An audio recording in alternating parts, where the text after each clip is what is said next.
Thank you for the work. We have 8 delegates who are going to vote. Okay, through the guidance of the Speaker, let us have the door closed. Let us have the door closed at the back. Let us have the main door closed. So, as I said, the voting is going to kick off, and when you have marked yours, you come and put in the ballot paper, in the ballot box, I mean. I think the process might start now as we witness.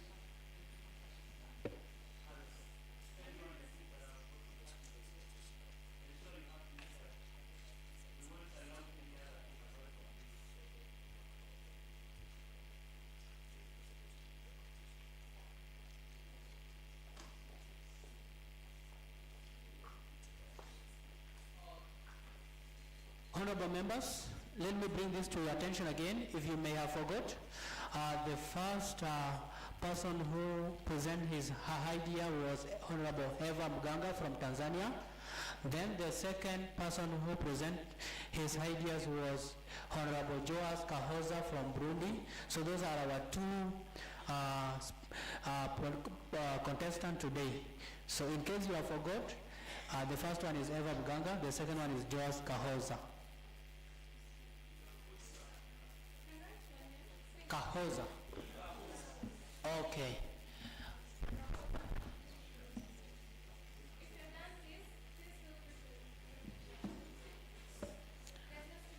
Silent, I said, under the rules of the House, we should maintain silent.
We can now say,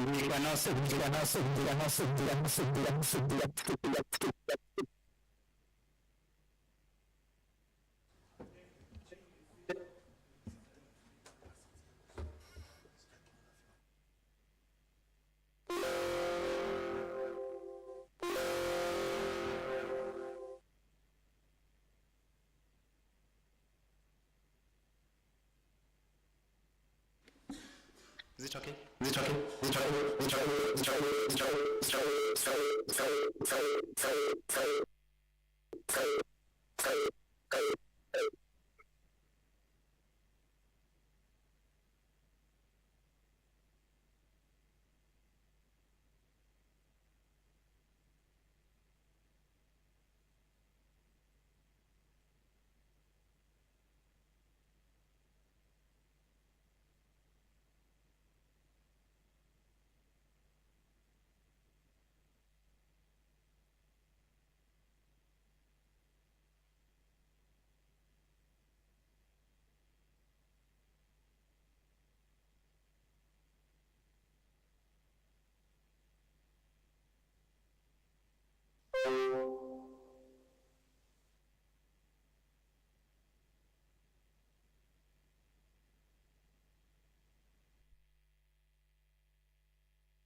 So we're going to start the vote, the counting.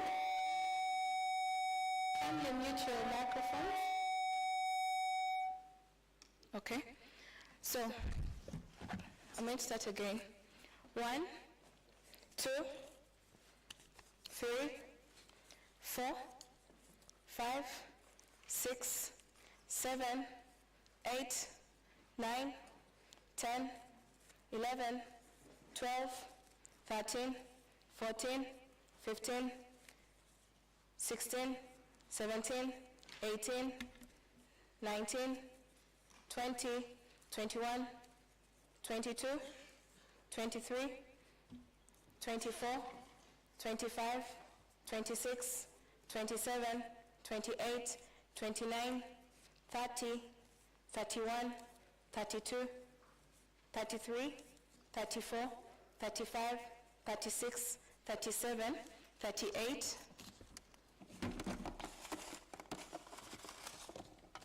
38, 39, 40, 41, 42, 43, 44, 45, 46, 47, 48, 49, 50, 51, 52, 53, 54, 55, 56, 57, 58, 59, 60, 61, 62, 63, 64, 65, 66,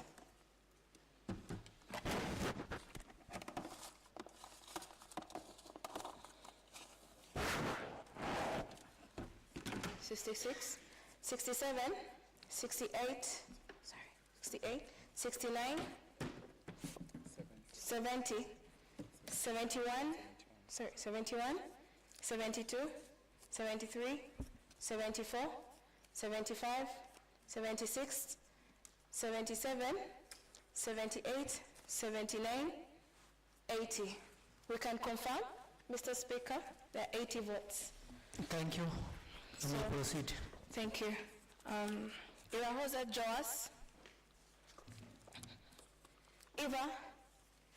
Irahoza.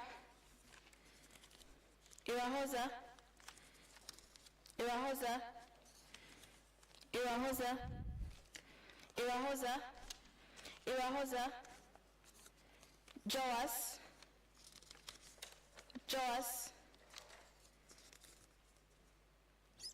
Someone read Joshua, Burundi. That's a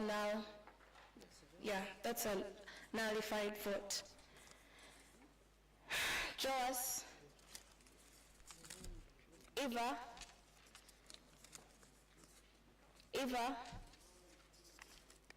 Joas. Eva.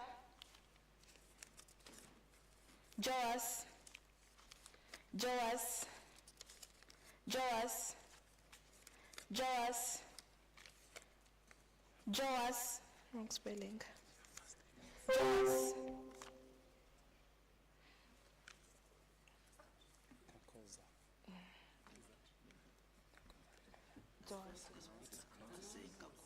Okay. Joas. It's okay. Joas. The clerks have approved it. Irahoza.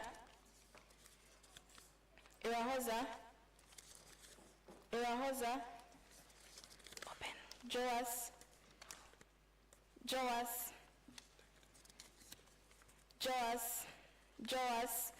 Eva.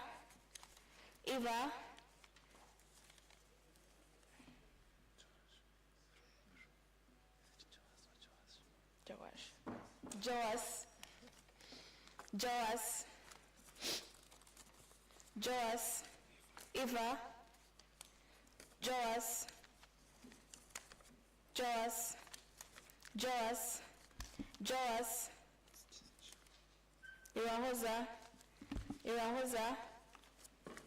Irahoza. Joas. Irahoza. Eva. Joas.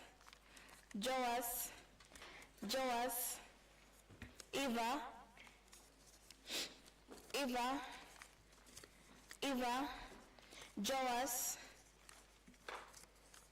Eva. Irahoza. Joas.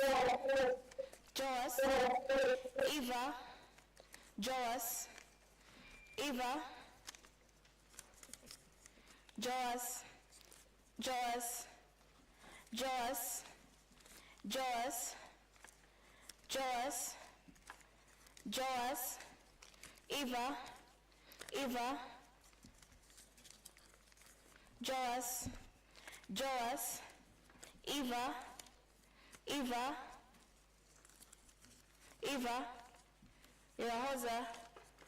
Irahoza. Joas. Eva. So, agents, can we start counting? We're going to start counting for Eva. No, you can count. Give me 1, 2, 3, 5, 6, 7, 8, 9, 10, 11, 12, 13, 14, 15, 16, 17, 18, 19, 20, 21, 22. 22 votes for Eva. Good morning, everyone. Irahoza Joas. 1, 2, 3, 4, 5, 6, 7, 8, 9, 10, 11, 12, 13, 14, 15, 16, 17, 18, 19, 20, 21, 22, 23, 24, 25, 26, 27, 28, 29, 30, 31, 32, 33, 34, 35, 36, 37, 38, 39, 40, 41, 42, 43, 44, 45, 46, 47, 48, 49, 50, 51, 52, 53, 54, 55, 56, 57.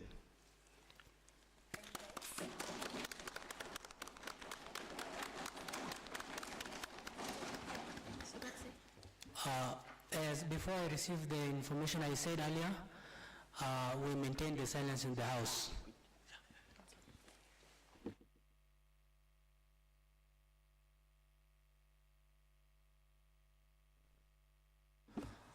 First of all, I want to thank the members in the House, as well as my team, the clerks, plus the person who assists them. So, as I'm going to, before I announce the results officially, I want to affirm you that the total number of the votes, it was 80. And based on the practice that we did, it has proved that all of us, we are Democrats. We love what we call transparency. And there is no kind of irregularity which has been seen before the House, so to show that you are good members of the House. So on that note, you can clap for yourself. Second to my point, as I said, the total vote was 80, and those who voted for Eva were 22 members of the House, and then those who voted for Faraja were 57 votes. So at this juncture, I will say that Faraja has taken the speakership of the 8th Parliament, and again, Eva is going to be the Deputy Speaker of the Faraja, because what we normally do is this: the speakership is always one. But since the position of the deputy of the speaker, we don't vote for it, so we normally take whoever has taken the second position to be the deputy speaker. So at my role as the speaker of the 7th Parliament, I declare Joas Faraja as the speaker of the 8th Parliament session.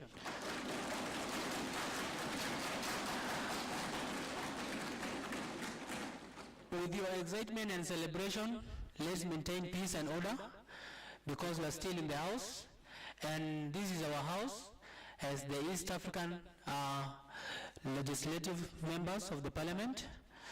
So we should be focused with what brought us here. And before I give in the position of swearing by the clerk of the IALA, who is not here, so I think the swearing in will be after the adjournment of the House, since the clerk is not around. And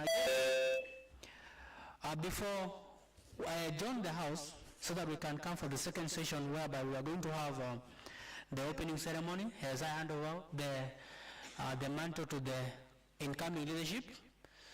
So, okay, clerk, kindly can you come?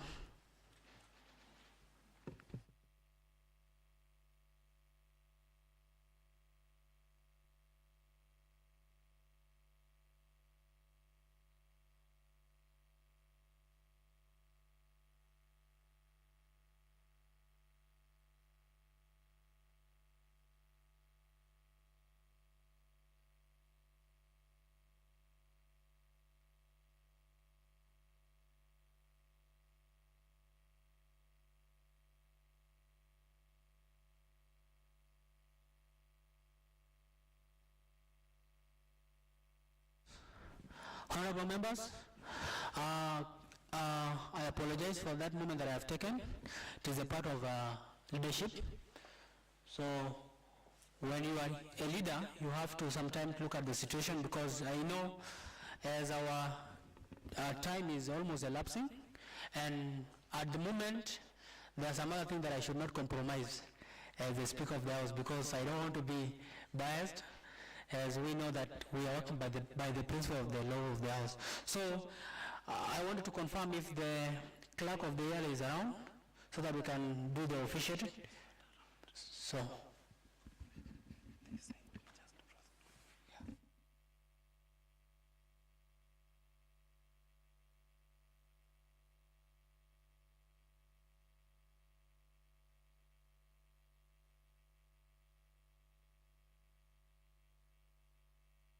Okay, the thing is clear. So, we are going to swear in the new team,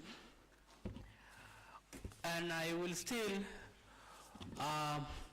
give my clerk the duty, since we don't have the clerk of the main IALA, so my clerk will take over that duty, and we will swear them as we officiate the official duties to them. So you can just go there, take. Can take all of them. Go on.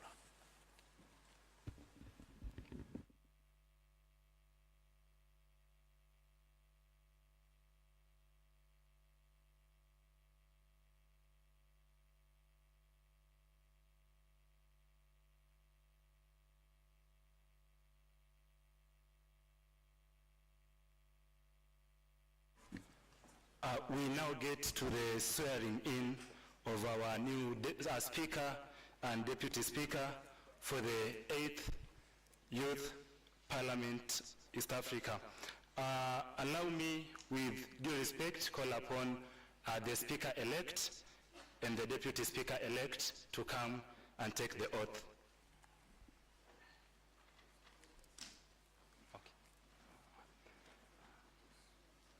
Okay, yeah.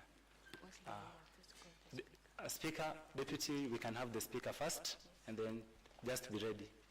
Okay.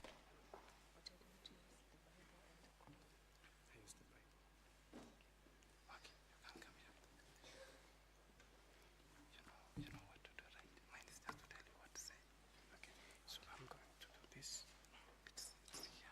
Okay. But I have to tell you so that you repeat after me. Okay, is that okay? Okay. So the Speaker will now start your swearing in, and you will, yes, and you will repeat after me. I, your name, Iraoza Joas, do swear that I will truly and faithfully serve the East African Legislative Assembly in the office of the Speaker, and that in the exercise of the roles and functions of this office, I will do right to all manner of persons according to the treaty for the establishment of East African Community, rules of procedure, privileges, conventions, and traditions of this assembly, and that I will not directly or indirectly reveal any matter referred to the assembly and committed to my secrecy. So help me God. We can Thank you very much, Mr. Speaker. Thank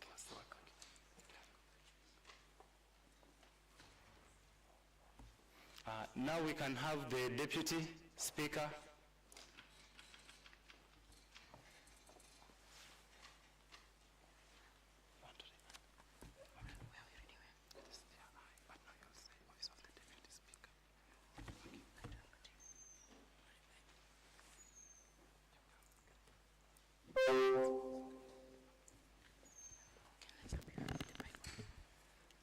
Okay, you're going to fold this up.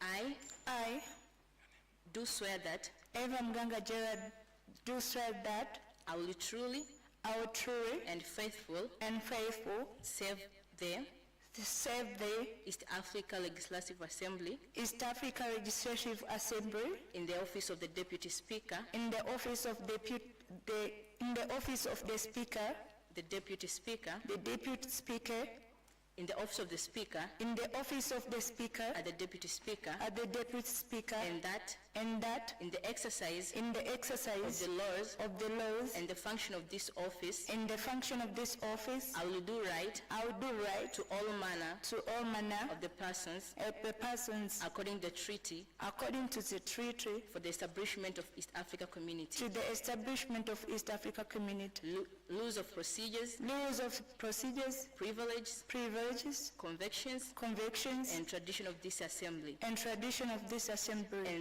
and that I will not directly or indirectly reveal any matter refer to the assembly and the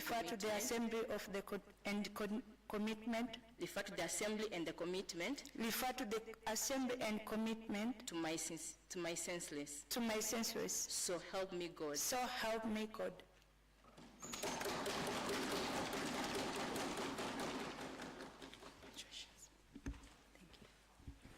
Thank you, clerk. Thank you, clerk, for the work that you have done. And at this juncture, so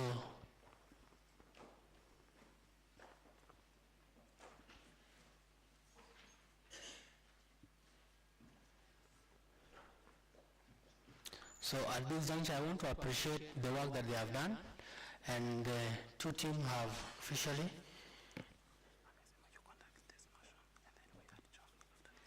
Okay, I conduct this motion. Yes. Okay. Which is okay. But why should we continue with number 10? And because there is no need, we can go. I think probably they're waiting for someone or something. I'm not so sure. Okay. But I think they're waiting for someone. So you conduct the motion. After the motion, we adjourn. But those who propose the motion, do we still have them? Yes. They're there? Yes. Just these members of Parliament. Okay. So I want to appreciate the work that the clerk have done. So that is a wonderful work. As we are coming to this junction, we are going to the 8th agenda, which is the motion proposing for the formation of the standing committee and adoption of the terms of reference, that is TORs, for the East Africa Community Youth Parliament. So at this is what we are going to do. Yeah.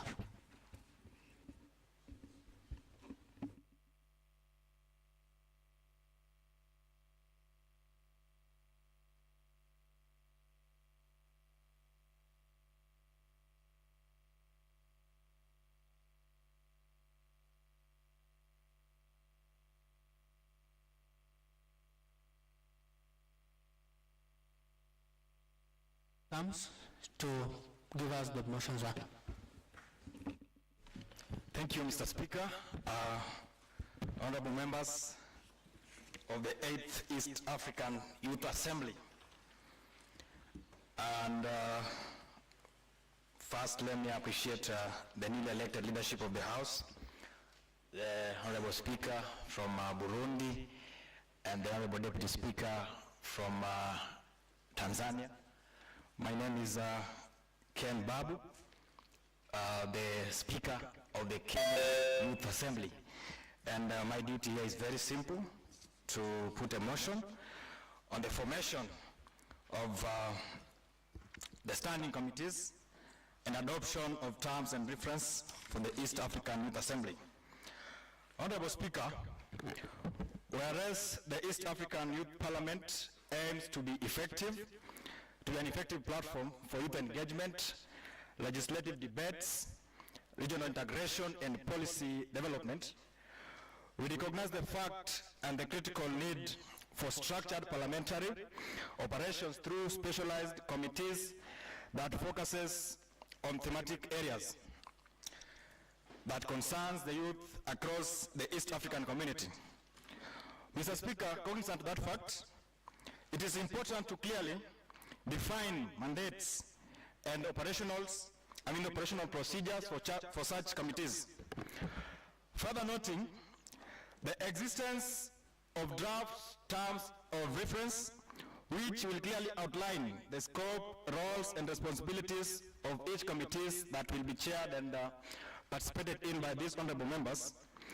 I rise to therefore propose to this House, move a motion to this House, that this House resolves to form the following standing committees of the 8th East African Parliament, and the committees include Committee on Education, Innovation and Youth Empowerment, Committee on Governance, Democracy and Human Rights, Committee on Health, Environment and Climate Action, and Committee on Trade, Entrepreneurship and Regional Integration.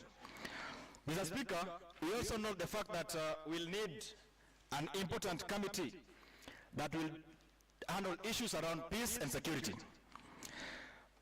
Honorable Speaker. Kennedy? Okay. I think you are moving a motion, so you are not explaining a motion. Thank you. Well guided, Mr. Speaker. With your guidance, Honorable Speaker, I move the motion.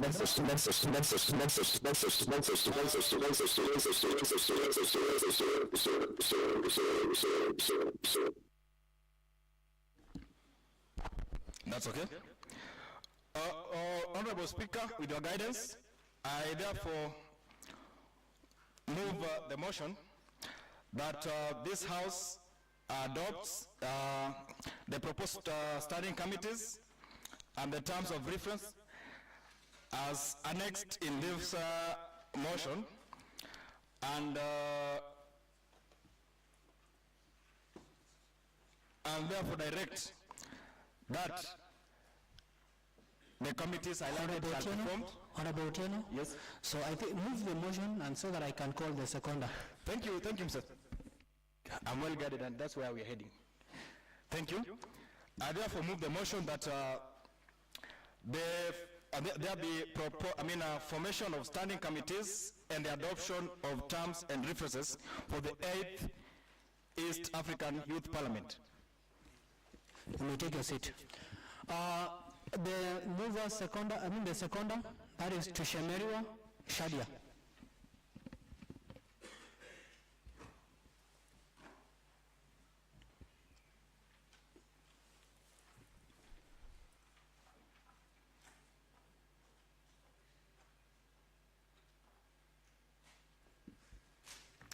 Thank you so much, Right Honorable Speaker, for this opportunity. I'm called Tushemeriwa Shadia from Uganda, and I arise to second this important motion on the formulation of standing committees and adoption of their terms of reference. Committees are an engine room for any parliament. They provide structure, they ensure inclusivity, and also allow us to address regional issues with focus and depth. By adopting clear terms of reference, we lay the groundwork for accountability, continuity, and meaningful engagement of the youth across the East African community. I fully support this motion, and I beg to move the motion. Thank you. Thank you, Tushemeriwa. So I think at this junction, I will give the floor to the members, honorable members, so that they can give their opinion. Why do they think that this motion is proposed, or why do you think this motion might not be proposed? So I think the floor is open to the honorable members. Yeah, honorable. Thank you very much, Right Honorable Speaker. I am standing to support this motion. I support the proposal to form standing committees and adoption of terms of reference, because I think now that the East African Youth Parliament has been institutionalized, these committees will help us to have the East African Youth Parliament active throughout the whole 2 years that the honorable members here will be in office, but it will also give us an opportunity to keep on adding more information to these motions. Honorable, we were not talking about the term limit, we were talking about the motion which was proposed in the House. Yes. I beg you proceed on the point. All right, thank you very much. Now, The only thing that I want to add to this proposal is that if in the terms of reference, we could have meetings for these standing committees, online meetings. You see, I've been following the Uganda Youth Parliament, and we've been having online meetings, online conversations, but for committees like this one, if we can still always have online meetings for us to add information to this, but also look for more information that we can always be adding to our motions that we always move, all the motions that are moved to these committees. Thank you very much. And lastly, the mover of the motion, I am inquiring on how we are going to have people added to these committees. I'm personally not interested to be chair of any committee, but how people will be joining those committees. Thank you very much. Honorable members, kindly go to the direct exactly what do you think about the motion. Don't beat around the bush when you say online and the other things. We want to know clearly, are we going for the committee or not? Yeah, honorable. Thank you, right of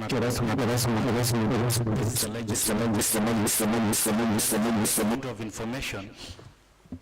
And I think in the previous motions, I think, yeah. If it is point of information, let me give to the other member who wanted to give his idea. No, kindly, I will give you a point of information later. Sit down. Yeah. Thank you very much, Mr. Speaker. Honorable members, I want to support that we need standing committees to also help the House and in ensuring that some of the key issues that can affect all of us, they are able to deal with before bringing them to the fourth floor. So I second and I agree, I totally agree that we need the committees as outlined by the proposer of the motion. Thank you. Elijah, 1 minute for a point of information.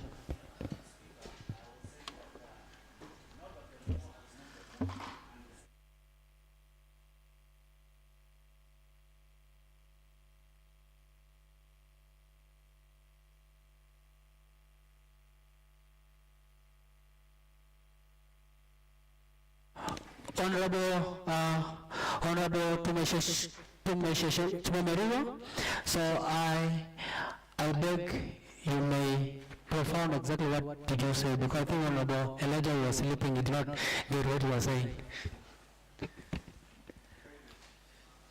I said Honorable Shadia first.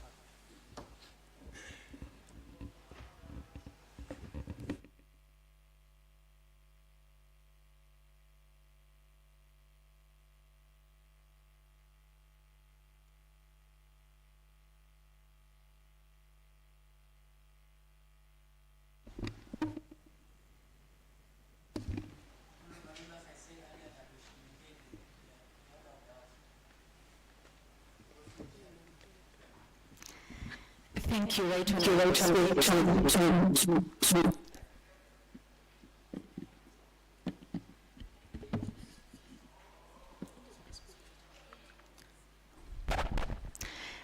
what I meant, just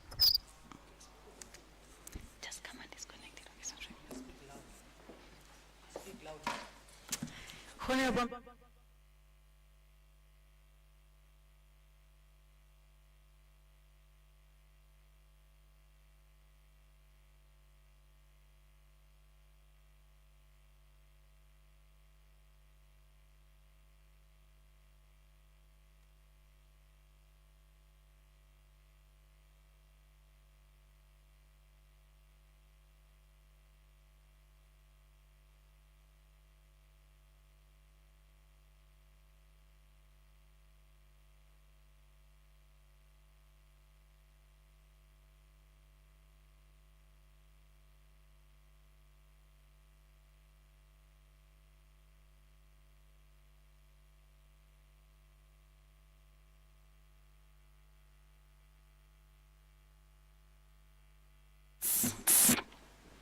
We shall have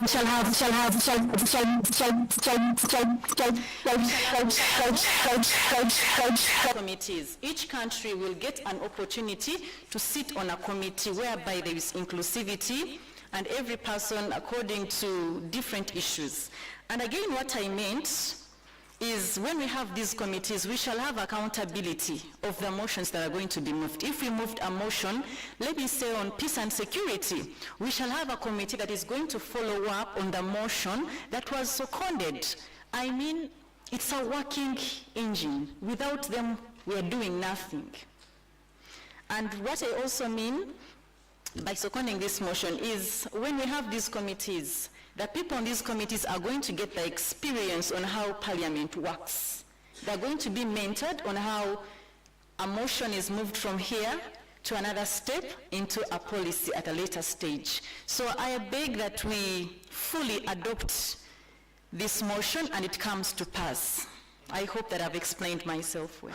Thank you. Now, at this juncture, I will be precise on the time, so I'll just only give three honorable members to express their view as we vote for the motion. Okay, honorable member.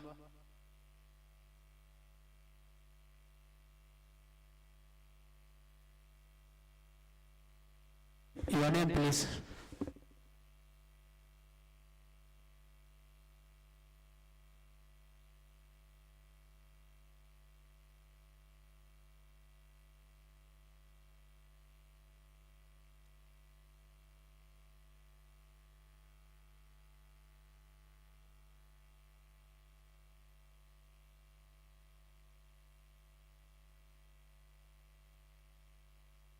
Your point.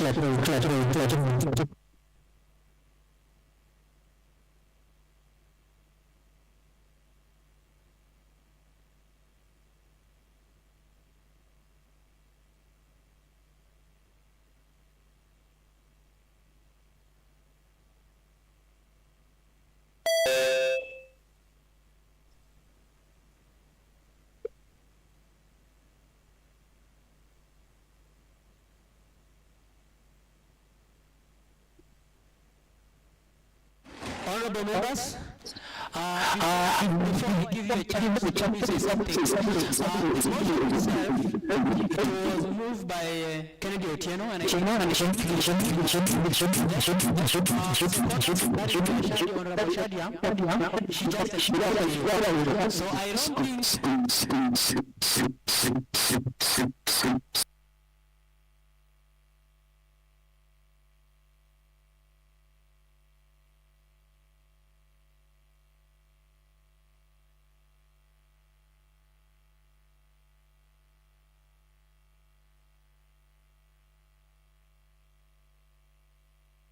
My information has... Thank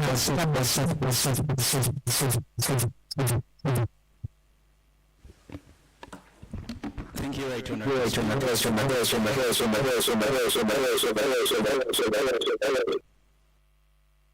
My name is Jemba Michael Senkolo from Uganda, and I rise to add my voice to what Honorable Elijah has alluded to and Honorable Ahura. I think it's a disservice to this sitting if we stood out here and passed a motion we know nothing about.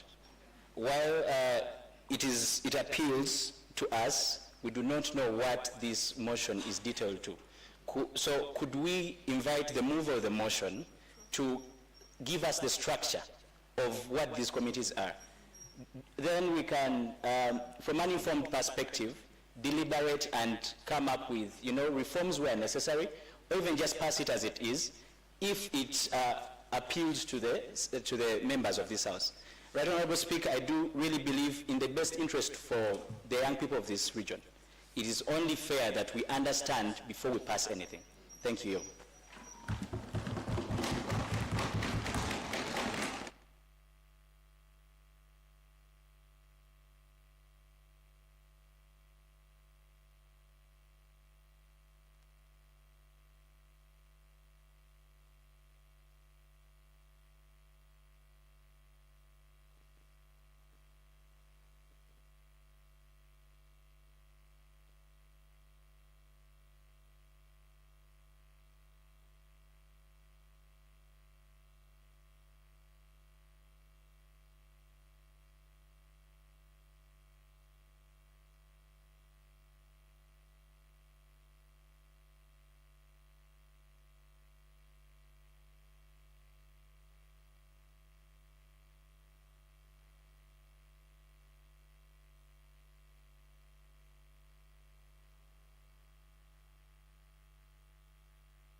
Thank you so much. My name is Kaltun. I'm from Somalia. I really support this motion, but when I read it, the topic, I did not see the most important thing in this world now, which is technology. So I will advise to add separate committee with the technology and the AI. Like we can do the separate committee, like a committee that work for the science, technology, and innovation in the East African community. So I will really support this motion and will propose to add technology in some way. Thank you.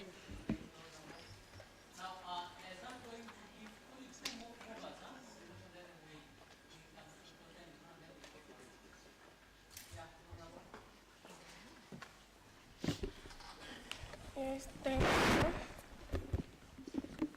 My name is Regina from Tanzania. I would like to support this motion since the committees will help in different ways as we are facing the current problem and the issue of the EAC youth policy. We have a policy which is very good, but no implementation. So on my side, I think that formation of committees and adoption of terms of reference in EAC Youth Parliament, it will help to translate the EAC Youth Policy into real programs. And it will increase accountability and inclusivity. So I'm supporting this motion 95%. Okay. Finally, you can conclude, Honorable Member.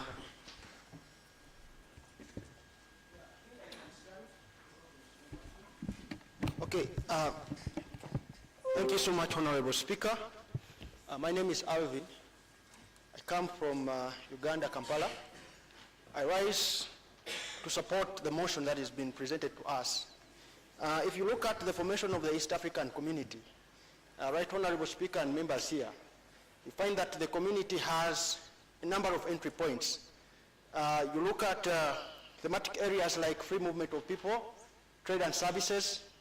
Then you look at the custom union, look at justice and others. You find that most times we be coming here as young people to talk about things that are pertinent to us.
Thank you, honorable members, for your time and for the motion that you have moved.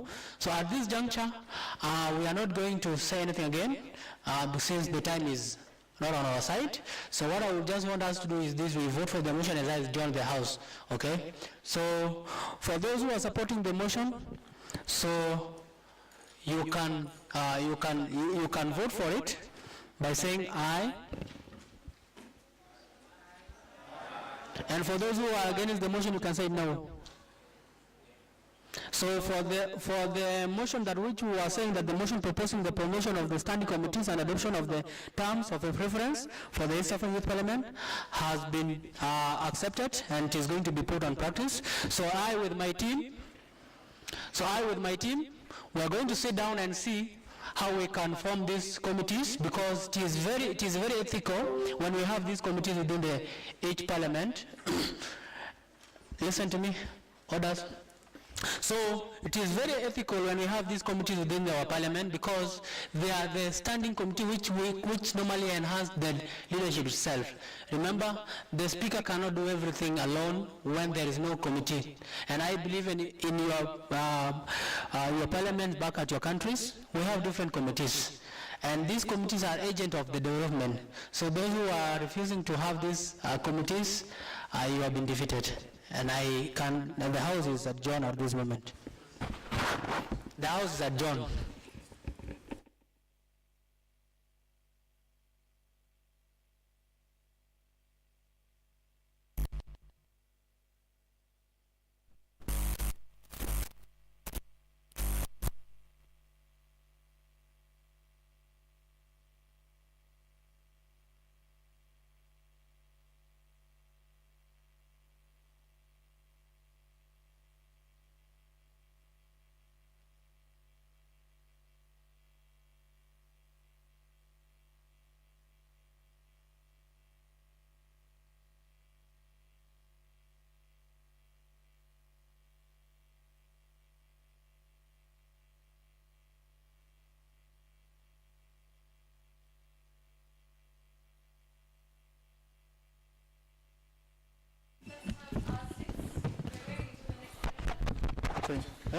Yes, VIP lounge. Yeah, yes. Hello? The Speaker of the Kenya Youth Parliament and the Uganda Youth Parliament, please proceed to the VIP lounge. John Pascal. Members, my request is, can we all test our microphones? Use energy. They are working. Yes, I've tested. Yes. Because when you want to get your recording from YouTube, you will be mute, you will not be heard. Hello. It's working. So if yours is not working, use energy. If yours, the ICT team, control team, can someone alert the control team to come in here? Please turn on your mic. It should light red like this. Yeah? Hold on.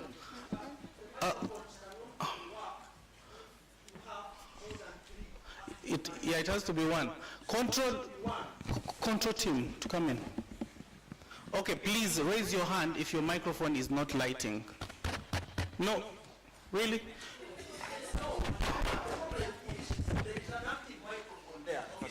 So somebody switches on, we speak, then you switch off, another one switches on, they speak like that. Mine is on. The microphone should be working.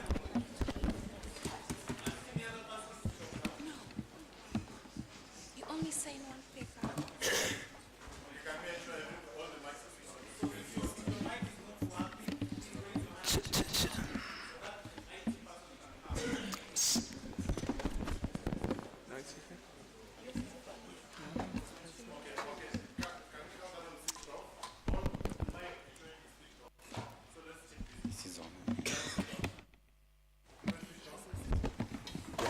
I request you shouldn't pull it. Yes, because niliona. So, msivute. Please be careful with it.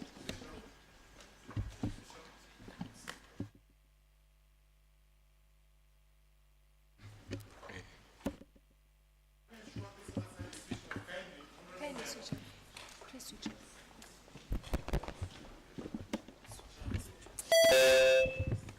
Test.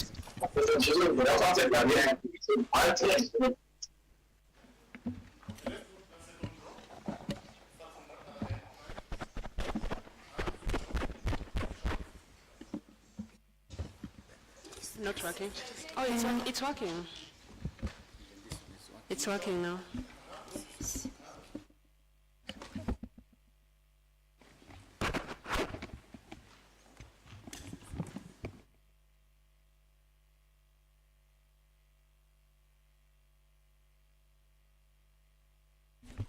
The fourth row here, let's try.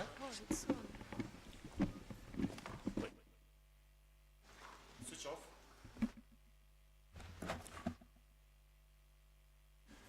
Next one there.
time is working now.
Yes, well, welcome back from that very first session of the East African Youth Parliament, the 8th edition happening in Arusha, Tanzania. Well, as you've seen, we have had the voting of the Speaker and the Deputy Speaker for the 8th East African Youth Parliament being done. And it's with this juncture that I can say congratulations to Mr. Ihoza Joash. Yes, Irahoza Joash, who is the Speaker of the 8th East African Youth Parliament here in Arusha. And congratulations to Miss Gerald. She's also the Deputy Speaker of the East African Youth Parliament 2025. Well, it has been a very tough session in the morning with the voting happening, and we have had a motion which has been moved onto the floor of the East African Youth Parliament. Well, the motion has been having a lot of contestation, and with me, I'm going to have one of the gentlemen to briefly tell us what his opinion is about the motion. You're welcome, sir. How are you? Good, how are you? I'm doing fine, thank you. You're live on Faraja Digital TV. Please tell us your name and the country you represent. My name is Jemba Michael Senkole, and I'm from Uganda. Yes. Thanks so much, Mr. Jemba. Now, during the session, we saw you contest the motion that was being moved. What's your opinion about that motion? I wouldn't entirely say contest. No, we moved a very interesting motion that is bringing on the formation of standing committees and the terms of reference that are going to manage the standing committees. I definitely was in support of the motion. All I was asking for was a clear description of what that looks like. Because I do believe as we move forward, especially for spaces like this, the East African Youth Parliament, we need to get more engaged in how we interact with the different structures of the East African Legislative Assembly, the different partner countries. And to me, I believe the standing committees are necessary because they are going to take us deeper to the communities, to the implementers, and then getting the different development partners and the different states involved in the implementation of activities that are relevant to young people. So to me, I was very happy that one, the motion has been all I needed was let us have more body and more meat to this discussion, that we are not passing something that we've not entirely discussed in detail.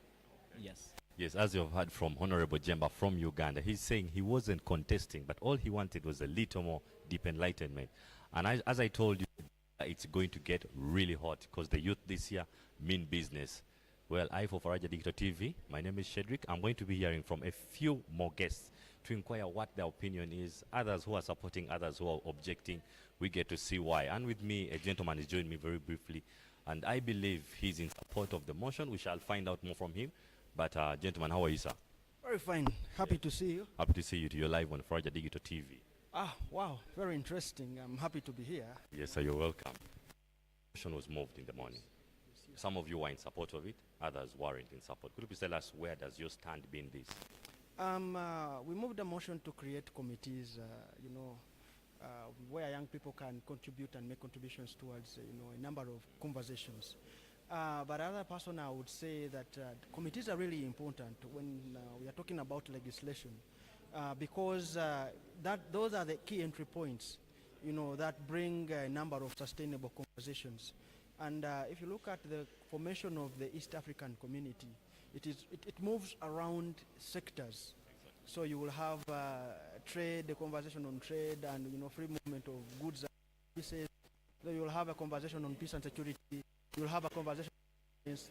You will have a conversation on justice and other things. So if we are discussing and if we are meeting, home, many people are expecting us to have what are we going to bring on board and how are we sustaining these kind of conversations. So we can only sustain these conversations when we have committees where we contribute these voices. Like if we have a committee on education, so that means that will feed into the framework on education.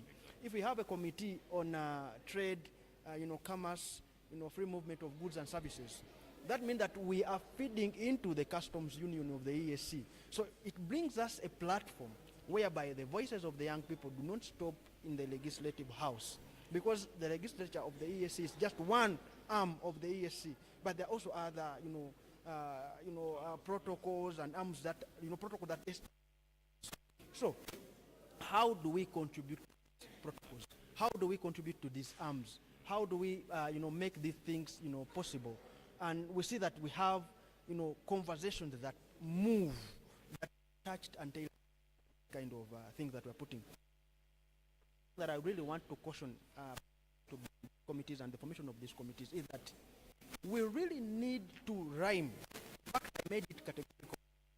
I told them that we really need to rhyme with the aspirations of the EAC framework. Because we would form a committee, yes, it will look good, but if it is not tallying with the rhyming of the EAC framework, you will have a dormant committee because it won't have an entry point in the EAC.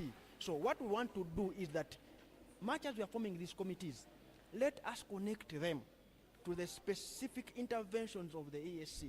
For example, if you're having a committee on education, we have the East African Council for Higher Education.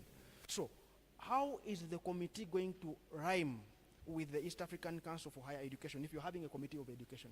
If you're having a committee on peace and security and government, we have the East African, we call it the standby force, that is more of peace and security.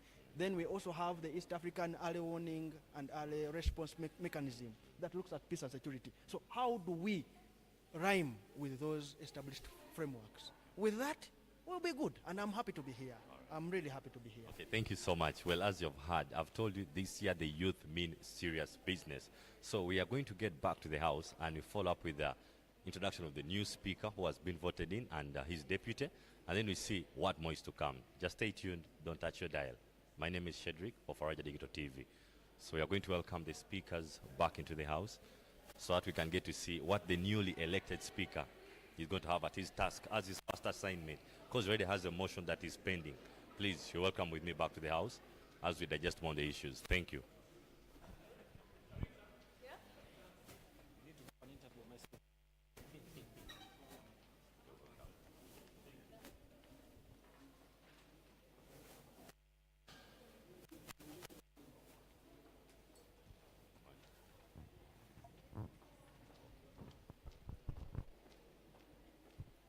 Not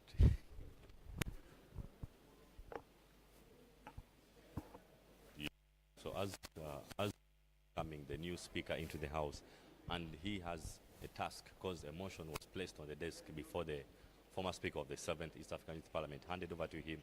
Now that elections are done, speakers are voted, now it's time for business as usual in the 8th East African Youth Parliament session happening here in Arusha, Tanzania.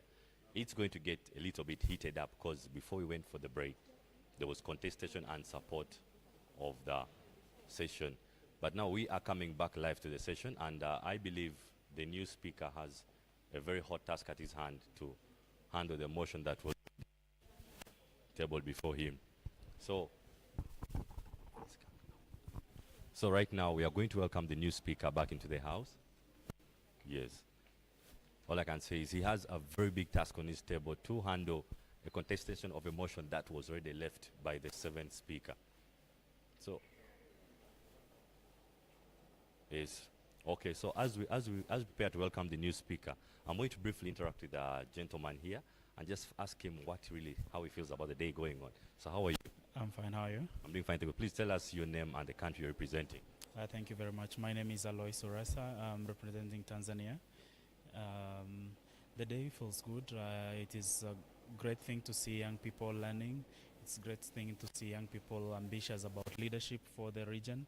It's great to see young people thinking about the future of this region, the future of free trade area, what we call continental free trade area, the future of different youth issues including mental health, trade, economic empowerment, social inclusion, and all those things that really matter.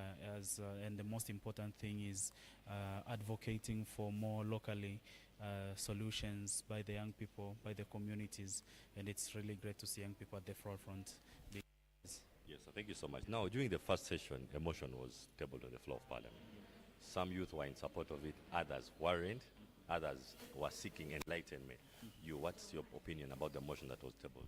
Yeah, generally what I agree is we're in a democratic space. Even in the way we see the election has happened, it was all democratic. So it is totally fine to have two different opinions, even more than two different opinions. Some were agreeing, some disagreeing, some wanting more information. I think that is also the meaning of leadership, that we want to be more informed, we want to understand more before we second anything that is going to happen, because it's for the impact and for the benefit of the people themselves. So it was good to see different opinions. It's okay, thank you so much. Now, as I told you, we are going to get back into the 8th Parliament session, session number 2. The first session was done, which included of speakers, and we are so happy to say we have the Honorable Irahoza Joash as the Speaker of the 8th Parliament right here in Arusha, Tanzania, and the Right Honorable Gerald as the Deputy Speaker. So with me, I'm going to give you a shot of the Speaker and the new Deputy Speakers as they move in. The Right Honorables are just going to move by us chambers for the second session. Just stay tuned, don't miss out on this. I just want you to look how elegantly they look, and they are marching out. As usual, the Sergeant of Arms leads the way, and the clerks take the second charge. And then the Right Honorable Deputy Speaker steps in, as well as the Right Honorable Speaker. That's the new envoy going to lead the 8th East African Youth Parliament in this session until. Thank you so much. Stay tuned to Faraja, Digital TV.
honorable members of the 8th East African Youth Parliament, distinguished guests, heads of delegations, you can take your seats.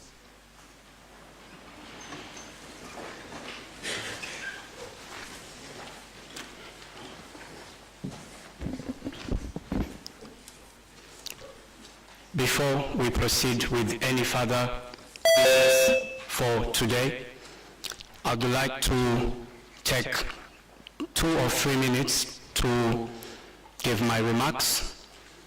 This is officially the 8th East African Youth Parliament, and I am glad that every one of us is committed to driving the issues, the challenges, and the preoccupations of every young person across this region. As elected Speaker of this 8th East African Youth Parliament, I would like to appreciate your trust, your belief in me to exercise this function in this office of the Speaker of the 8th East African Youth Parliament. I am committed to driving the vision of the East African Youth Parliament further from where my colleagues of the 7th East African Youth Parliament have taken.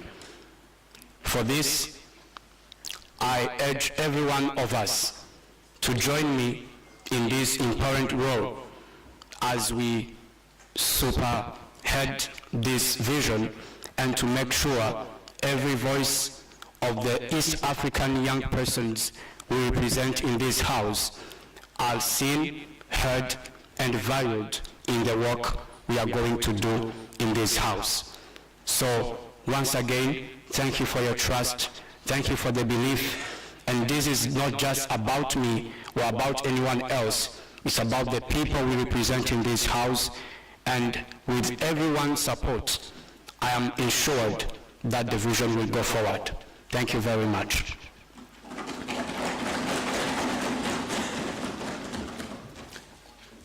As for now, I'm going to invite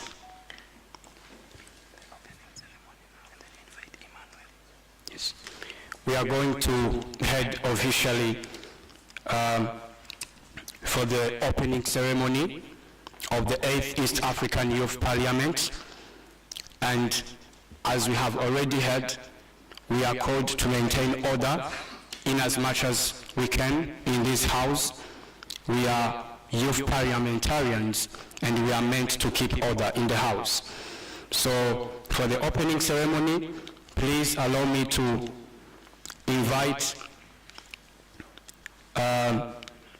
Emmanuel, who is going to give his remarks as we step into the official opening of the East African Youth Parliament of its 8th session.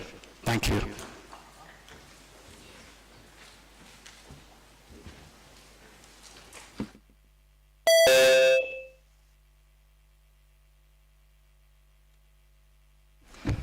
Thank you.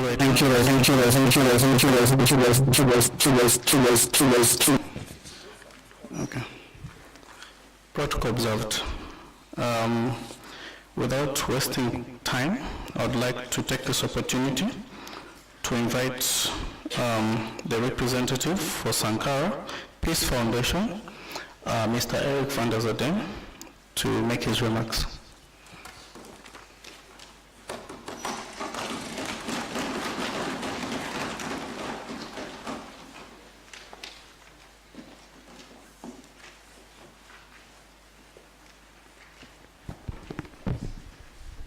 Hujambo, habari za gani? Nzuri sana. Najua Kiswahili kidogo kidogo, lakini najua natoka kujua Kiswahili more.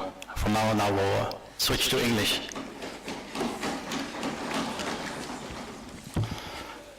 So when I see all these leaders in front of me, my heart fills with joy. As for most of history, East Africa was the richest area in the world, one of the richest areas. So when I now look in your eyes and I see this vision, the fire burning, I see that East Africa rising again. East Africa that is peaceful and prosperous. But today we will talk about how to achieve that vision, how we go to that future. And that's all about leadership. As of today we're simulating leadership to become a better leader ourselves. My organization Sankara, named after the African hero Thomas Sankara, believes in peace through empowerment. So if we empower ourselves, if we empower the community, if we empower the youth, if we empower the women, that will be the fastest way to peace. So how can we go there? What are the most important values we have to take for the rest of these days with us? Personally, I believe in the values of Gandhian leadership, which are moral courage, which are humility, and which are unity. First of all, we need to be courageous. If we are fearful as young leaders, we will be shy. We will not take the initiative. So first of all, we should always believe in both, first ourselves and our potential. So the most important quality of any leader is courage. The second leadership is humility, as courage without being humble will lead to destruction. It's essential that we as leaders, we choose service above self.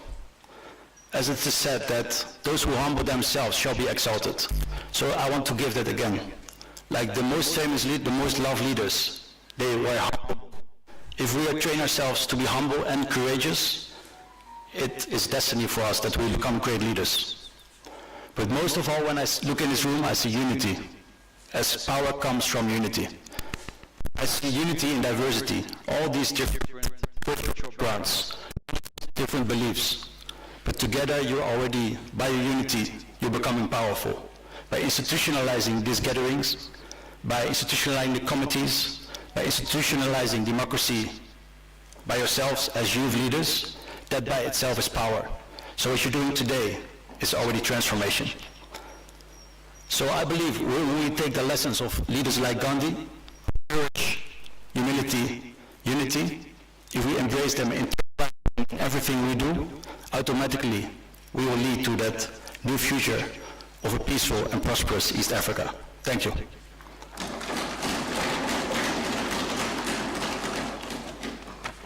Thank you very much. I'd like to console you that most probably you know more Swahili than many people here.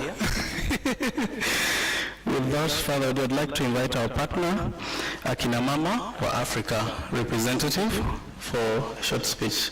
Please come.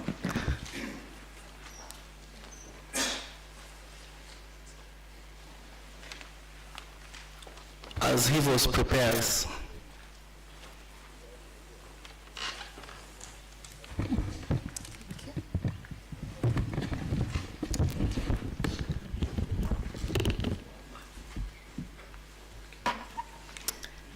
Clerk to Iala, Right Honourable Speaker, Honourable Members of Parliament, Department Representatives of the East African Community and Governments, the Board Chairperson and Executive Director of Faraja Africa Foundation, Sankara Peace Foundation Netherlands, Hivos Zambia, Kofi Annan International Peacekeeping Training Center, civil society leaders and partners, development partners, national and regional youth leaders, ladies and gentlemen, good afternoon.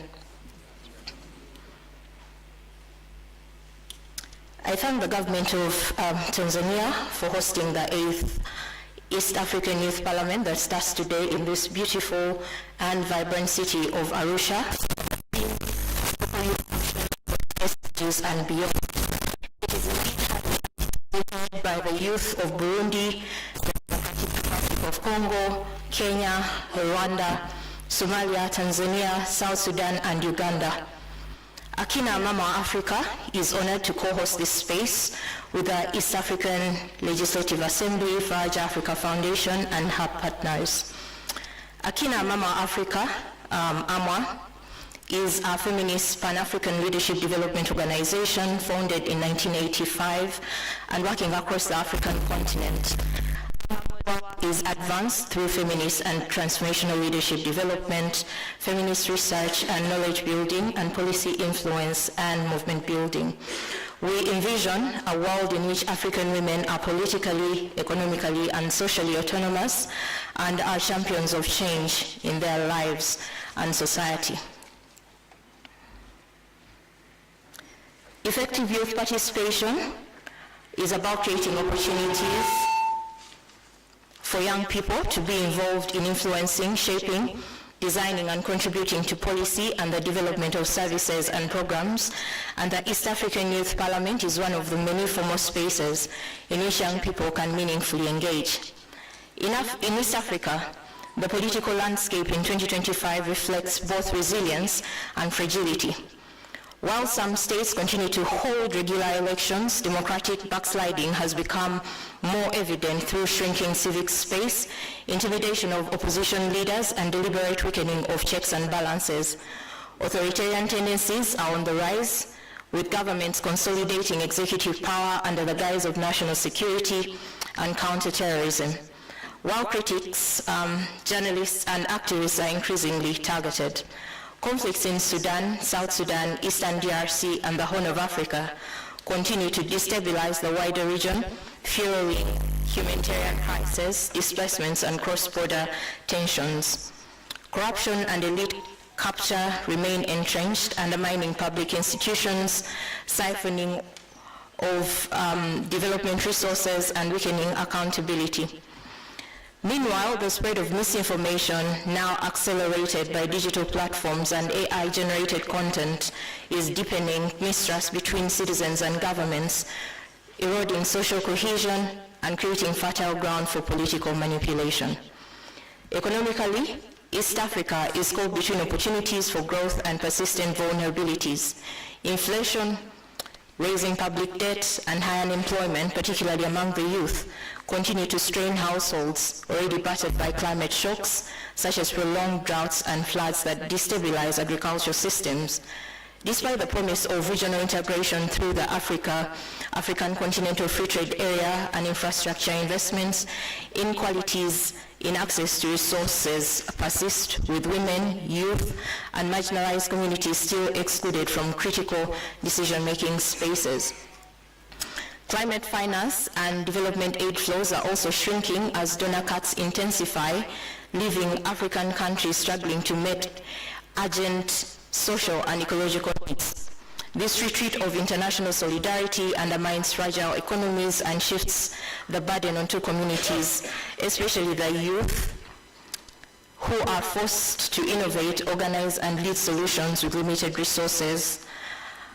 The region's political economy thus reflects a paradox: a vibrant youth population demanding accountability and justice on one hand, and entrenched systems of power that reproduce exclusion, inequality, and fragility on the other.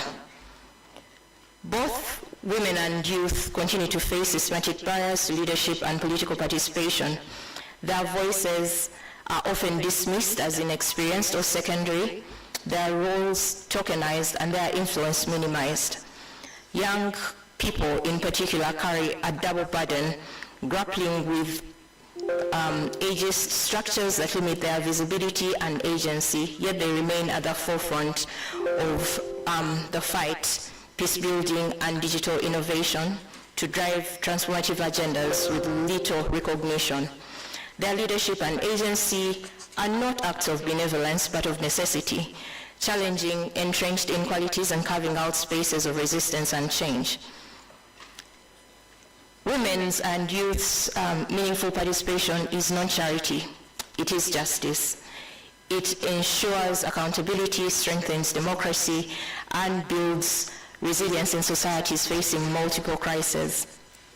We must indeed then uproot all the structures that hold power and embrace intersectional and youth-led approaches to governance.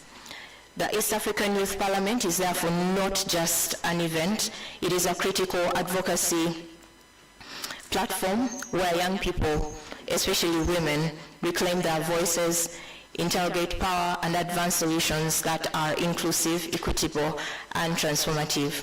This is our space, And through partnerships and digital tools, we can expand it beyond these walls into regional and global arenas. In the words of an icon, Wangari Maathai, the generation that destroys the environment is not the generation that pays the price. That is the problem. Let us, as young leaders, ensure that we are not only heard, but that we reshape the future, one that is rooted in justice, equity, and collective power. I thank you.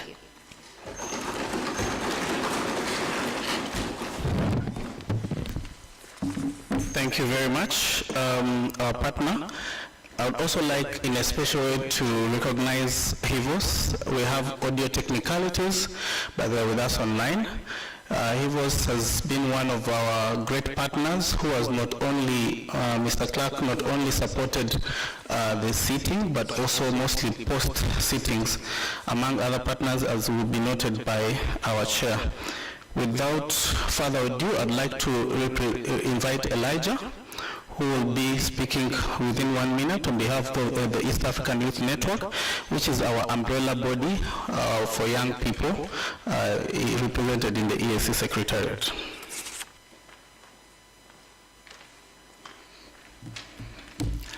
Thank you, Emil, for the great work you're doing. Honorable Clerk of the Yala Parliament, Honorable Speaker, all distinguished partners and honorable members, good morning. Good afternoon. So, my name is Elijah Tipango. You are from Kenya. I represent East Africa Youth Network as the regional coordinator. And on behalf of the East Africa Youth Network, I rise with humility and pride to address the great house in the 8th East Africa Youth Parliament. We gather here not as representatives of our nation, but as custodians of our shared dream, a region where the energy, talent, and vision of the youth are placed at the center of integration, peace, and sustainable development. Honorable Speaker, young people today face multiple realities: unemployment, climate change, limited access to education and even resources, shrinking civic spaces, yet we are also the most connected, the most innovative, and the most determined generation this region has ever seen. As you know, the youth are the greatest majority not only in EAC but in Africa. So I urge all the young members who are here, you are not here just for pictures, we are here because we are not the leaders of tomorrow, we are the leaders of today. So I urge you today, when you go back to your respective countries, fight for your own space, fight for everything, as long as the agendas of the youth will be addressed in every table that will be. So any table without a youth, we shall build those tables. Thank you so much and God bless you. Thank you very much. I would also like to just recognize a representative of government, representative of the Senate of Kenya. Please stand up and wave to us as members. We could do an applause. Representative of the Republic of Burundi. Please stand up, can do an applause. And also, without further ado, I would like to take this opportunity to invite a representative from the Parliament of Uganda who will make remarks not only on behalf of Parliament of Uganda, but also the parliaments in the region. Thank you.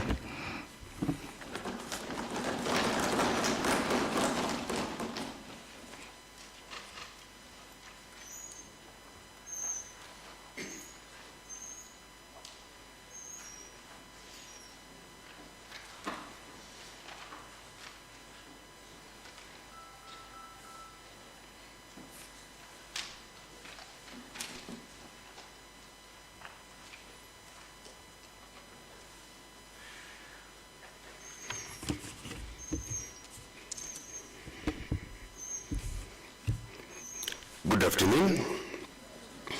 The Right Honorable Speaker, the Clerk to the East African Legislative Assembly,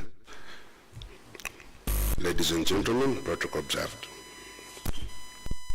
My name is Philip Abiama from the Parliament of Uganda. We're a team of about 6 staff that traveled to represent the Parliament of Uganda. We bring you warm greetings from the Right Honorable Anita Mong, the Speaker of the Parliament of Uganda.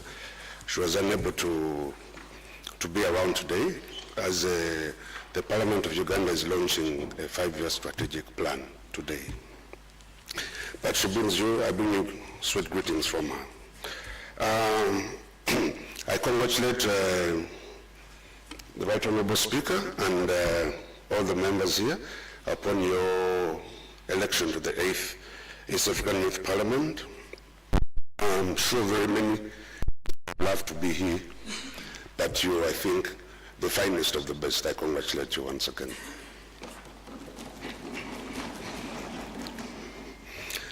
I also thank the Faraja Africa Foundation and the other development partners for supporting the cause of the Youth Parliament, and the coordinator, the CEO said I will speak on behalf of the other parliaments. Well, that's quite a tall order, but to speak about the parliaments in the region, the primary mandate of any parliament is to represent, legislate, and I urge the Youth Parliament today to be agents of positive change across the region. And in the interest of time, I'd want to wish you the very best in your deliberations, and may God bless you as you climb up the ladder to actual representation in the future. Thank you very much.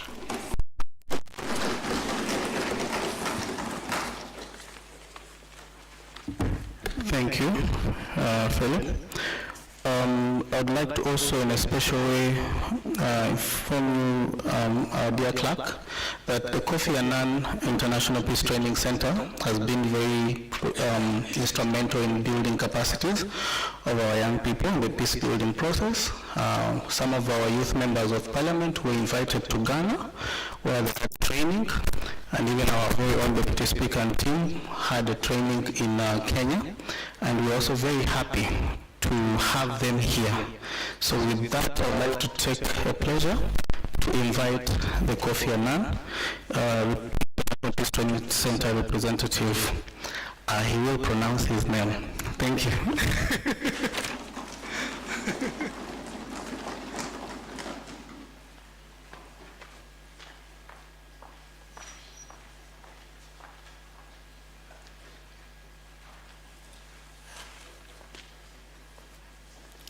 Good morning. Good morning, or it's already afternoon. Okay, back home it's still morning and I'm still, you know you are 3 hours ahead of us. Right Honorable Speaker, the Clerk of the East African Parliament, Honorable Members of Parliament of the East Africa Youth Parliament, good afternoon. It's a true honor to join you here in Arusha.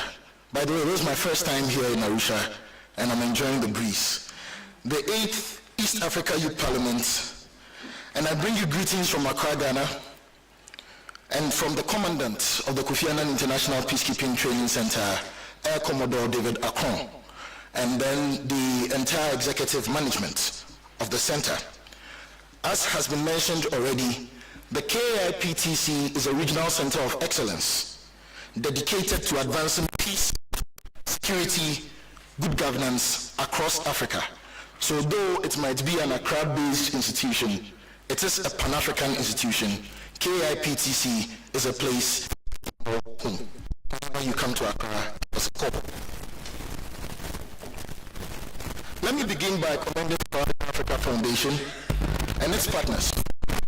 By bringing together all these young leaders from East Africa, this parliament proves something we already know in our hearts.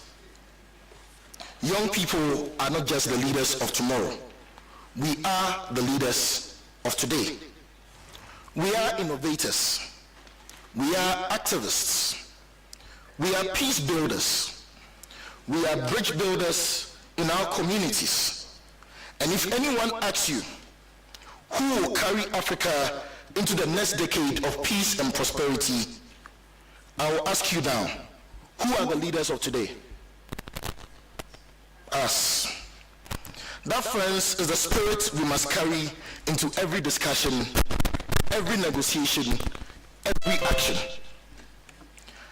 Across East and West Africa, young people face real challenges, and we acknowledge them.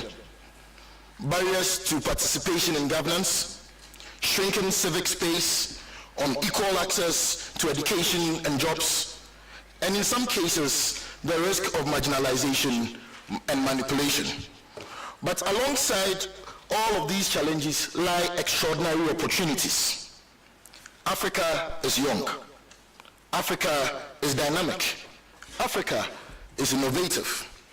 For the first time in our history, we have digital tools that connect us across borders. I sit in Accra and work with Faraja like I work from their offices.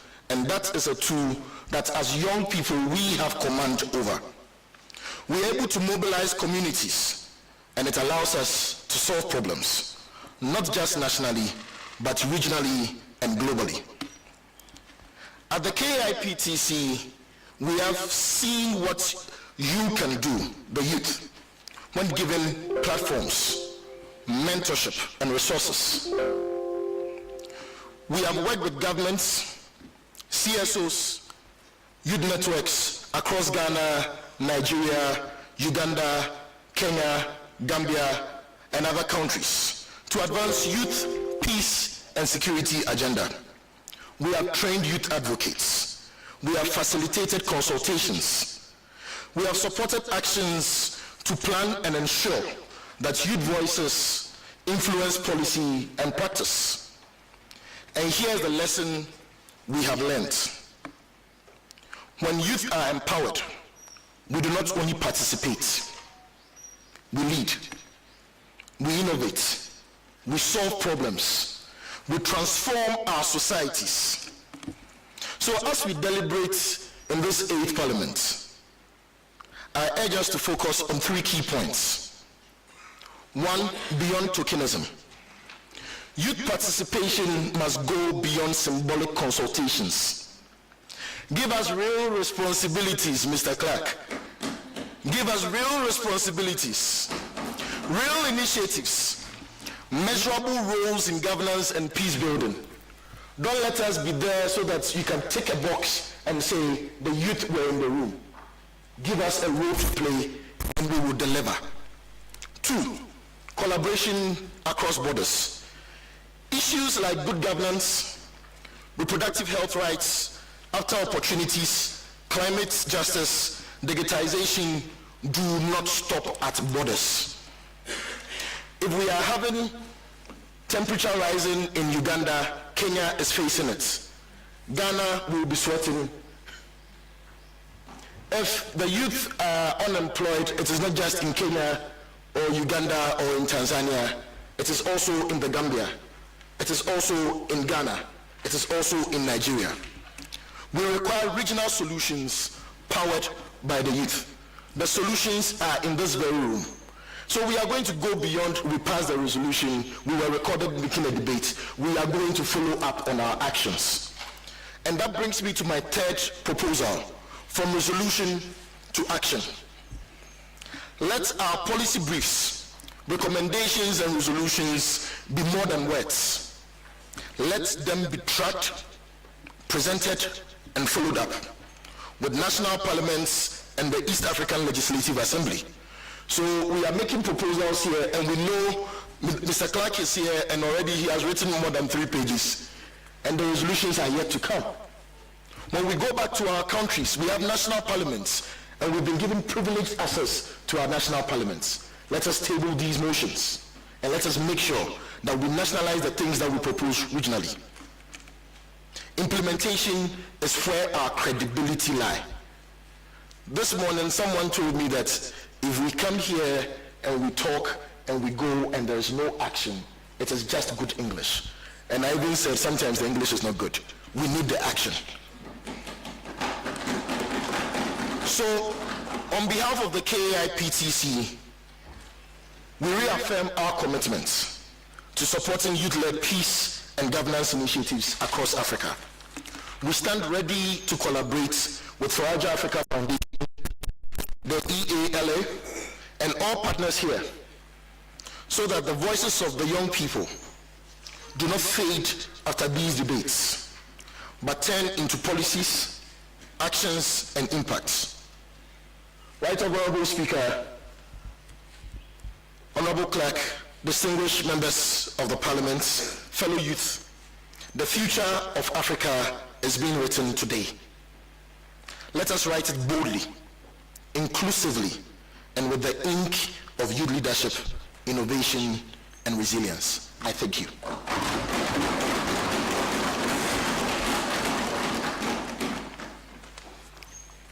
He's also a young person. Right Honorable Clerk, I'd just like to recognize the presence of our emeritus speaker. Please stand up and wave for us. Alak. Thank you. Deputy Speaker from Rwanda, Kovrin. The Speaker of the Kenya Youth Parliament, very heated election. The Speaker of, I hope we will not have Mandamano here. The Speaker of the Parliament, Youth Parliament of Uganda, please. Thank you very much. And without further ado, I'd like to take this opportunity to invite the chairperson of the Faraja Africa Foundation Board of Directors, who will also do the honors to invite our clerk to officially commission the 8th Youth Parliament. Thank you.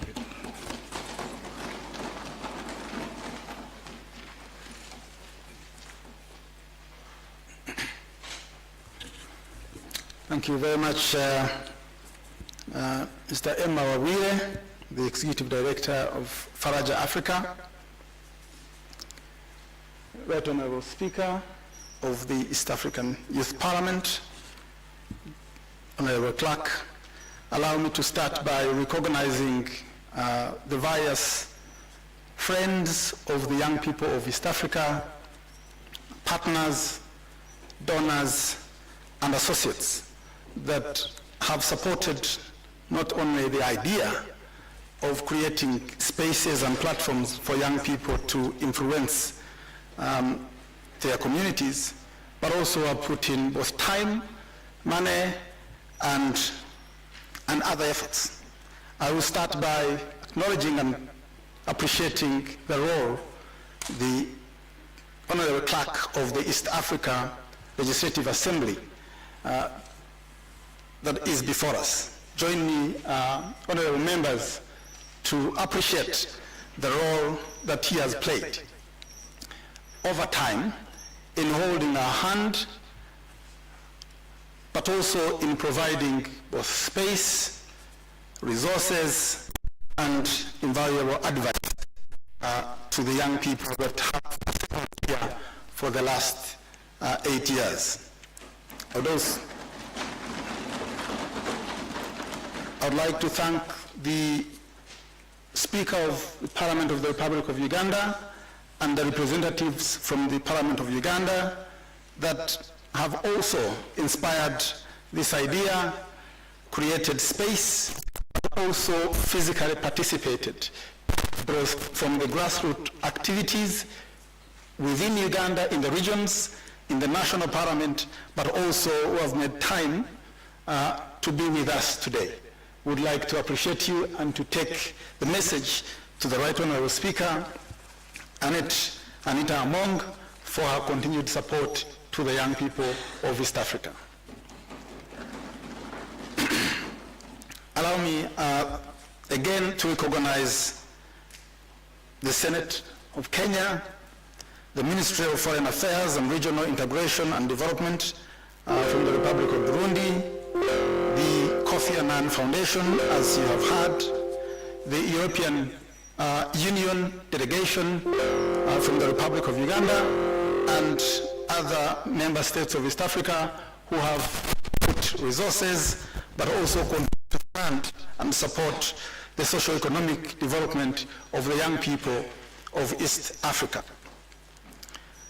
We also would like to thank in a very special way the Royal Danish Embassy that has put in resources to fund Faraja Africa Foundation in the support of democracy, human rights and governance in Uganda. Of course, without saying, we would like also to thank the German government that has continued to fund Faraja GIZ. You heard from Emma the support and funding from HIVOS Fund. Thank you again, HIVOS, for being intentional in funding sexual reproductive health for young people and pushing that young people should lead by example, but also that access to information and services for sexual reproductive health is not just a rhetoric, but a reality for the young East African community. Thank you, our good friends from Akina Mama, wa Africa. Carry our greetings to the Executive Director, our good friend, Msime. Thank you, Peace Foundation, for being here and for loving 8-9 years ago, and you're still pushing the same agenda. Thank you very, very much. On behalf of Africa Foundation, Faraja Africa Foundation, I would like to take this singular honor to welcome you all to this pivotal sitting of the 8th East African Youth Parliament, and also note that we are not just merely gathering as a formality, but we are convening a mighty force of amplified voices of young people across East Africa with a common goal to participate directly in the decision-making processes that will enhance, promote the vision and desires of our former leaders and our forefathers to realize East African integration and confederation in our lifetime. I would like to emphasize that because every time we make 3 steps forward, we make 1 or 2 steps backwards. But as the clerk will tell you, it is still progress. It may be slow, but as young people, we need to amplify the vision of our leaders, to put pressure, as my previous speaker said, on our leaders in our local assemblies to ensure that the dream of East Africa, both integration and confederation, are a reality in our lifetime. Honorable members, there is urgency for action and not rhetoric. As you all know, and as you hear from the debates, East Africa as a region is over 60% young. But instead, many times of taking advantage of the young or the youth dividends, we see that in many countries, youth are still underrepresented in political spaces, excluded from policy making, and tragically locked out of economic opportunities that they deserve as key stakeholders in their respective communities. Today, we must take advantage, as my previous speaker said, of the opportunities that come with innovation and with technology to bridge the gap among the young people of the haves and have-nots, and the gap that is occasioned by lack or limited access to information. Our ambition as Faraja Africa Foundation is to see an economically empowered and socially engaging young population of East Africa and Africa at large. I know that we are all looking forward to the conversations and the debates, so I don't want to bore you with a long speech, but I would like to urge you that you are not a generation Z or A, you are a mighty force cutting the strings of time and compelling older generations, Generation X and the baby boomers, into a crucial cross-generational dialogue that yields positive and will definitely lead to sustainable positive change. We talk about youth power, but we need to remind you that this youth power must come with responsibility. The innovation we are talking about, the access to tools that are occasioned by technology, give you young people an edge over our predecessors, but that must be exercised with responsibility and with care. I therefore challenge you that in this 8th Parliament, you must speak with substance, lead with courage, debate with integrity, and more importantly, with evidenced information, legislate with vision, and own this place, because the issues you raise actually matter. The reason this clerk to the East African Assembly is present is not ceremonial. It is because the leadership of this parliament recognizes and appreciates the views that come from here. And so, whereas it may be seen as a mock parliament, I'd like to confirm to you that the issues that emerge here actually make their way into real decision-making processes of this institution. So it is not just to catch the eye of the speaker or the camera, but it's actually to speak the voices, the aspirations of the young people of this region. I would like, therefore, to take this singular honor, again, to congratulate you all. You are just a small representative of your country. And so speak with pride, knowing that you're on record for representing your country. Make your countries proud, but also make your voices heard. With those few words, I would like to take this opportunity to invite the Honorable Clerk, who has been our mentor, our host, but also who continue to hold our hand as we pursue the aspirations of young people of this region. Join me to welcome him. I thank you.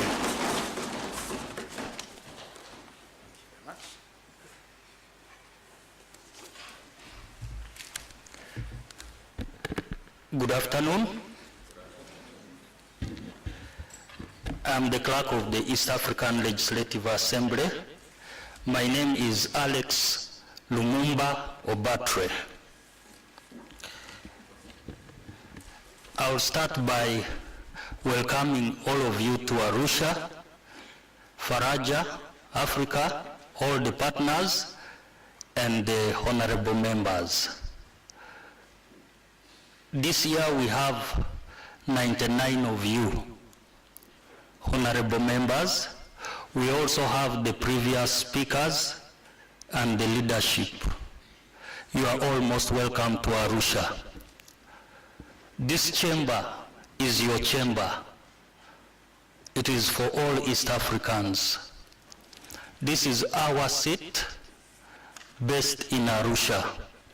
But we also have collaboration with national parliaments, where whenever we have sittings in the national parliaments, that also becomes our seat for that period in a partner state.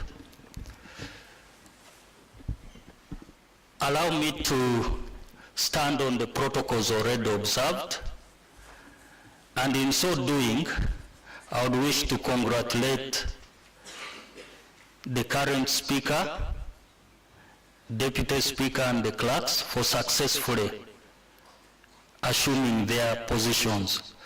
It's no mean achievements. The trust that your colleagues have placed in you, carry it with pride. To the outgone speaker and your predecessors, thank you for a job well done. And thank you also for making changes to the organization and the office of the speaker and the clerks. I'm informed that you are now considering, or you have adopted a proposal for 2 years to hold leadership. If that is the case, it is a good breeding ground to assume leadership. I would also like to thank you for considering to constitute committees. Those of us who have worked in Parliament for some time now, a lot of parliamentary work is processed through committees. On many occasions, work gets refined in committees before they come to the chamber. And in so doing, that's a positive move, and please keep on the transformation. The Speaker of the East African Legislative Assembly has blessed your meeting today, and he will be able to join you tomorrow. He's traveling all the way from Burundi for purposes of joining you. We recently had secondary school's youth debate. He also traveled all the way from Brussels that time to be able to have a talk with the youth. And therefore I can confirm that he's passionate about the development of the youth and also to ensure that you take up leadership positions. There's a mantra that the youth are leaders of tomorrow, but that has been disproved today from our friend from Ghana. Leadership with the youth begins today. And therefore, it is out of you that we are seeing possibly presidents, possibly ministers, possibly MPs, possibly ambassadors. It is through such fora that you nurture your skills.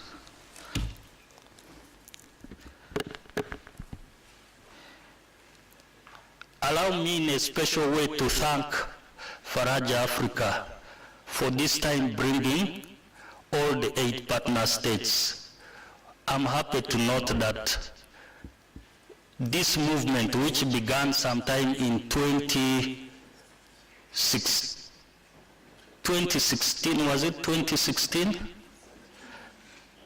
I think, yeah, it began in 2016 when the discussion started. And in 2017, we actualized this youth parliament. From that time to present, a lot of changes have taken place. Faraja Africa is able to attract resources for the youth. We are also in a position to continuously advocate for the development of the youth parliament. We believe that in the next coming years, we shall even have more participants. It is sad to note that our members from Federal Republic of Somalia had some challenges crossing the border. We were informed that they needed visas. We had thought that that matter had already been resolved when the Federal Republic of Somalia joined the EAC. Those were some of the administrative issues to be resolved, that for ease of participation, delegates of the member states would have opportunity to cross visa-free. However, we observed that this was a challenge. I'll take it upon myself, and which I have already started, to engage our members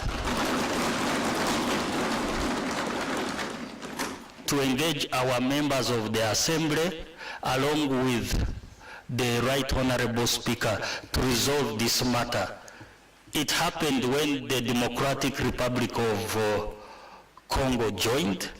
The first few entries into EAC border states, Tanzania, Kenya, attracted visa. But with our advocacy role, we were able to resolve that, and I can assure you, in the next youth parliament, you will have free access to delegates from Somalia.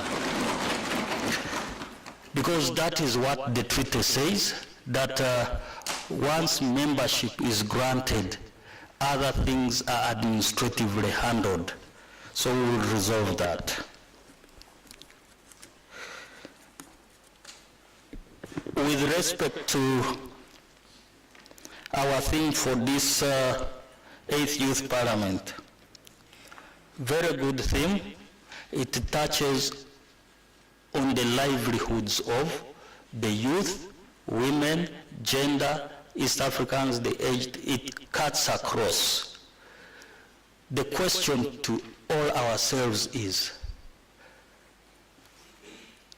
SDGs have been on the agenda for a while. What can we do differently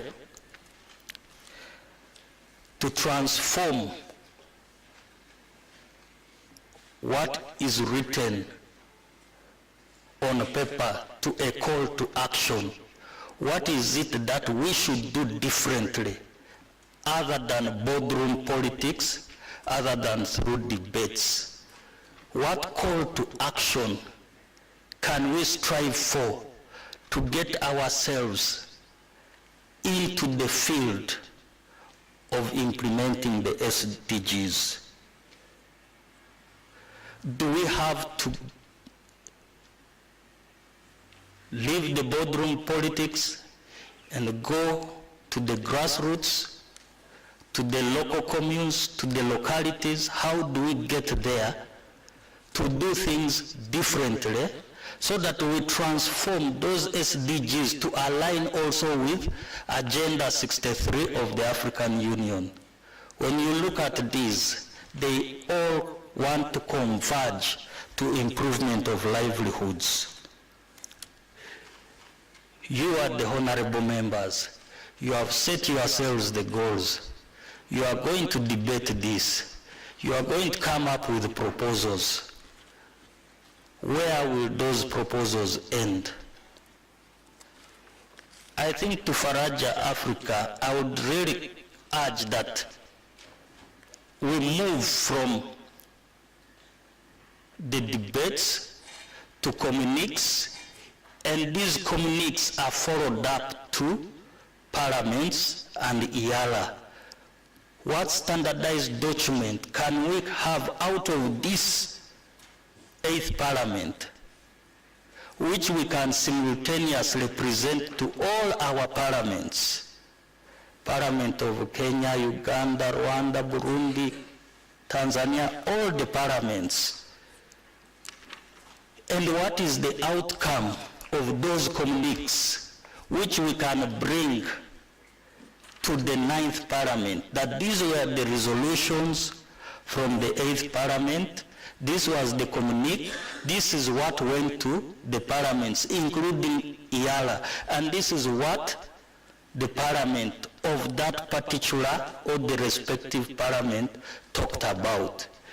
In that way, we shall be able to track whether our resolutions are sinking down, are finding their way on the agenda of national parliaments. I know national parliaments, the East African Legislative Assembly, will broadly talk about the youth, but what is it about our communique from the 8th Parliament that was looked at specifically without diverting to any other issues?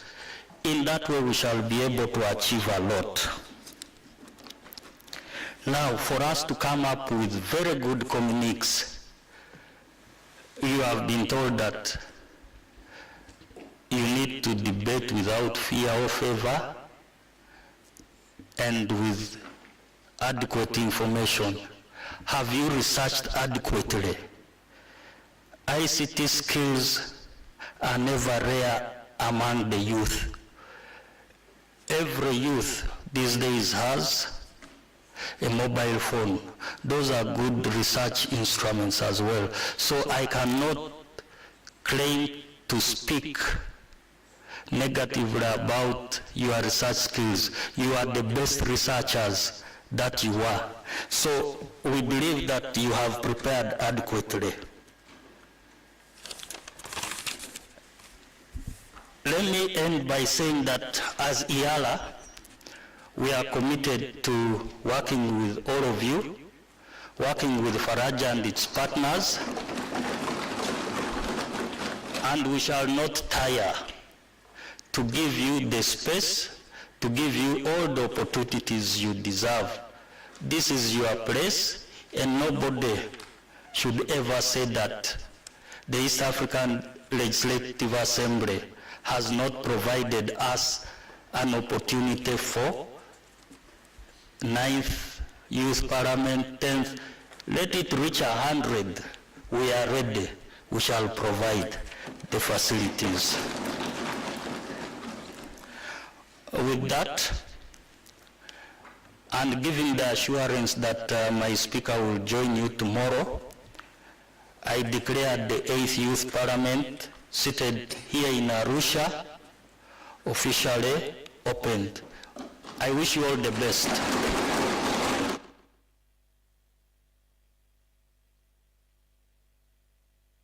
Surely we can do better than that. A bigger round of applause.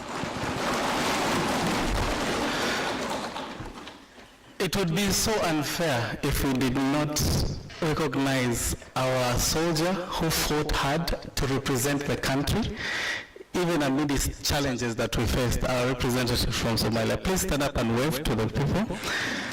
Honorable Clerk. When other colleagues stepped back, she stayed there. Even when the bus left, she stayed there. We thank you for your commitment, and surely your country recognizes you.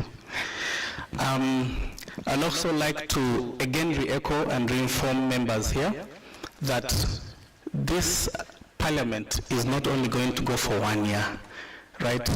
Honorable Clerk, Faraja and the partners have agreed that for better building, capacity building, that the parliaments go for 2 years, as with your guidance. And I'd also like to thank your office for continuing to engage and approve this proposal. Thank you. So, members, we are going to have an official photo, and then we quickly move to getting our tea, and then we can be able to start the session. With due respect, I'm going to officially hand over to the chairperson, the speaker, who will now take us into the next session of closing. Thank you.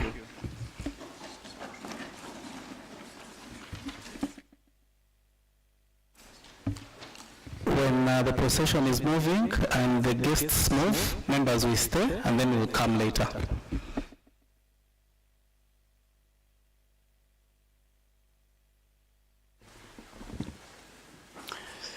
Honorable members of the 8th East African Youth Parliament, I'd like once again to ask you to help me appreciate truly all the speakers that we've had so far.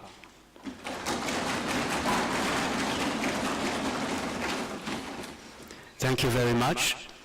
As for now, I'm going to declare suspension of the House for an official photograph with everyone, including our partners, our outgoing speakers, and everyone in the House.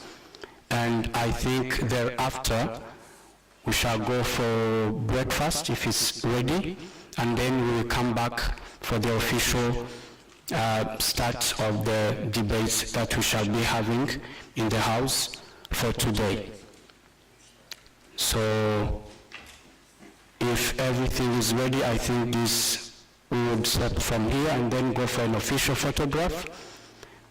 I think we are going to have it outside, and then we come after breakfast to continue the activities, the deliberations of today. Thank you very much.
discussing when I'm on camera already.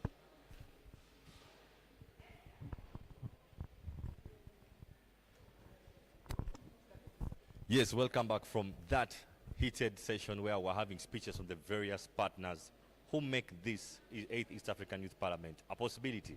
We had various speeches from the Kofi Annan Institute, we had speeches from GIZ, from various partners and stakeholders who are part of the 8th East African Youth Parliament. Well, with me, I'm going to have a little interaction with one of the guests. I mean, one of the delegates. He's going to tell us his name and his country where he's from, and then we get to see a little bit of what he has to say of the session so far. How are you, sir? I'm fine. How are you? I'm doing fine, thank you. You're welcome to Faraja Digital TV and as well as the 8th East African Youth Parliament. Thank you so much. Yes, I'd like to know, how do you find this year's 8th East African Youth Parliament? For starters, my name is Ahura. I am the Speaker of the Rwenzori Youth Parliament and the Chief Justice of the Uganda National Youth. Privileged to represent my country, Uganda, at the 8th East African Youth Parliament, and to me it's a humbling opportunity, a privilege that we as young people have an opportunity to come and deliberate on issues that unite us as the East African community, and also have the opportunity to progress and put our East African community further to move towards the unity of the entire Africa. So to me, the experience I have had so far to unite with other colleagues from different countries, from other young people from different settings and cultures, is a great opportunity to me, and I find it extremely interesting. Wow, thank you so much. So, during the start of the first session, there was a motion that was presented on the floor of Parliament. That motion had a little bit of mixed reactions, both good and bad as well. So, as you representing the Western Rwenzori region, what is your opinion about the motion that was presented on the floor of Parliament? Maybe to put some clarity here, there was no mixed issues because I happen to be one of the people that rose a point of procedure on that motion. There was comments from a number of people on the issues of procedure because the honorable member who had moved the motion had not taken enough time to explain the different roles and the different setups and terms of references of different committees. But at unison, the entire House agrees that we surely need committees to fast track the resolutions and debates we have in this parliament. But the only issue of contention that arose in that first motion was requiring the person that moved the motion and putting the right honorable speaker to order to ensure that he gives him an opportunity to explain further the different breakdowns of the 5 committees that were presented on the floor of the House, and also explain the different roles of each committee, how each committee is going to be arrived at, such that when the members eventually vote for a certain, for that motion, which if in fact at the end, which almost 90% of the House did, that we are able to know what we have voted for and are able to fast track the decision on that motion that we have agreed on. Well, thank you so much, sir. Allow me wish you to go back to the work, but I wish you all a blessed day. Well, as you've heard, that has been a very powerful speech saying the youth really meant, actually they really mean business today. And very shortly we are going to go back to the House, yes, and then we shall be seeing what's happening. But what I want to know is, this year it's not like other years. The morning session is done and the delegates are having a break, and I want to send you back to my fellow colleague who's in the House, and she lets you know what's happening. Jackie, are you there? Jackie, can you hear me? Thank you for watching Faraja TV. My name is Nabosa, and we are still in Tanzania for the 8th East African Youth Parliament. And with me I have Honorable, and he's going to be giving us his experience, and we are going to get our conversation. Yes, keep staying. Welcome. Thank you so much. By the name's Clement Yohane Zorach, a delegate from South Sudan. Okay. What are your expectations, and so far, what can you say about this parliament sitting? Firstly, I would love to thank the Faraja Foundation for giving us this platform, and also thank the East Africa community for hosting this initiative, and also thanking all the delegates from other countries for participating in this crucial moment. Basically, from my own experience and how it has been so far, it has been good. And we're here to learn as an East Africa community. We're here to change the aspect, and we're here to build the East Africa community. We're here to integrate the love that we have for each other. Okay, so in the first session we had voting. Were you comfortable with the votes casting? Yes, surely. The voting was done fairly, and it was very good, and we voted according to competence. And was it your candidate that got that position? No, unfortunately, it was for Burundi. We served previously last year.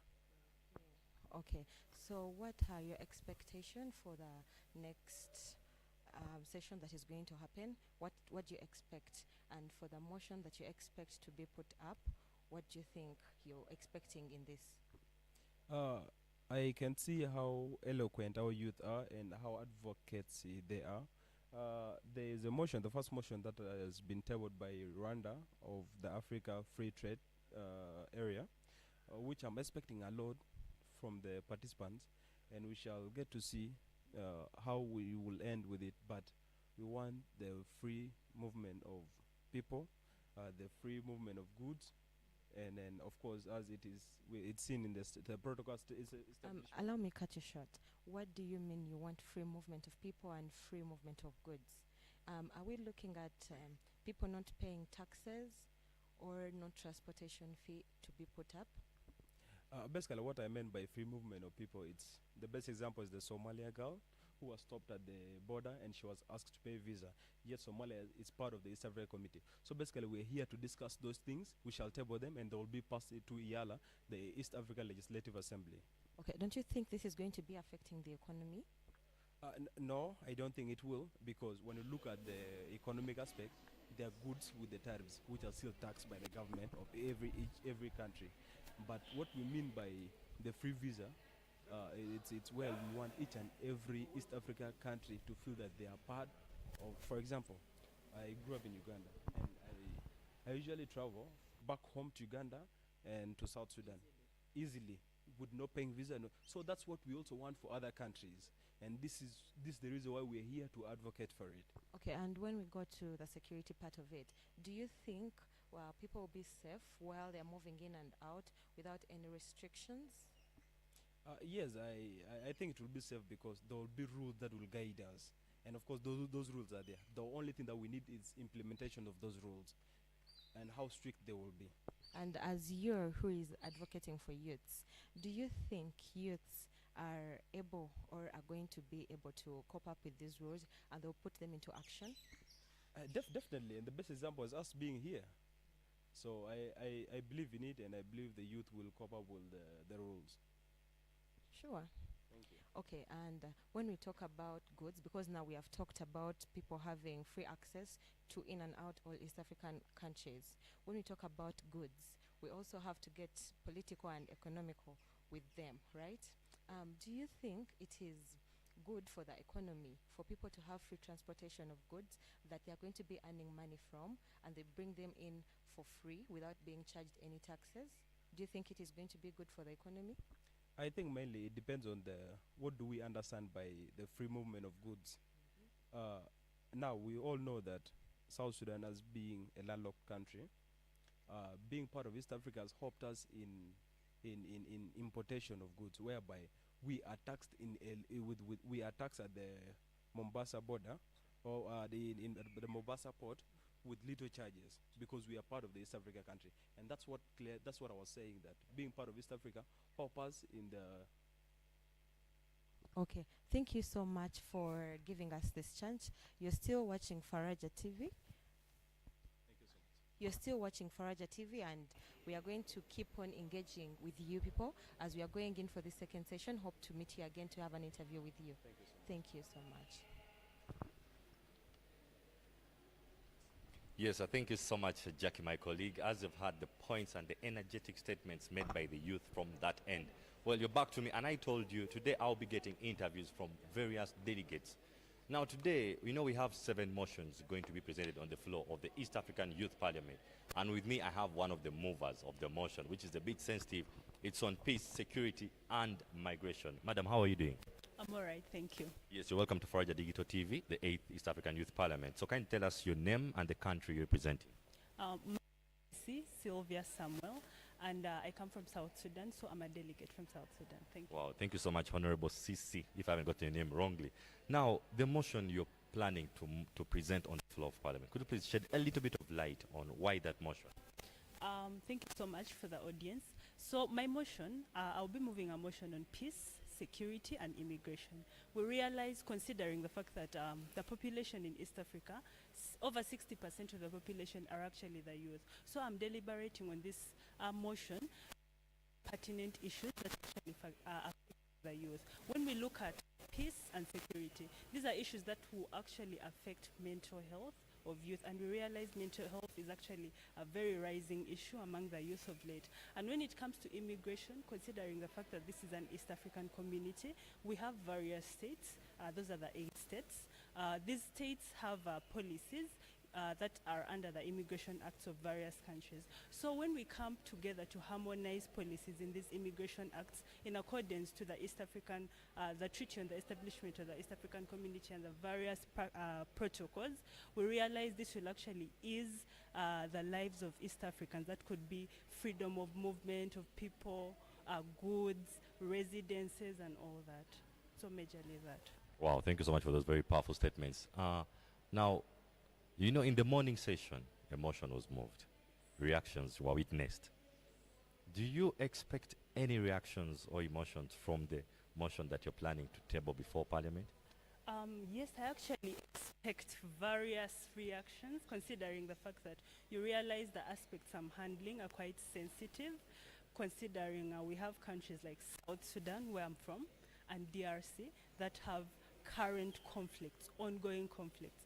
And the fact that these states are a partner state in the East African community, a conflict in these 2 states will actually affect the whole of the East African community. Because when there is insecurity in South Sudan, trade is going to be affected in Uganda, and so as Kenya. So insecurity affects all the East African states equally. So I am expecting various reactions. Yeah, it's a very sensitive issue. And I also have an aspect in relation to refugees. You realize Uganda and Kenya are actually the largest, they have the largest refugee camps that's in Africa. That's Kakuma refugee camp in Kenya and Bidi refugee camp in Uganda, which actually hosts the largest number of refugees in Africa. So I expect various comments, and I'm excited for the debates. Well, thank you so much. As she has clearly stated, I can't add much more to what the Honorable Delegate has made very clear. But all I can tell you is the 8th East African Youth Parliament is one to look out for. I don't want to say so much, but I wish everyone viewing the best of the enjoyment and understanding of the ideas the youth of East Africa today have to present. For Faraja Digital TV, my name is Shedrick, and thank you so much.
My name is Jemba Michael Senkole, team lead and founder of Hummingbird Foundation. We're currently in Apache District for a civil society organization's capacity building program that is being organized by Faraja Africa Foundation in partnership with GIZ. And I can tell you that this is one of those training programs that we do need as youth-led organizations. I am super pleased to have been a part of being one of the young leaders being chosen for the CSO capacity building training organized by Faraja Africa Foundation in partnership with GIZ. Today was our first day, and the first thing we had was strategic management. Strategic management, which entailed a whole lot of concepts, looking at the mission, looking at the vision, the objectives, a situation analysis, among very many critical things. As an organization, speaking for Hummingbird Foundation, I believe this is something that is timely for us as we look on to creating more community impact. This is the kind of a training we've been lacking out, and I think it is going to go a long way to improve our implementation, but also to be able to stand out as an organization causing tangible impact in our communities. Today, having been day one, has been more than thought-provoking. This I could attribute to one, the facilitators we had today, but also the topic of the day. Strategic management isn't an easy thing to run through, but then knowing that there is always time for us to step back a little as young leaders and be able to re-evaluate some of these things we normally, where we intend to go. Today was done in the best way possible. And as a growing space, the Shiloh's Foundation, a strong appreciation was made today in knowing what our unique direction should be as a mentorship space for a very specific group, but even knowing how to do this better. Because 5 years down the road, we need to be able to grow even much better. So I'm looking forward to the many other trainings. In the next 2 days, we're here for 3 days, looking at resource mobilization, the financial knowledge and skilling that we're going to get along the way. And I can tell you, I'm excited about this training and looking forward to learning more and more. I think this initiative is very, very useful, especially for young organizations, for youth-led organizations to be able to stand out and create the impact that they are looking forward to. And day 2 and day 3, I'm definitely expectant to be much more challenged. I'm looking forward to think and for my head to really grow big, not in terms of really the size, but in terms of getting so much knowledge, but also because I know there is so much energy in the room, given we are all young people, and from day one we've shared so much commonalities in terms of ideas and all. So definitely networking is also an ideal thing for me for the next 2 days, but really understanding directions even in terms of financing compliance as a growing young organization and so many other things. Talk about a shrinking civic space, donor dynamics, quite a number of issues that have contributed to CSOs closing and not operating in Uganda of late. Well, we are here to solve the situation. My name is Nahara Shalom. I work with Faraja Africa Foundation as a program manager in charge of governance and participation. We are in Apache District for 3 good days to impart knowledge onto young EDs in charge of civil society organizations at the grassroots level to be able to give them capacities where they are able to implement wherever they are with or without resources. I mean, think about it.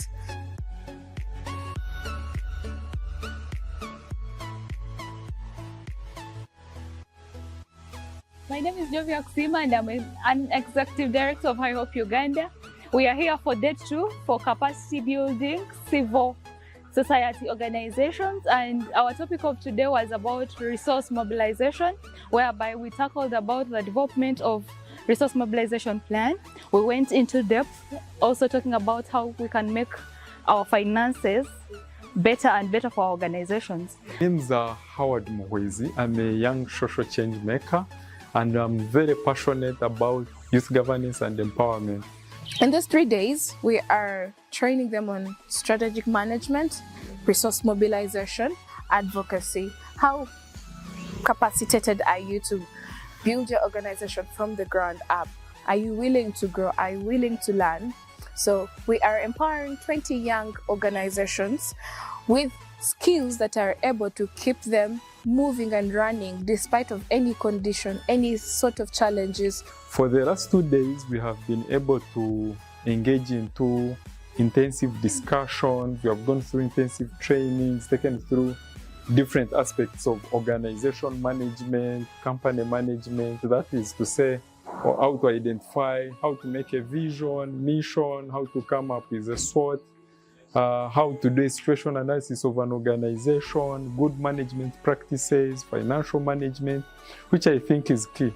Because in most cases, young people have good ideas, they have good ideas, but the biggest challenge is how to manage and run organizations. As High Hope Uganda, this has been a great opportunity for us to be chosen among the 20 organizations, and also it has been a month of us tackling our financial management and performance. We tackled about the resource mobilization plan. We went into depth to also know our financial management, how we can use our policies to get better connections in order to serve our people. And I want to say today it was such a fantastic opportunity. We had to hear it from the experts who were able to delve into the nitty-gritties of resource mobilization.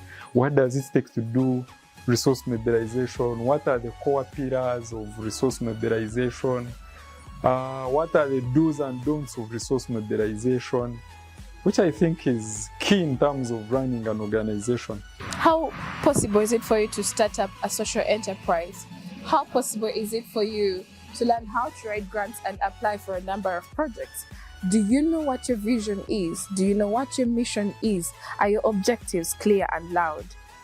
Well, we are in a patch working with Action Aid, supported by GIZ under the CASP program, and we're here together to empower 20 young organizations to make sure that the shrinking civic space is solved.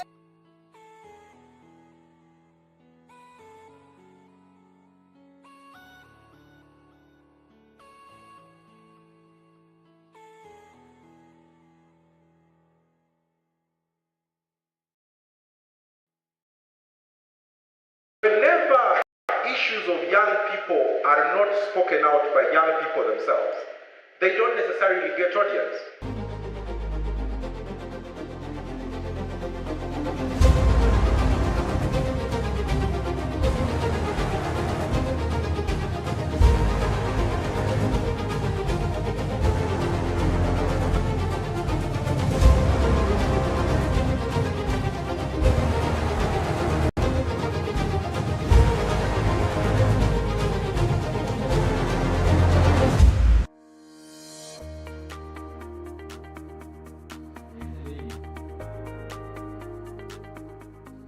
This being the 6th edition of the National Youth Parliament, organized by Faraja Africa Foundation. Yeah. As always, the drill is you have the regional parliaments where youth get to debate on various issues. So how were the regional parliaments of this year? Well, quite interesting. They were bigger compared to last year. Remember, because last year we still had COVID, that was, sketchy. This time around, we had bigger numbers and we had wider participation.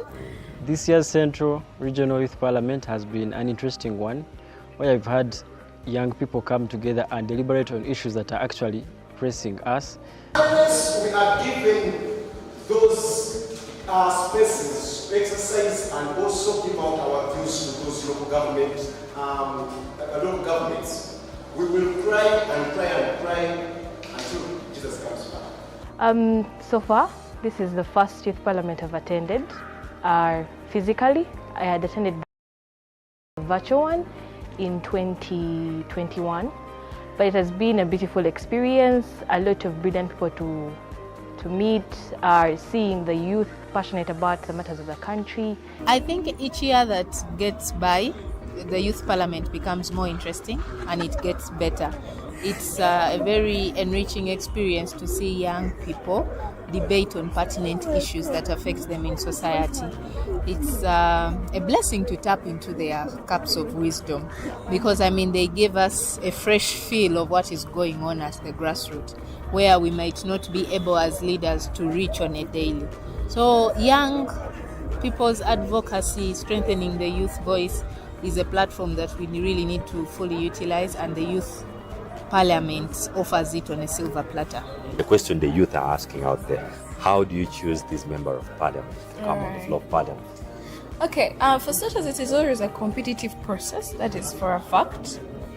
But in the competition, we look at leaders, young emerging leaders, who have hands-on skills, who have done something, and we also give a lot of consideration to the leaders from the grassroots, because given our development approach, we're using a bottom-top approach. I don't want to lie to you that I'm going to go and pick someone that has been in power for some time, that is exposed already. No, we want that person who has not been here one time, or that person who is able to talk, who is able to speak. And of course, while we're doing that, we consider special groups, I'm talking about the PWDs, yeah. I'm talking about the special groups. We're looking at the women, the young mothers out there, and the person who maybe didn't finish school, but are trying to make it out there. So it's not like we don't want everyone to participate. I also have to have regional balance. We want each and every region. I was so inspired by the sessions. When I was cheering, at some point I got lost in my head. I said, imagine this was the real parliament, because the people were really respectful. Under my guidance, I managed to imagine in 30 minutes, 18 politicians speaking to the point. That was special, and we need to improve this, keep on going with this. Now, one day is not enough for everyone to understand the content of the motions. We tried, but we can only try. So this has inspired me. I want to really talk, say, okay, what are the chances? Can we see, is there any chance that we could keep on these conversations? Maybe even if it's quarterly. Because this crowd, if they have another chance to debate, they'll just get better and better and better. So the issues that were carried out from all these different regions were put together. And of course, we use the whole problem analysis sort of method to come down to the motions that we've discussed today in the chambers. During the event, we had 3 motions, but one of the most outstanding motions that really that really touched me was the motion on cattle rustling in the eastern part of Achule sub-region and Karamoja. This is something that we have been talking about. We tried all angles. And when this thing was brought, and I believe what we brought out here will again spark fire on the government to at least act. Traders who have handed over their guns to the government, you will find that they have been promised that maybe we are going to give you these livestock and other things to do. Because what the Cajuns knows, most of them, they know about only cattle keeping. There should be an alternative of other things so that they don't go around and killing people, taking away their cattle. They should know that without keeping the cattle, we can also survive on our own. It is not only about the cattle raids that is taking place. As I speak right now, families are leaving their home as early as by 5 p.m. to go to seek for a refuge in one of the nearest places that they feel it's a bit safe. One of them being churches, institutions like schools, just that they can comfort themselves in. Because these cattle raiders are no longer only taking cattle, but they're also killing people. Well, the issue of climate change and then in relation to also agriculture for the young people, that one is very directly related to the young people, because climate change and agriculture eventually evolve into a reduction in the quality of life that the young people are living. And if young people cannot live a certain quality of life where they can have their basic needs and all that, it can set grounds for other challenges to rise, especially community-based challenges. We've had a discussion around land, and this has been a very big challenge, where we have people who have been losing their land grabbers. We've had people owning miles and miles of land in this place. because of the different bureaucracies that rotate around land, lease, non-lease, but we've actually come to discuss this as young people, because in the long run we are all affected. These are areas of settlement, these are areas of habitats where the young people are living and actually trying to earn a living. Having agriculture as our background, the young people here are actually doing a lot of agriculture on this land. Others are rearing cows and others are planting crops. So having the young people come to discuss on these issues that are affecting them, especially the land issue. The land is rotating around economically, socially, and in all ways the land is important to the young people and it is a resource to us. Then for service delivery, it was mostly on medical interns and boosting the education of the country. And then for National Youth Council, we were of the view that we as youth, the budget should be boosted, since we see that in this financial year it was decreased from 4 billion to 800 million. So many issues within the health sector. I would point out that the government should really invest in the preventive measures, especially when it comes to cancer. Cancer has been a very big problem for the country. Looking at the women who have the breast cancer being the highest in the country. So if we have preventive measures, we will not lose a lot of money having to borrow from World Bank and all these other countries.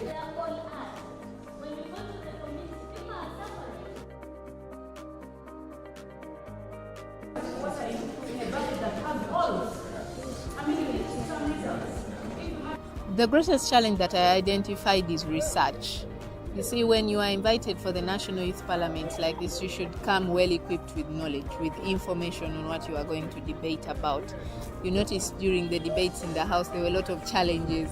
People were challenging each other on information, on falsehoods of speaking this and that. So it is very important that moving forward for the future, young people should always invest their time to research about the issues that they come to speak about. It only does not distinguish them as prominent leaders in the future, but it also substantiates debate better for policy shaping.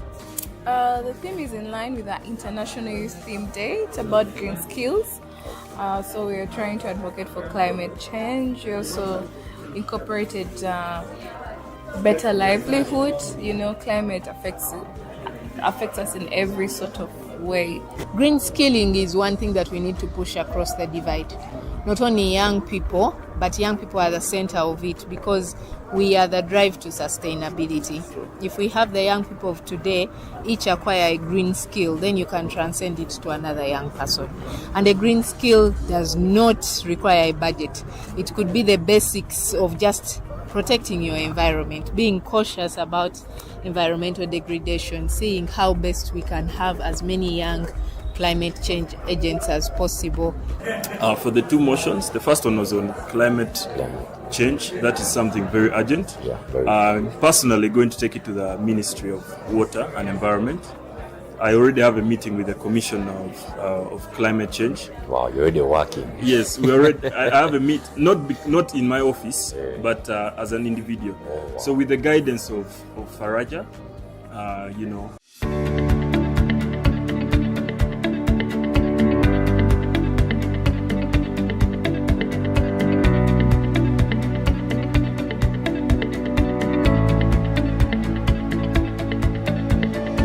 Hello, my name is Paul Peter Siniga from Tanzania. I am Speaker of the 4th East African Youth Parliament, running from the year 2021 to 2022. The East African Youth Parliament has opened many doors for my career as an individual young person from the East African community. It has nurtured me and shaped me as a young leader to engage with high-level policymakers within my region and advise them on youth issues. It's been an opportunity of a lifetime whereby I get to explore my leadership skills and be of better service to the East African region in the voice and representation of young people of the East African region. During my parliament, we discussed a number of motions ranging from post-COVID resilience to universal health care, employment opportunities for young people, and so forth. Some of these motions during my tenure have gone on to be implemented by different governments, such as the government of Uganda that is upholding youth participation in democratic spaces, the government of Tanzania that is advocating and championing the implementation of universal healthcare coverage within the Tanzania, and also participation of young people in economic opportunities and trade in Kenya. We've had audiences and engagements with civil society, government institutions, development partners and diplomatic corps, all in the essence of advising them about young people and youth affairs. One of the key highlights that I've managed to achieve from a local content in Tanzania was having an audience with our speaker, Dr. Kilia Axon, where we advised her on a few issues that encompass young people within Tanzania. But also some of our members of parliament within the space have gone to be part of these high-level policy-making forums that have advised governments on youth issues. In terms of economic issues, the East African Youth Parliament has furthered the integration and interaction of young people within the East African community to spearhead movements and trade of young people within the East African community. Economically, East Africa as one region bears a vast opportunity, an array of opportunities for young people, be it trade, be it cultural expression, be it joint participation in different programs, be it in the development agenda. We've seen the economic opportunities that the East African community provides to young people. Therefore, it was our mission as members of the East African Youth Parliament to contribute highly and talk to our government leaders and policymakers to uphold their treaty of East African to contribute more to the development of young people. In the social space, the East African Youth Parliament has been a safe space for us as young leaders and activists to work together, to come together, unified, to address the challenges within our community. The East African Youth Parliament is a safe space for young people to come together and address the challenges of the regions, find solutions, but also be key players in the decision-making processes by engaging with high-level stakeholders from the East African governments. So as a young person, when you get a chance to be part of the East African Youth Parliament 2022-2023, do not take it lightly. Show us what you've got, your skills, your talent, your vision, your activism, your advocacy, and things that you believe in to make East Africa community better.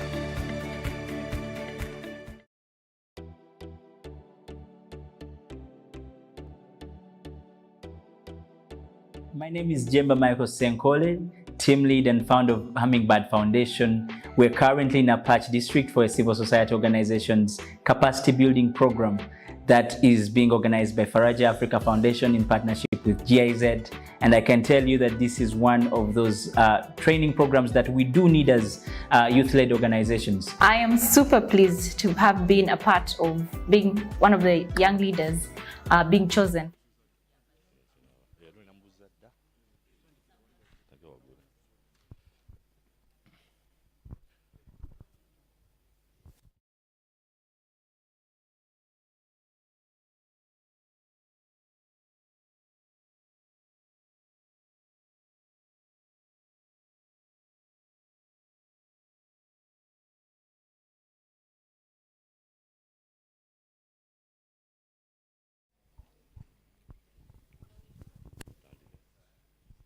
Yes, as you know, the delegates are coming back from the little adjournment that they had.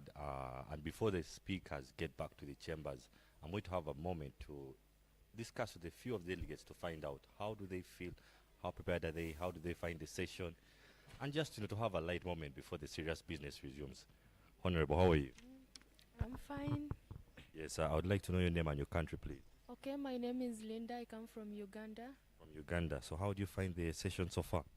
Yeah, the session is a little bit interesting, and of which when they moved also on this part of the formulation of the committees, and also the extension, I know the clerk to parliament, to the IALA will have to look through also on the formalization of the extension of the 2-term years of the speaker than as having one. It has been in my mind because even in Uganda, how I wish it can be also institutionalized in different countries and to our respective countries. For example, in Uganda, the nurse only having one term, we push it to 2.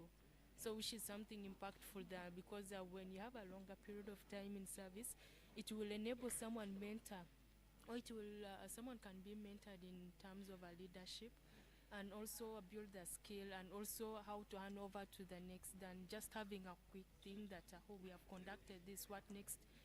Because the youth really have to come up with concrete actions than us doing the tokenism. We really have to see how these things are being formalized, put into action and implemented, and also in the observation, it is the lead, the youth taking lead than the old people claiming to be the youth.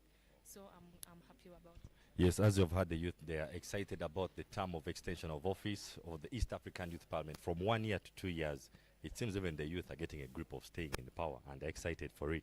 Yes, Honorable, how are you? I'm all right, thank you. Just briefly tell us, how do you find the session so far since morning?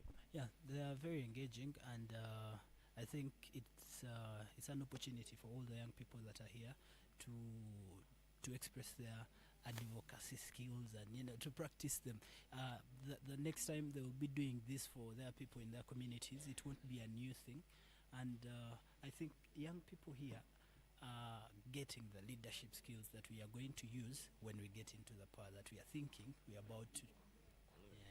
Yes, as you're hearing, the young leaders are excited about getting the leadership skills they are to get right here today at the 8th East African Youth Parliament. I'm going to go over to this side and have a little interaction with some of the young leaders and really see how prepared are they when office comes their way. Honorable, how are you? I'm okay, how are you? I'm fine, thank you. Could you please tell us, how do you feel the young people are ready for leadership when it comes their way? Well, young people are always ready because they are determined and they are resilient, and because we are having such kind of spaces, it puts us at a state where we are able to deliver and we are able to lead with credibility at the time, because we also have leaders in our separate different countries. We understand that we young people taking up the biggest population, we are able to tell them that some of the things that are very potential to us and are very prudent in our society. So young leaders are very instrumental in deliberation, and also they are very important in whatever they do. Yeah, so they are always ready and they are able to action. Thank you so much, Honorable. Well, as one of the earlier on speakers clearly said, that where there is a table without youth, they are going to break the tables until youth are given space on tables. And we are going to get back shortly to the parliamentary session, but I want you to know, whoever is watching, that what's happening today, the youth of East Africa are united, irrespective of their countries, but they're here to discuss issues that affect the youth of East Africa and Africa at large. I remain Shade for Faraja Digital TV. Stay tuned, and we are back in the house shortly.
honorable members of the 8th East African Parliament, for now, I'm asking you to please take your seats.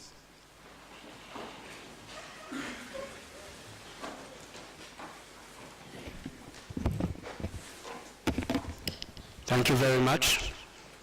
Before we proceed for our official opening of the sessions of debates we are going to be having today, I'd like to remind you some of the rules and procedures in the House and urge you to maintain order in as much as it is possible from your side. Right away, I'm going to invite the clerk to read for us the first motion that we are going to be having. But before we do that, I hope you are aware of the procedures, rules and regulations of the House. And let me remind you that in as much as you continue to violate the rules, regulations and procedures of this House, you might end up being suspended from the House. And if ever you are suspended from the House, you will not be able to continue to have the sessions that we'll be having today. So as responsible honorables representing the young people in East Africa, I truly and honestly urge you to maintain order in as much as it is possible. So for now, I'm going to invite the clerk to come and read for us the first motion, and then after she has finished, we are going to proceed with the first mover of the motion, and the time that is allocated to the mover is going to be communicated. Thank you. The first motion is a motion appealing to the East African community and its member states to operationalize youth inclusion in the African continent free trade.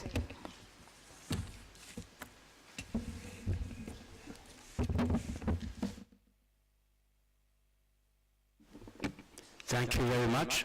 For now, I'm going to invite the first mover of this motion, and please let me remind you that you have only 2 minutes to move this motion, and thereafter we shall have the seconder. And I urge you to go straight to the point without beating the bush or moving around the subject. Please go straight to the point and make sure you maintain the time allotted to you. Thank you.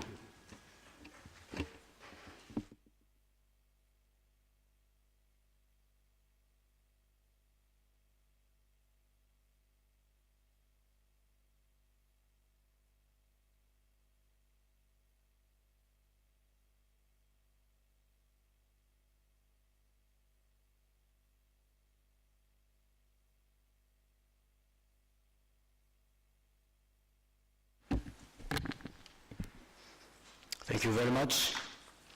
Honorable Speaker, distinguished colleagues, good afternoon. I am by the name of Mgisharugango Jean Felix.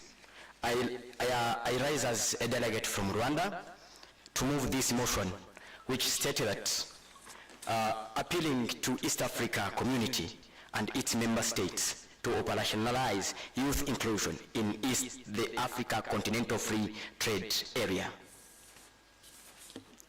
So I bring my commitment and experience to this cause. So firstly, we have just to first understand what is Africa Continental Free Trade Area. When we're talking about Africa Continental Free Trade Area, this is a continental agreement that established by AU to create single market for goods and services, to dismantle the trade barriers and promote intra-Africa trade. So we could ask ourselves what were the objectives. Why are we having all of this? Why are we bringing it on the table today? First, we want to boost intra-Africa trade, the trade between the nations of Africa. The other is to promote industrialization. We don't want, again, to outsource. Now, Africa is having a lot of raw materials, but actually it is annoying to see that we are still getting the finished good from the global north, which is expensive. And then while we are really having, of course, those resources, and we can do it by ourselves, either to attract the investment, we can also just, its objective again, it's all about the job creation. Nowadays we are dealing with the youth unemployment, and hence competitiveness and establish the value chains. Those are the things. So now, let me go down to the history. I'm going to use a very few minutes just to go in the history. Honorable John Felix. Yes. Can you please go to the straight point to the reason why you are moving the motion and why you are urging the members of the parliament to move the motion? Thank you. Thank you very much. Why am I moving this motion? So according to the demographic, over 70% of EAC are under 35 years old. And 70 in Uganda, Tanzania 70, Kenya 68. So, according to East Africa regional analysis, that is the situation in East Africa. And the level of unemployment, according to Africa Barometer 2024 report, showed that in East Africa, 50% of the youth are unemployed. So I can give you an example of, for instance, in Rwanda, according to National Institute's Rwanda Statistics 2023, showing that the Rwanda is even 20%. That is the critical. Another, it is all about informal cross borders that we always face. When it goes to this, based on the United Nations Conference and Development of 2022, youth make up 40% of informal cross borders trade, women 70%. And actually when you try to see the transaction cost, take between 25 to 30% of the trade value. It is consumed to the border. That is a loss, actually. We youth, we don't have actually a lot of capital, and now we are spending it in cross-border, where we are paying, of course, the other amount. Honorable, yes. The time that has been allotted to you is over. Please, I give you one more minute. Tell us why we are moving this motion so that we can actually invite the seconder. Thank you. So another reason why just we are moving this motion, it's all about even the representation gap that we are having. The other, actually, where 5% actually is less than 5% is represented in the youth, in the youth and even Africa continental free trade area. The knowledge gap, access to finance, there is no finance actually, where even most of them, they don't know, and even they cannot even access, we cannot even access to the loans nowadays, while we are just the future of the Africa. So the poor infrastructure come as another reason that why we are bringing all of this on the table. Because the transport costs also in EAC corridor reaches to 40%. So now, thank you. Thank you very much. Yes. Speaker? Yes, thank you very much. For now, is there any point of order or point of information before we proceed? Yes. Honorable. Thank you, Honorable Speaker. I was about to direct the point of order to Honorable Speaker, the current Speaker. My name is Bol Akech. I'm from South Sudan. You have instructed him to tell us exactly how is this one affecting us and how is it affecting the youth in East Africa, and what can this Honorable House do? Instead, he has just gone now without telling us exactly what can we do about this particular motion. That is my point of order.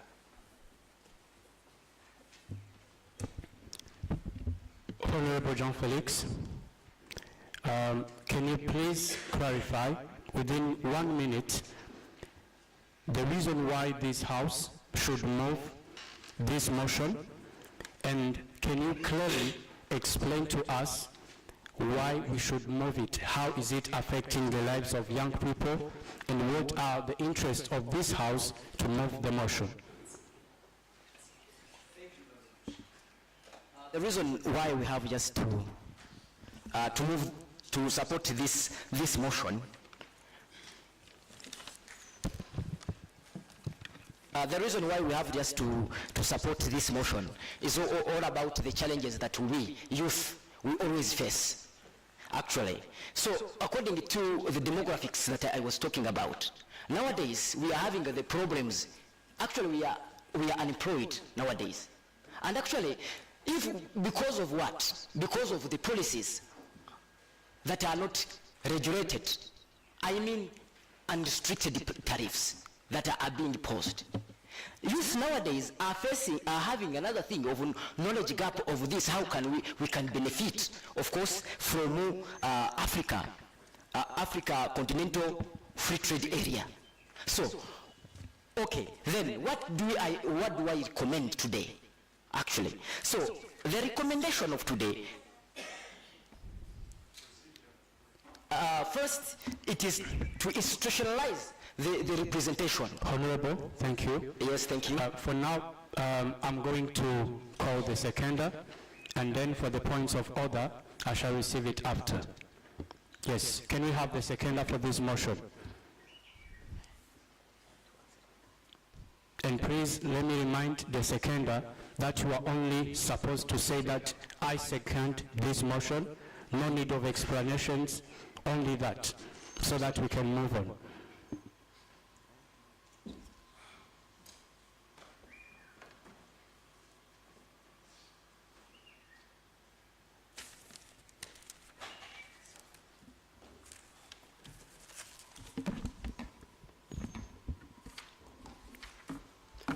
Good afternoon, Honorable Speaker. Good afternoon, each and everyone around here. My name is Mahira Theophile from Kigali, Rwanda, one of member Nur Foundation. The reason why we have to supporting this motion of continental Honorable, you are supposed to say that you second the motion. There is no need of explaining. Thank you. I'm the seconder for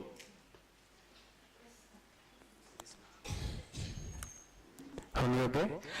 Thank you. I second motion, Theophile Mahira. I'm here for supporting this motion for the following reason. First is boosting intra-Africa trade. Honorable, thank you very much. Okay.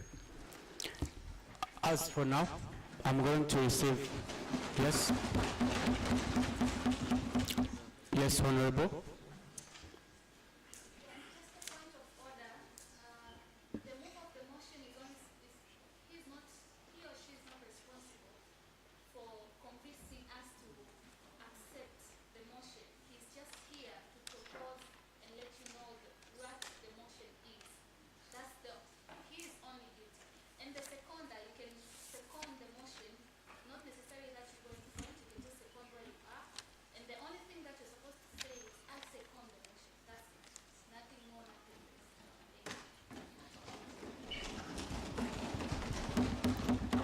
Thank you very much. For now, we are going to open up the debate for this motion. So, okay, Honorable.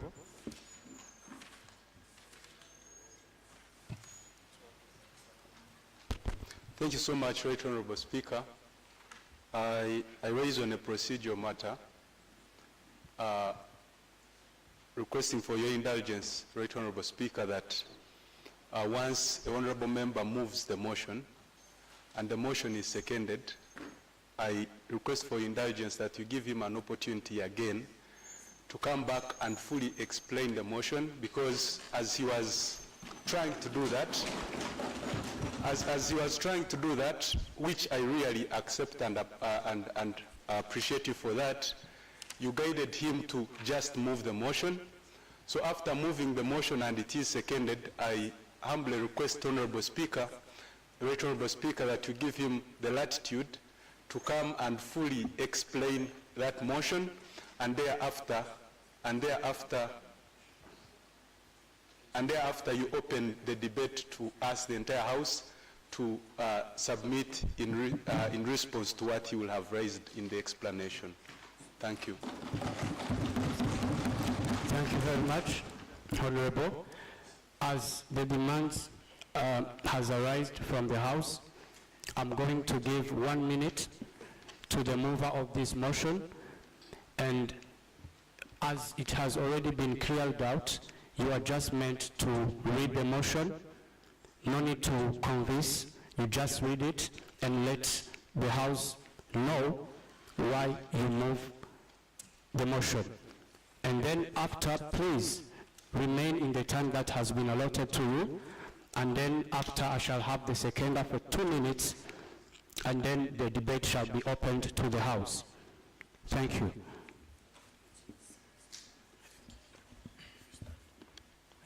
Yes, right, Honorable.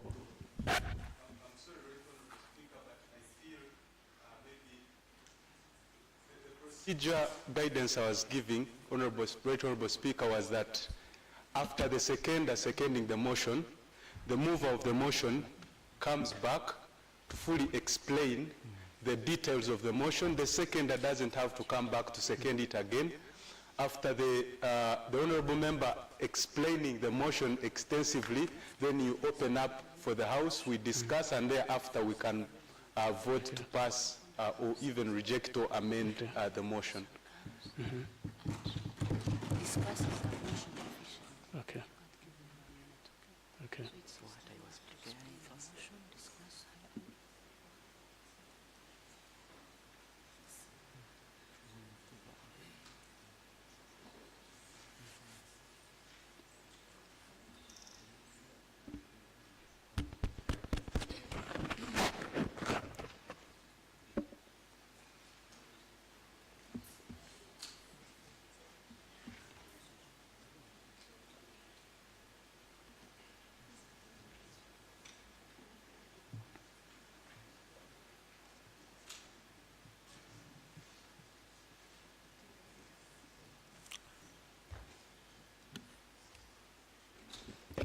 Thank you very much. Right Honorable, I think you're done. I hope, Right Honorable Speaker, my guidance is, my procedural guidance is received. Right Yes, it is. Yes, Right Honorable.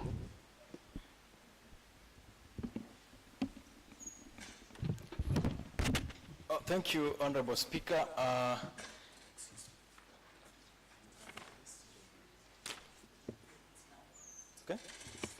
Thank you, Honorable Speaker. Allow me just expedite on what my brother has mentioned and say that the critical issue here is for members to understand why are we talking about inclusion of young people in this Africa continental free trade area. So the mover of the motion has a responsibility to explain the why, how, and when. Are we going to include the youth? Why? When should we do it? And how should we do it? So once he's done with that, then now members can now debate and agree whether to vote for or against. I think that's the procedural matter, procedural matter that we should be working on. Please, honorable members, I will allow for 1 point of order before I proceed with the mover, because we have to use the time that has been given to us, because we'll have a lot to do for today. So I'm going to receive 1 point of order, and then we proceed with the rest. Okay?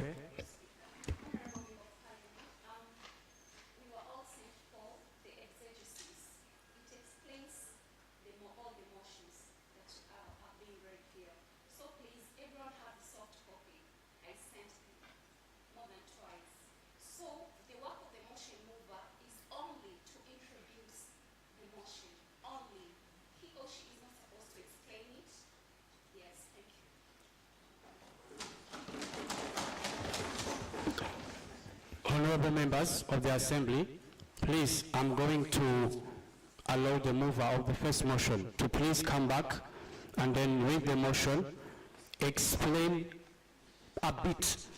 You are not given much time to do that, since it has been said that the exegesis has been sent to you. So you should come and then read the motion, explain a bit, so we can move on with the remaining parts of this session.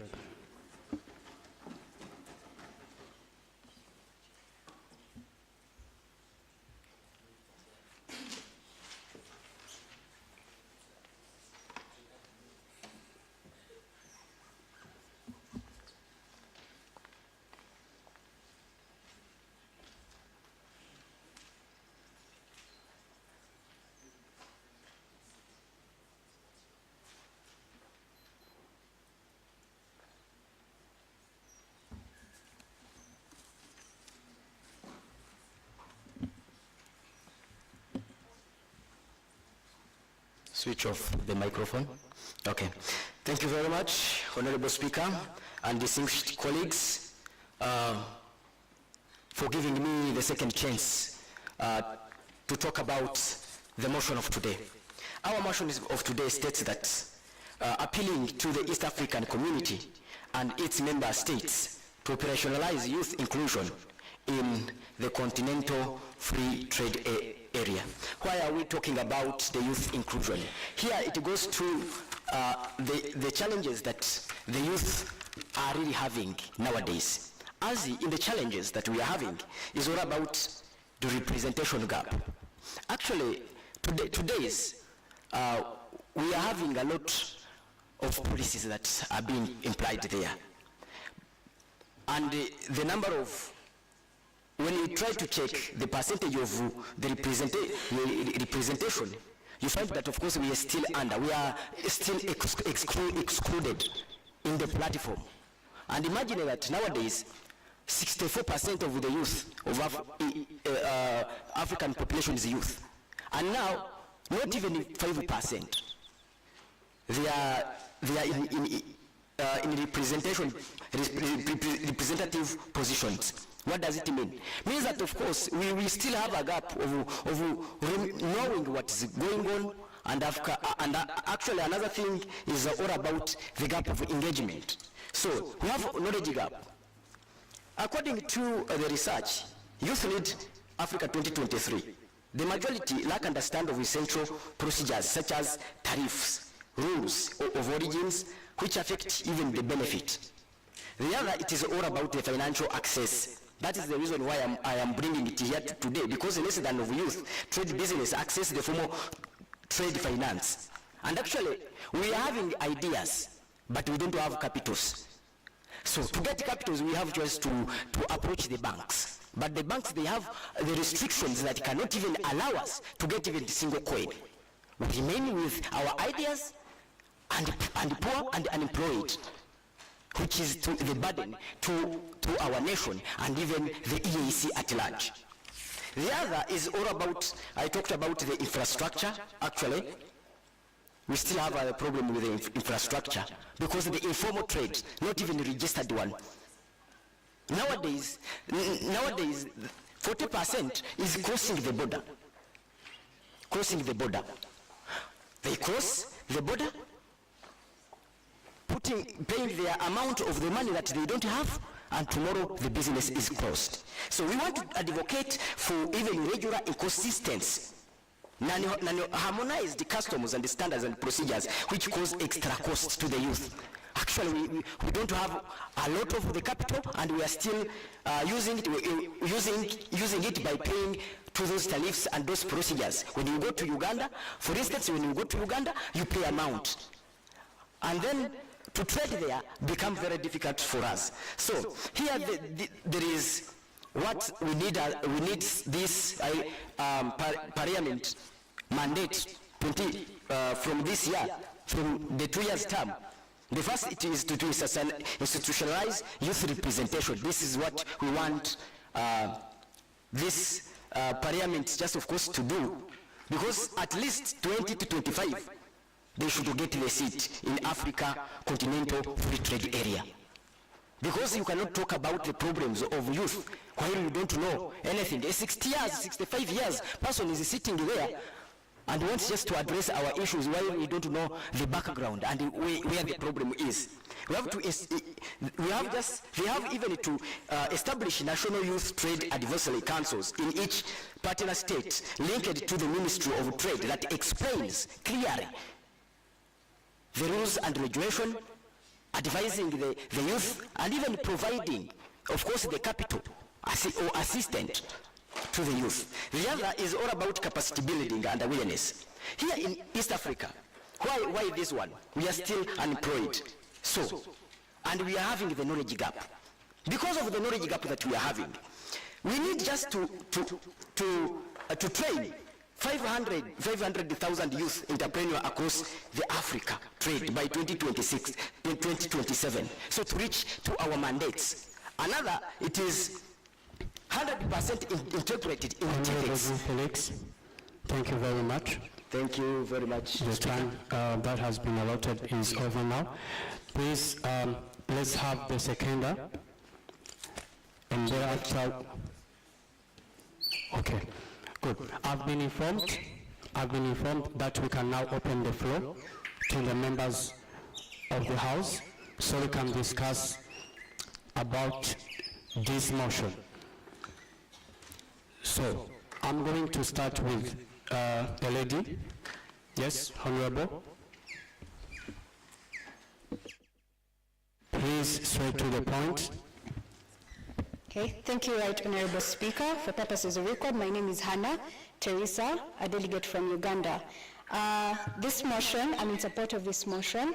Firstly, because by the middle of the current 21st century, a third of the world's population is expected to live in Africa.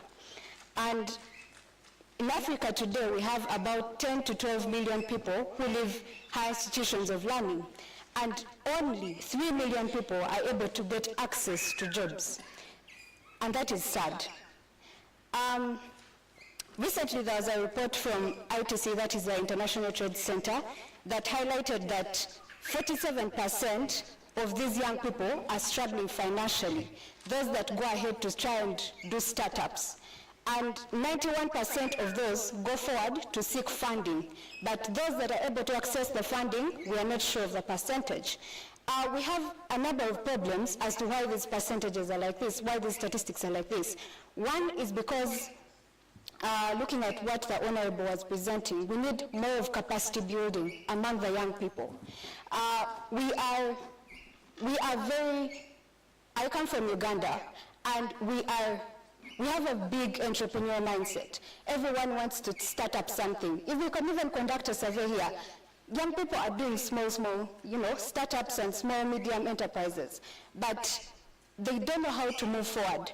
Right now we live in a global village. We need to learn how to become competitive on the global scale. And that means there's also a skills gap. To know, and we're in the digital era, we need access to internet, we need access to finances, and then we have a very high migration factor. Many of the young people that even leave the institutions, they don't come back to think about building their own countries or their continent. It's about, let me move forward to another continent. And you find with time, our continent is continually lagging behind. So we need youth inclusion, but how ready are we to participate in this? Right now, intra-African trade stands at only 16%, and external African trade is over 35%. So even as we're striving to be included in this, where is our stand? Do we have a strategy, even if we are given the platform? Do we know how to move forward? Right now, we rely so much on external products. And we have so many resources. That's why you hear so many people say Africa is blessed but cursed at the same time. Because we lack, there's something missing. And it's only the young people of today that are going to drive us to the Africa we dream of. Thank you. Thank you very much. Thank you very much, Right Honorable. I'm going to have the Honorable please introduce yourself and then. Yes, thank you so much, Right Honorable Speaker. Colleagues, I'm not going to lament about the problem that we have because it's already stated in the motion. But what I'm going to talk about is the entry points that we really need to harness as far as addressing the issue here. One, if you look at the Africa Free Continental Trade Area, you find that there are so many challenges that we have. One, the issue of value addition. Most of our products from Africa are not on the market because we lack value. So I think the ESC should also look into how do we promote young people who are in value addition. Then we are talking about free trade, but we forget the fact of services. Most of us are trading in services. For example, I have colleagues where I come from who are lawyers, but you cannot trade your service as a lawyer in a country like Kenya, in a country like Uganda, in a country like South Sudan. You are required to have a practicing certificate, which takes a process to have. And then two, there is a challenge of harmonizing our education in Africa. You find that the conversation that we are driving, the education we have is to lead us into the job market. But you find that most of our East African communities cannot even welcome the knowledge that we acquire from our schools to be able to participate in their job markets, not even to work in their factories. The example I would give is in Tanzania here. Accessing a work permit in Tanzania is very hard. And then we are talking about the Africa Free Trade Area. Then lastly, Mr. Speaker, what I would really want to recommend is that let us capitalize, or let us give, we call it liquidity, to the East African Development Bank, so that it can open up ventures, capital ventures, to give us money as the young people to participate in this kind of conversation of Africa Free Trade Area.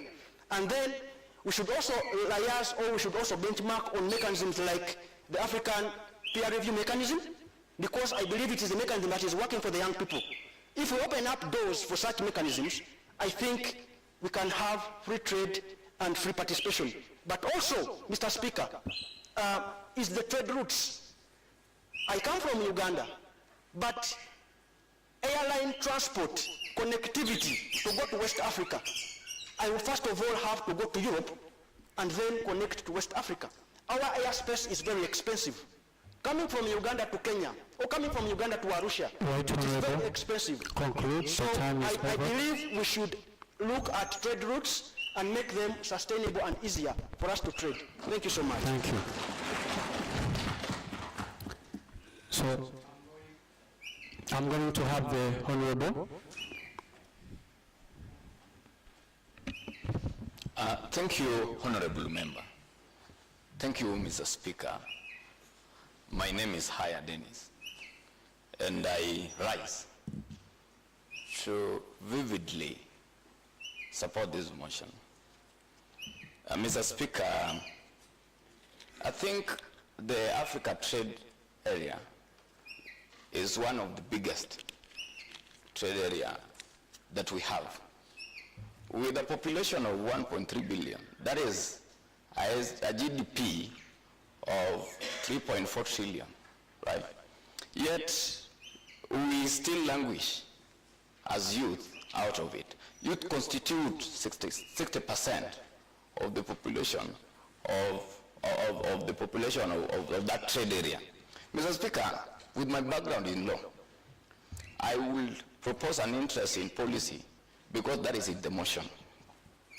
And the policy or enabling policies that I propose here in this floor in support of this particular motion is one, that to promote a digital trade and e-commerce and innovation ecosystems that allow youth to participate as a policy. Mr. Speaker, we can harmonize trade policies, just as my honorable member who has spoken, that we have in the East Africa countries, there are laws that do not harmonize and do not allow us to particularly trade. So then if you can have trade policies to be harmonized, such that the trade policy in Kenya and trade policy in Tanzania and Uganda are similar, particularly, so that to allow this particular trade to continue for youths particularly. Thank you, Mr. Speaker.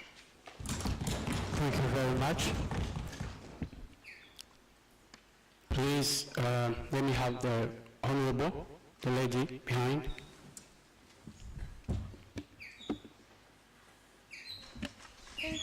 Honorable Speaker, Legislative Assembly, I rise to second the motion, and I would love to give a proposal procedure.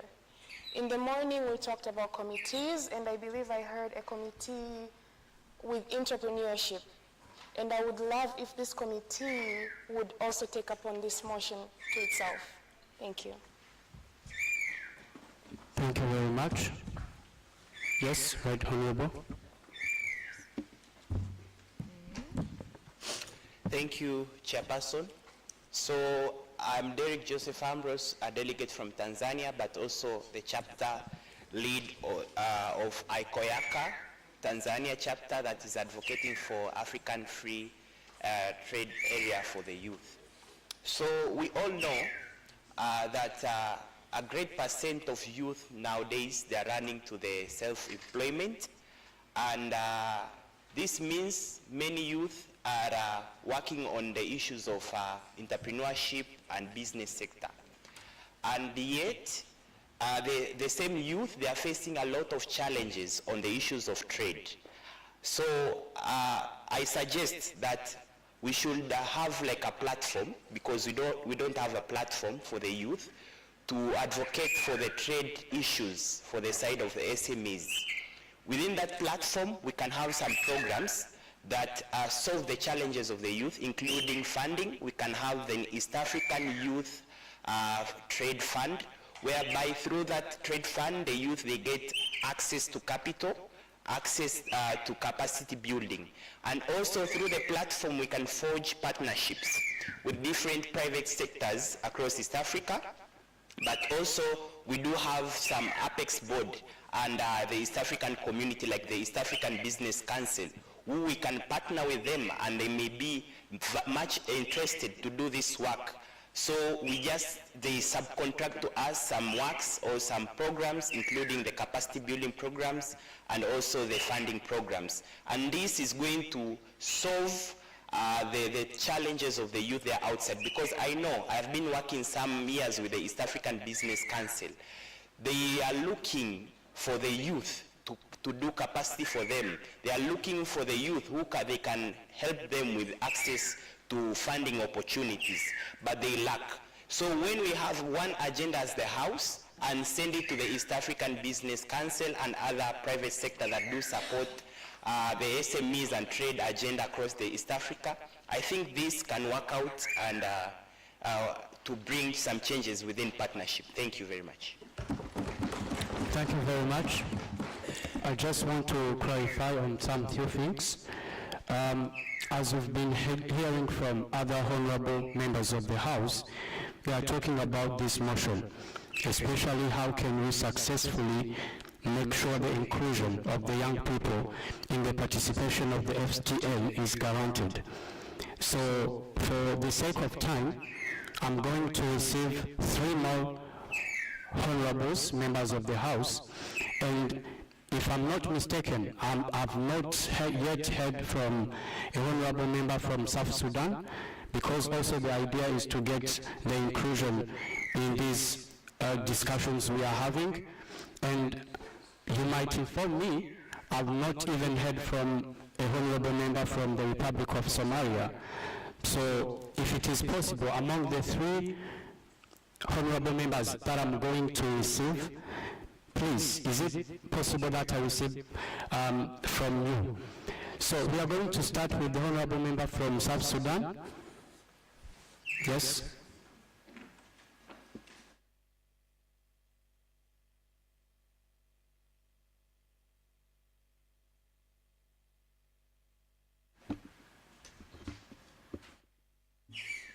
Can you access the microphone? Microphone, please.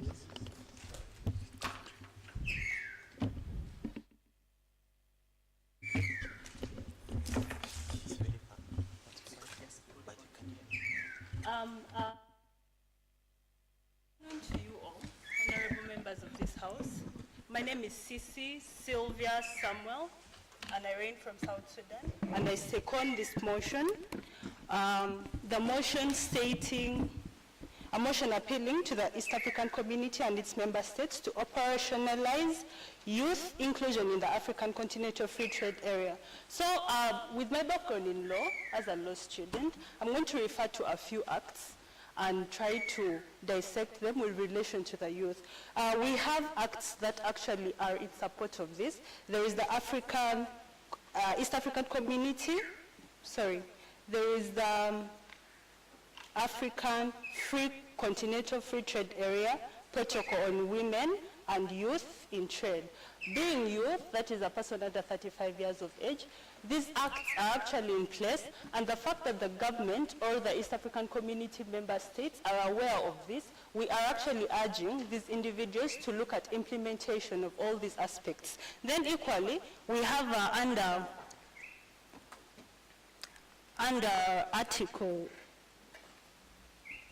Article 7 of this same Act, the Act provides for elimination of tariffs and non-tariff barriers as stated by the move of the motion. These barriers actually hinder trade among youths, looking at the fact that these youths do not have access to funding, or there is limited access, if there is anybody who has access to the funding. Equally, we have to operationalize the fact that the intellectual property of women and youth should actually be taken into consideration. Because if the property rights of these individuals are not protected, it will actually lead to a detriment to these individuals. Looking at the protocol on the establishment of the East African Common Market, and under Article 7, it provides for free movement of persons. We have an individual from Somalia who we traveled together, who faced challenges from the border, and under this article, it provides for the fact that individuals have to have non-interfered movement and a free movement within boundaries. If we have issues of visas coming up and yet a person is under the East African community, how are we going to say this East African community is actually operational? It's actually in place. And yet these rules are in existence. Then equally, I and a colleague faced an issue of Honorable Speaker, time is over. Thank you. Yes, let me have the Honorable Speaker.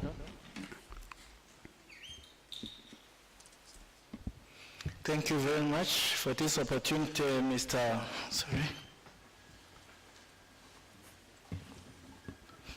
Thank you very much, Mr. Chair, and the protocol observed. My name is Viatela Kuzge. I'm from Rwanda, and I would like to second this motion.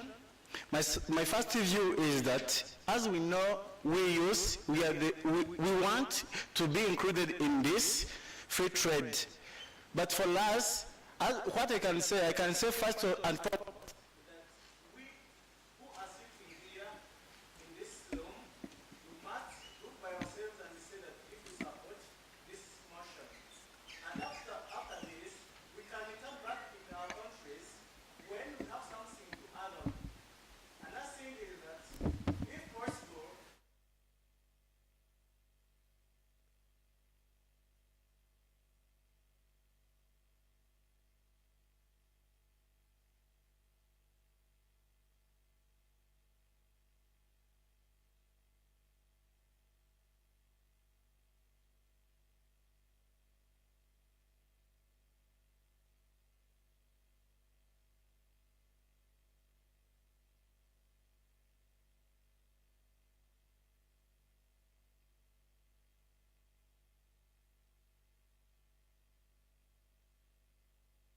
Thank you very much, Honorable. I'm going to have one more Honorable Member of the House, and I'm going to give to the Honorable from Somalia. Yeah, thank you so much. The idea of AFTA, it is really a good idea in general in the continent, because it is encouraging the intra-African trade and the investment. So this idea is really a good idea. And being inclusion as a youth is also another idea. So personally I accept it because of being inclusion, including in this AFTA, it will help us to get friendly trade policies. And it also help us to get a low interest loans as a youth, especially in the African communities. So also we are getting cities into the African Continental Free Trade Committee. It is good to get seat as a youth so we can decide and contribute.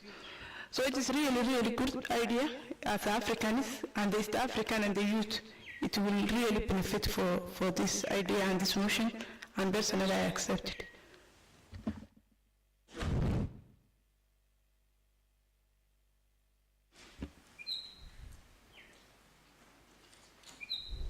My name is Kakuza Derek, an African. I raise on the point of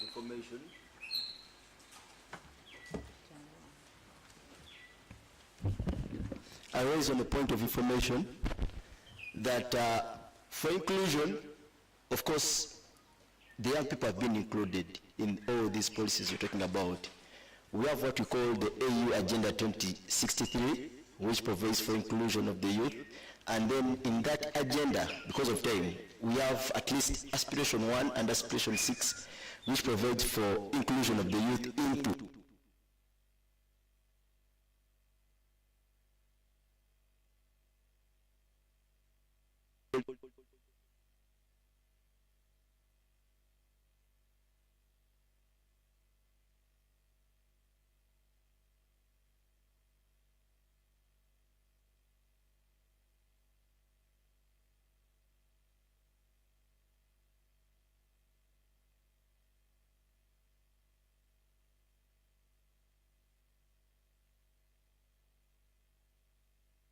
Thank you very much, Right Honorable.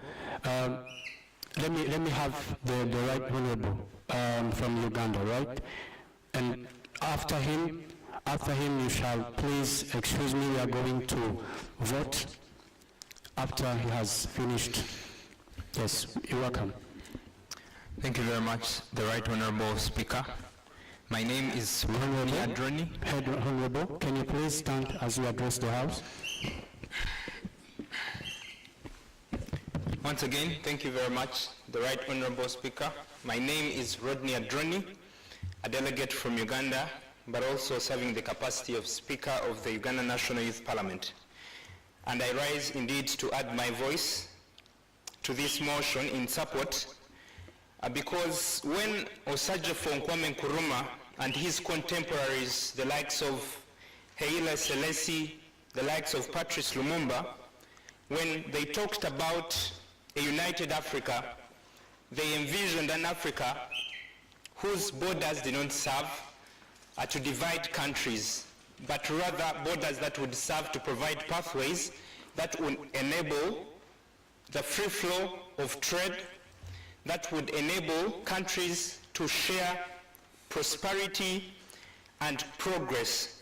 So, and one of the key concrete steps that were taken to ensure that this was achieved was through the establishment of the African Free Continental Trade Area, whose strategic objectives were well articulated by the mover of the motion. However, for this vision to be fully realized, then it must be anchored in the enterprise, the innovation of young people. And that is why this motion is very key. And my contribution to this discussion will largely be tackling what can be done to increase inclusion, of course, in addition to what members have said. The first issue, Right Honorable Speaker, is that there is need for consideration to be made to ensure that the procurement process is restructured to ensure that a considerable number of procurement contracts are awarded to young entrepreneurs and young innovators.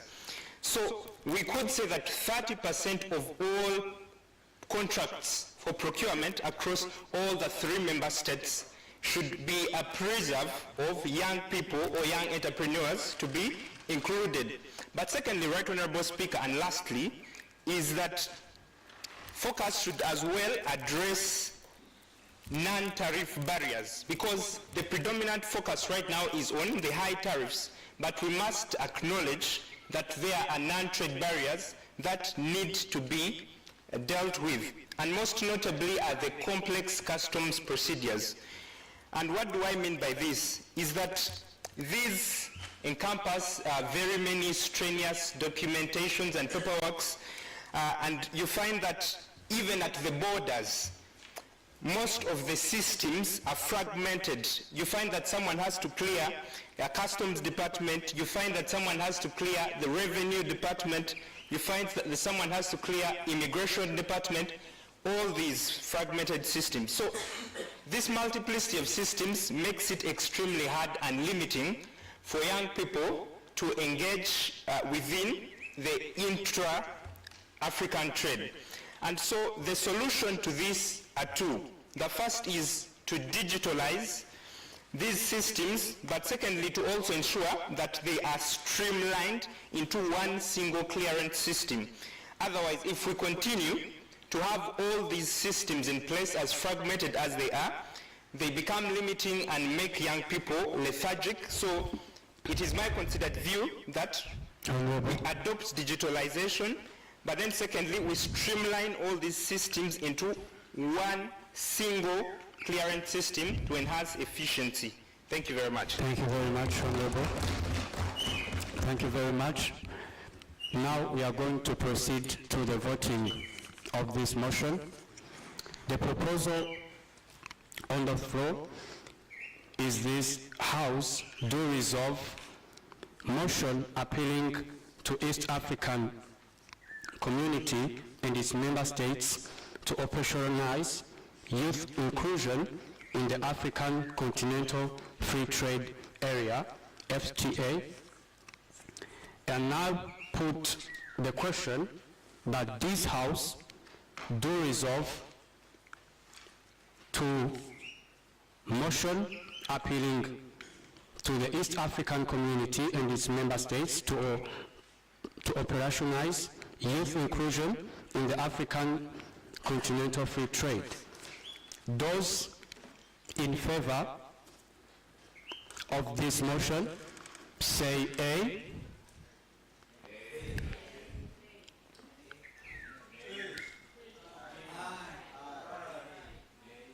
Okay, I'm going to repeat.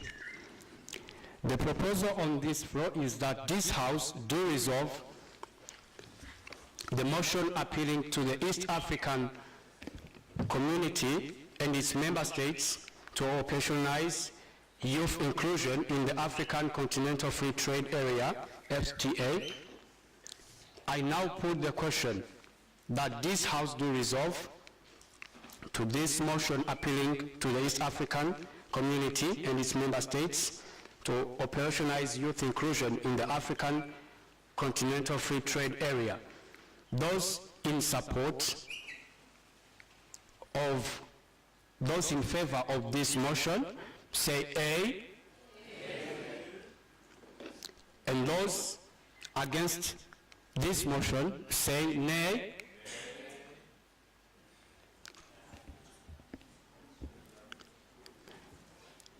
Honorable members of this 8th East African Youth Parliament, the ayes have it.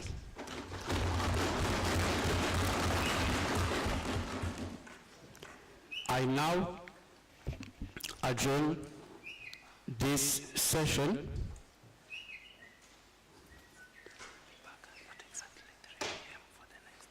Yes. I now adjourn this session today. It was supposed to be the first one we've had so far. I now adjourn it until 3 p.m.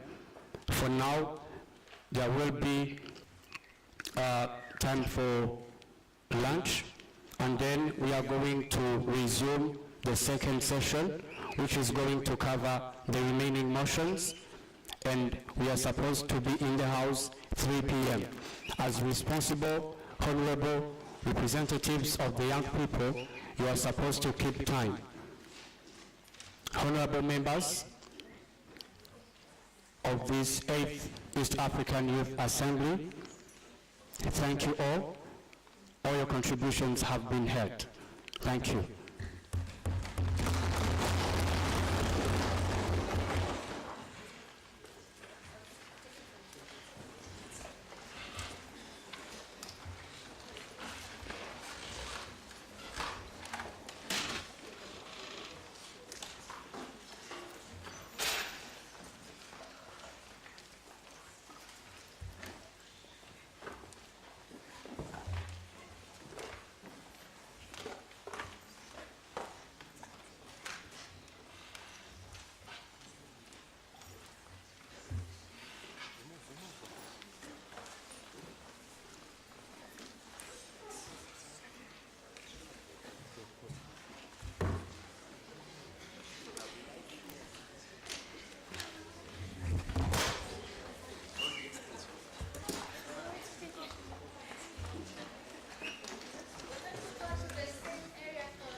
pictures.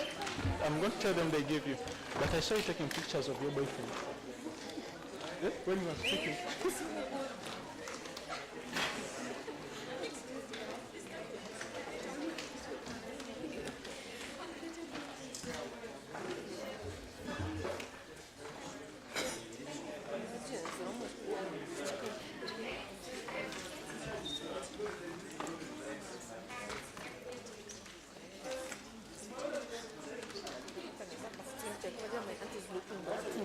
The doctor is going to kill me.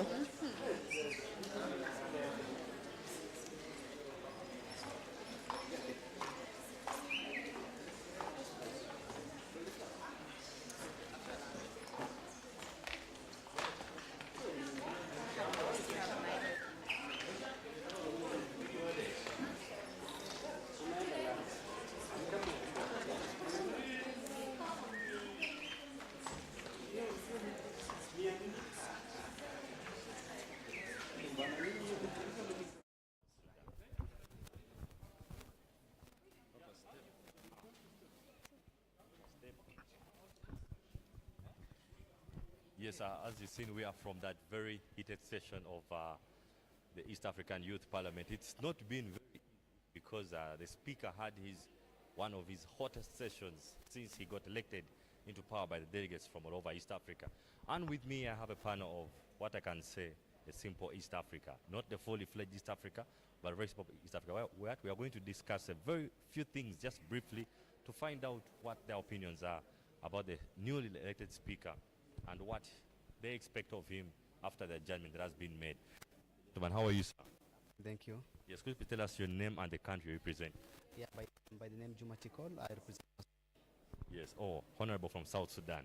So during this session, we got to have a feel of the newly elected Right Honorable Speaker. What are your suggestions and opinions about his handling of the session so far? Well, to me, I think the way he was handling the session was very good, and the fact that there were some few things that maybe that were not maybe going on well, but maybe because being new in the leadership and sometimes when when you're just new, there are some of the mistakes that you do. But I'm very happy with the clerk who was at least in touch with him all around to ensure that at least the session. Yeah. Okay, that's very nice. That is very good guidance by the clerk. Let's hear from the lady on my right. You want to tell us your name and the country representing, madam? Well, my name is Achio Violet. I'm from Uganda, serving as the current lead clerk to the National Youth Parliament Uganda, and also a delegate to the East Africa Youth Parliament. So, madam, we had a motion that was presented on the floor in the previous session. Suggestions of what you think about that motion? My suggestions on what I think about the motion has been on the free Africa trade,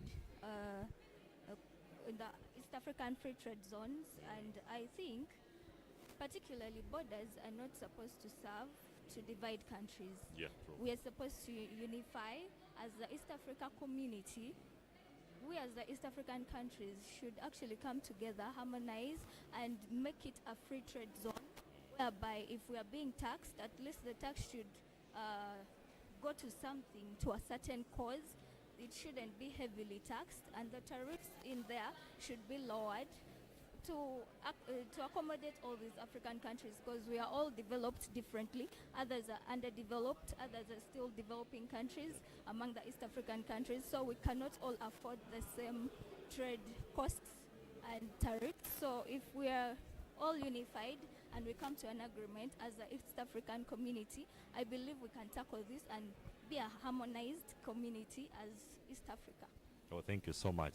Now, moving on to the honorable next to me, one of the colleagues talked about trade taxing on the border. You want to import goods to Tanzania, you have to pay some money. Import to Kenya, you tax some money. And, what's your opinion, please, about that point that was raised on the floor? Tell us your name and your country represented. Oh, I'm from Tanzania, so I'm representing Tanzania. Yeah. In the EAC, Youth Parliament. So when we're talking about free trade in East Africa, East Africa, in policies, we seem like we are united at the same village. Yeah. But when you come into real life,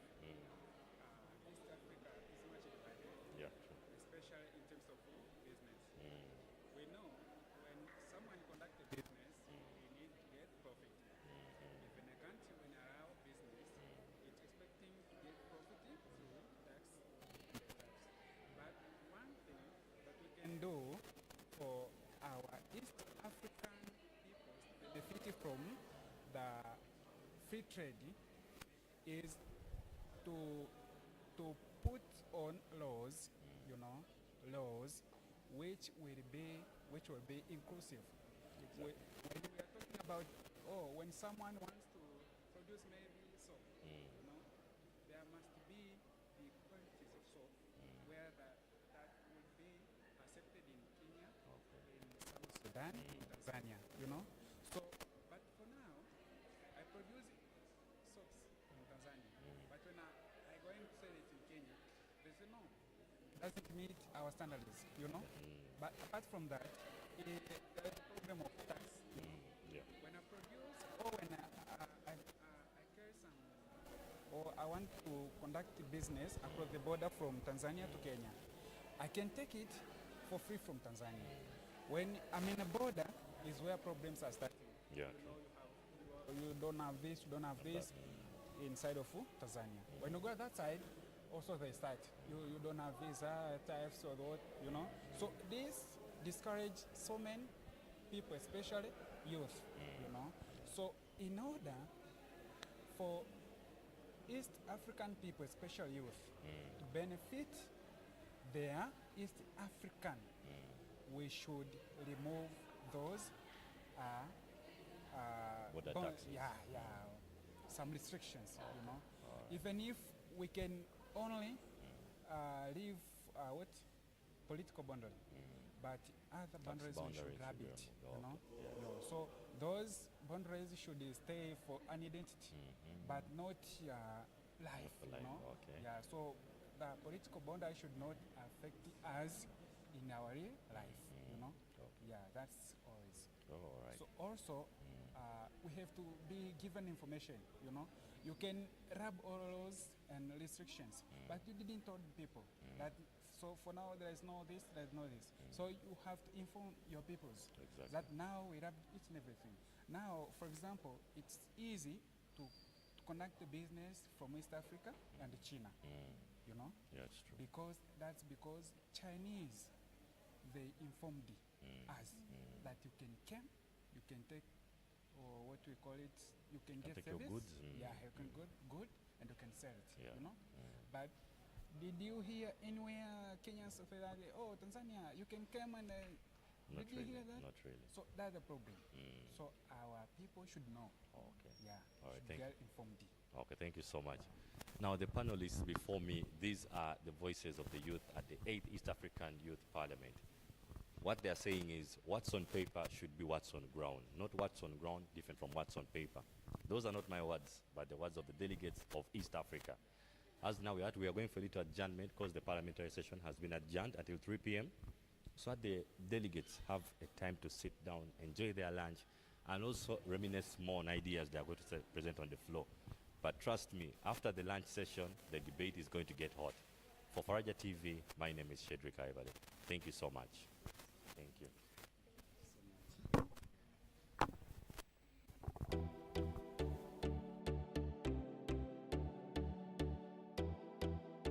My name is Jemba Michael Senkole, team lead and founder of Hummingbird Foundation. We're currently in Apache District for a civil society organization's capacity building program that is being organized by Faraja Africa Foundation in partnership with GIZ.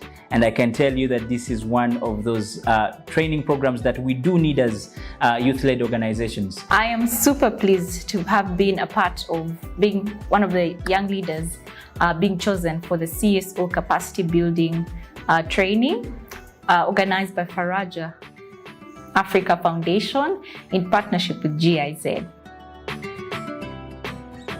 Today was our first day, and the first thing we had was strategic management.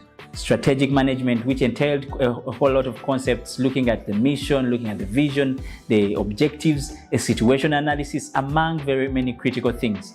As an organization, speaking for Hummingbird Foundation, I believe this is something that is timely for us as we look onto creating more community impact. This is the kind of a training we've been lacking out, and I think it is going to go a long way to improve our implementation, but also to be able to stand out as an organization causing tangible impact in our communities. Today, having been day one, has been more than thought-provoking. This I could attribute to one, the facilitators we had today, but also the topic of the day. Strategic management isn't an easy thing to run through, but then knowing that there is always time for us to step back a little as young leaders and be able to re-evaluate some of these things we normally, where we intend to go. Today was done in the best way possible. And as a growing space, the Shiloh's Foundation, a strong appreciation was made today in knowing what our unique direction should be as a mentorship space for a very specific group, but even knowing how to do this better. Because 5 years down the road, we need to be able to grow even much better. So I'm looking forward to the many other trainings. In the next 2 days, we're here for 3 days, looking at resource mobilization, the financial knowledge and skilling that we're going to get along the way. And I can tell you, I'm excited about this training and looking forward to learning more and more. I think this initiative is very, very useful, especially for young organizations, for youth-led organizations to be able to stand out and create the impact that they are looking forward to. And day 2 and day 3, I'm definitely expectant to be much more challenged. I'm looking forward to think and for my head to really grow big, not in terms of really the size, but in terms of getting so much knowledge, but also because I know there is so much energy in the room, given we are all young people, and from day one we've shared so much commonalities in terms of ideas and all. So definitely networking is also an ideal thing for me for the next 2 days, but really understanding directions even in terms of financing, compliance as a growing young organization, and so many other things. Talk about a shrinking civic space, donor dynamics, quite a number of issues that have contributed to CSOs closing and not operating in Uganda of late. Well, we are here to solve the situation. My name is Nahara Shalom. I work with Faraja Africa Foundation as a program manager in charge of governance and participation. We are in a patch district for 3 good days to impart knowledge onto young EDs in charge of civil society organizations at the grassroots level to be able to give them capacities where they are able to implement wherever they are with or without resources. I mean, think about it.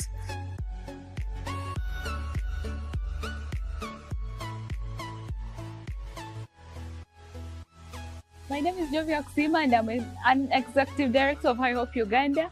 We are here for day 2 for capacity building civil society organizations, and our topic of today was about resource mobilization, whereby we tackled about the development of resource mobilization plan.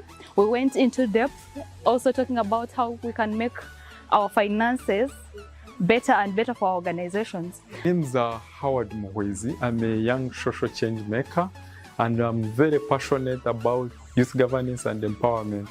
In these 3 days, we are training them on strategic management, resource mobilization, advocacy. How capacitated are you to build your organization from the ground up? Are you willing to grow? Are you willing to learn? So we are empowering 20 young organizations with skills that are able to keep them moving and running despite of any condition, any sort of challenges. For the last 2 days, we have been able to engage into intensive discussions. We have gone through intensive trainings, taken through different aspects of organization management, company management. That is to say, how to identify, how to make a vision, mission, how to come up with a SWOT, how to do a situation analysis of an organization, good management practices, financial management, which I think is key.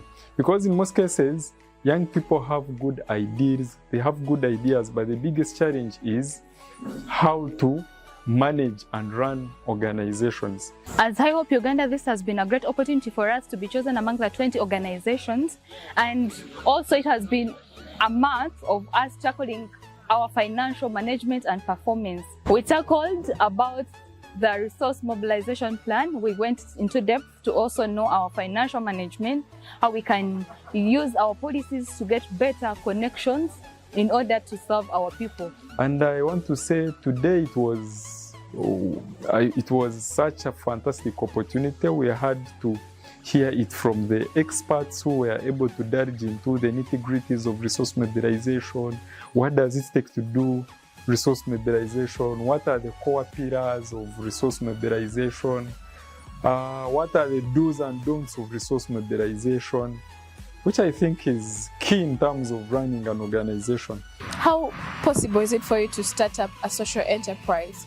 How possible is it for you to learn how to write grants and apply for a number of projects?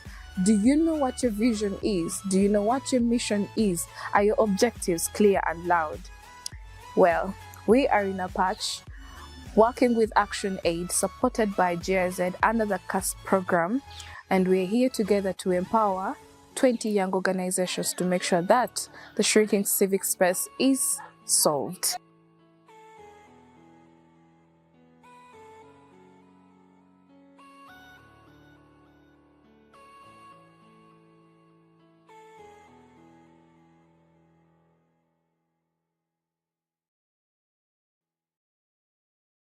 Whenever issues of young people are not spoken out by young people themselves, they don't necessarily get audience.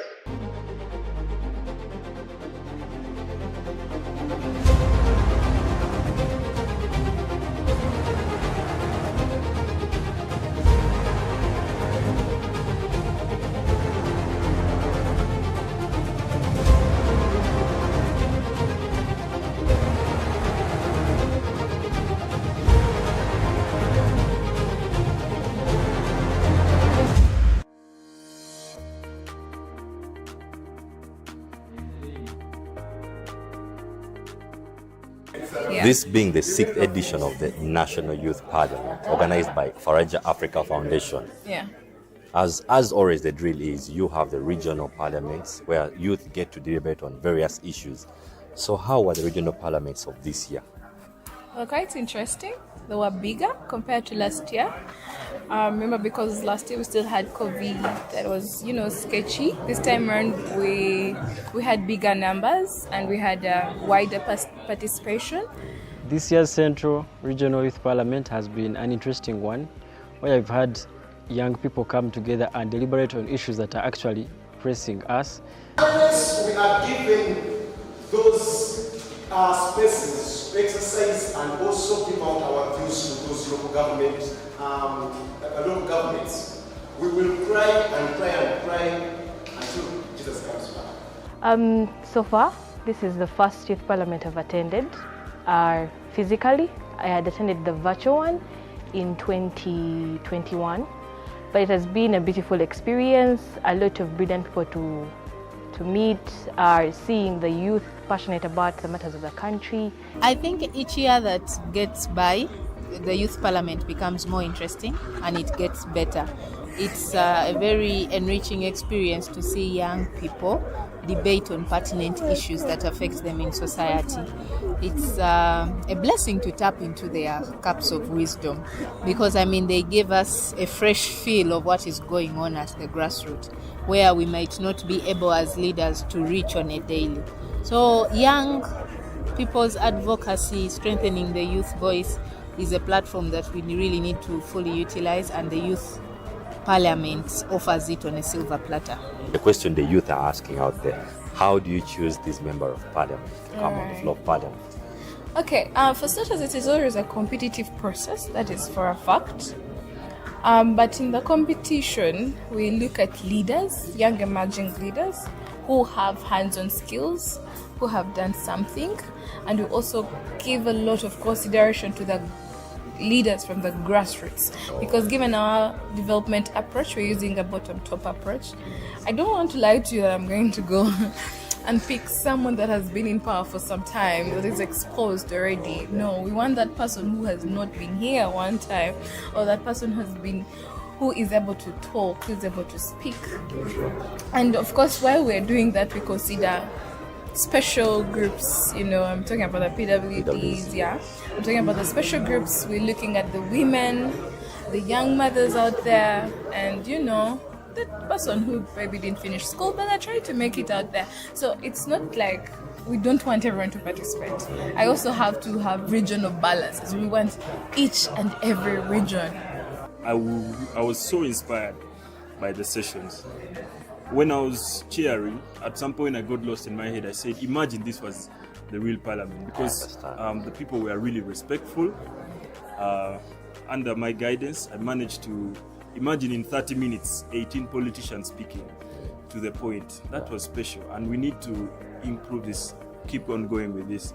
Now, one day is not enough for everyone to understand the content of the motions. We tried, but we can only try. So this has inspired me. I want to really talk, say, okay, what are the chances? Can we see, like, is there any chance that we could keep on these conversations? Maybe even if it's quarterly.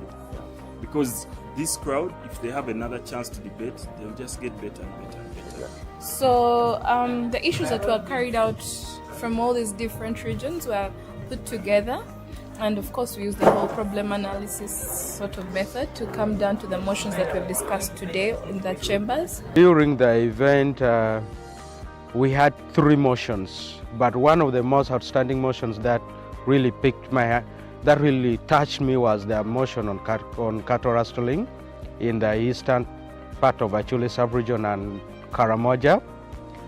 This is something that we have been talking about.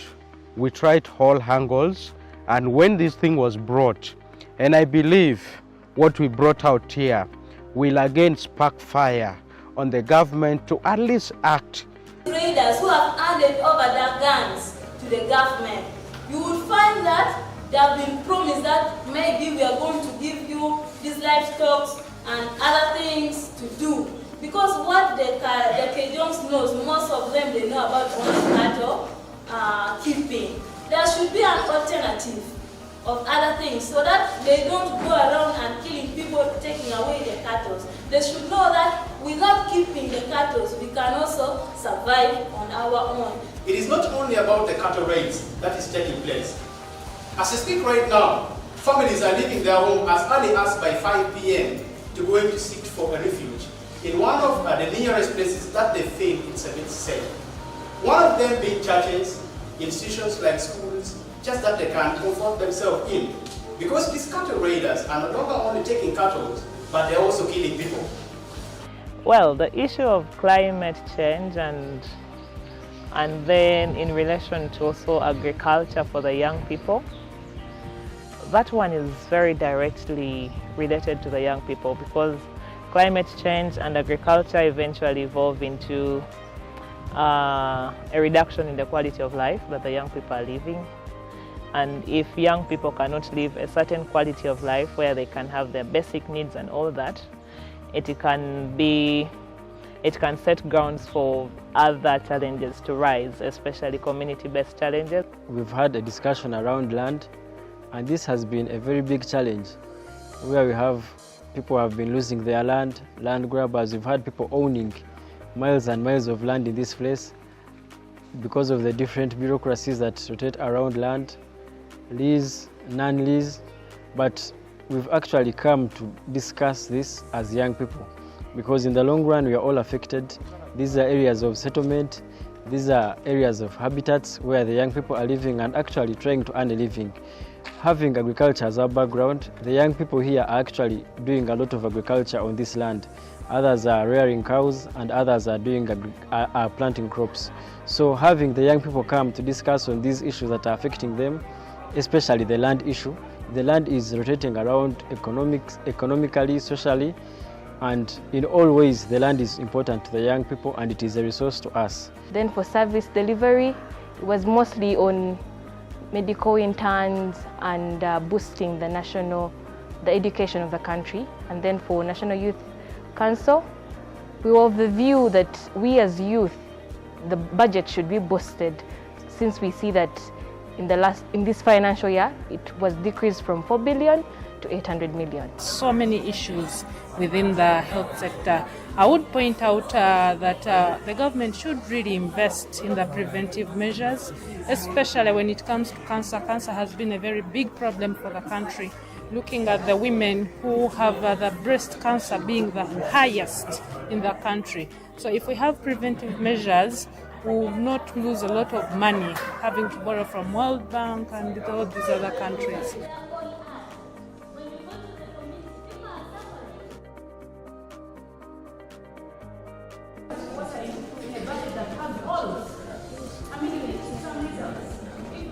The greatest challenge that I identified is research. You see, when you are invited for the National Youth Parliament like this, you should come well equipped with knowledge, with information on what you are going to debate about. You notice during the debates in the House, there were a lot of challenges.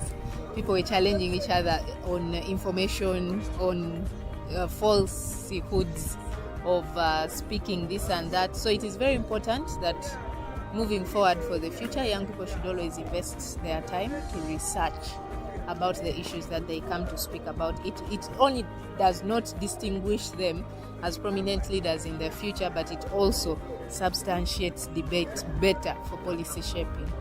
The theme is in line with our International Youth Theme Day. It's about green skills. So we are trying to advocate for climate change. We also incorporated better livelihood. You know, climate affects us in every sort of way. Green skilling is one thing that we need to push across the divide. Not only young people, but young people are the center of it, because we are the drive to sustainability. If we have the young people of today each acquire a green skill, then you can transcend it to another young person. And a green skill does not require a budget. It could be the basics of just protecting your environment, being cautious about environmental degradation, seeing how best we can have as many young climate change agents as possible. For the two motions, the first one was on climate change. That is something very urgent. I'm personally going to take it to the Ministry of Water and Environment. I already have a meeting with the Commission of Climate Change. Wow, you're already working. Yes, we already. I have a meet, not in my office, but as an individual. Wow. So with the guidance of Faraja, I should be able maybe to try and table some of these things. There are opportunities to train young negotiators on climate change. Personally, I negotiate for government on climate change. I was in Germany last month doing that work. There's COP. So all these are training opportunities. We must table them, especially the climate change thing, and continue with the conversation. We are not implementers, but we have to push, learn how to lobby our agenda. The issue of climate change and then in relation to also agriculture for the young people, that one is very directly related to the young people, because climate change and agriculture eventually evolve into a reduction in the quality of life that the young people are living. And if young people cannot live a certain quality of life where they can have their basic needs and all that, it can set grounds for other challenges to rise. The best solution to child banning is a subsidization of the alternatives. If government sees fit, then they should subsidize electricity. With the big theme of green skilling of the youth, this addresses the core issue of my generation. We have big population of the youth, not guided, without any meaningful skills. That is why they go into forest and cut everything down for very temporary need. But the big issue is, as legislators, we shall take it upon ourselves that going forward, when a bill comes into the floor, we need a certificate of environmental responsiveness and also bias on the youth, so that every agenda actually affects the youth. To the organizers, this is a very good platform for the young people to express their views, and I hope that once these resolutions are taken high up to the ladders, feedback can be brought back to the people who initiated the conversations, and they can understand how their submissions fed into the national policies that are formulated.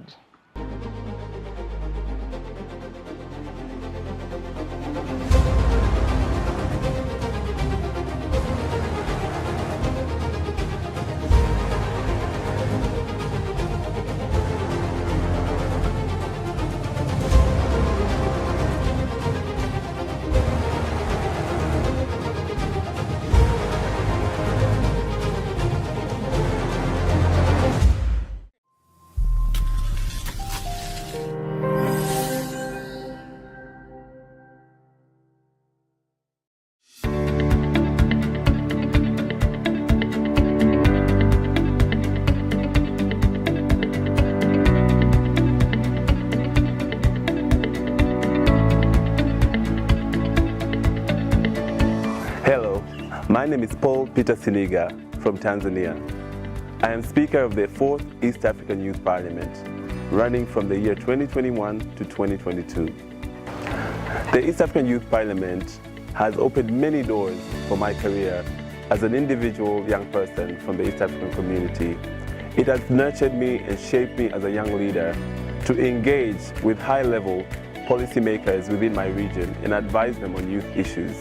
It's been an opportunity of a lifetime whereby I get to explore my leadership skills and be of better service to the East African region in the voice and representation of young people of the East African region. During my parliament, we discussed a number of motions ranging from post-COVID resilience to universal health care, employment opportunities for young people, and so forth.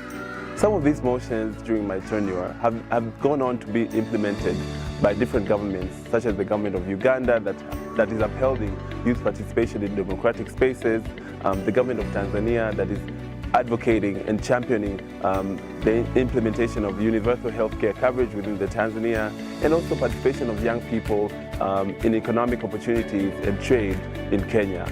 We've had audiences and engagements with civil society, government institutions, development partners and diplomatic corps, all in the essence of advising them about young people and youth affairs.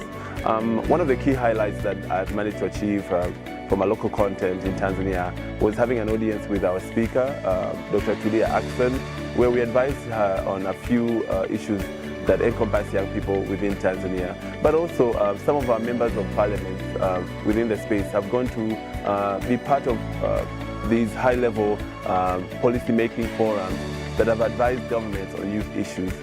In terms of economic issues, the East African Youth Parliament has furthered the integration and interaction of young people within the East African community to spearhead movements and trade of young people within the East African community.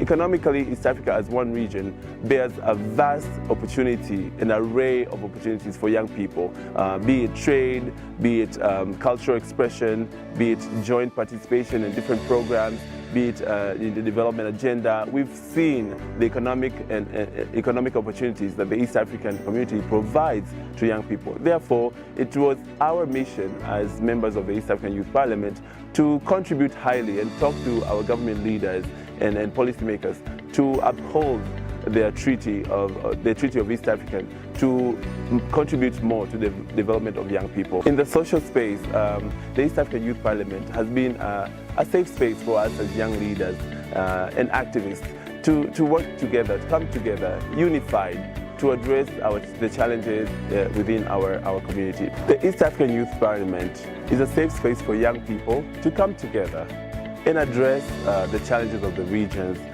find solutions, but also be key players in the decision-making processes by engaging with high-level stakeholders from the East African governments.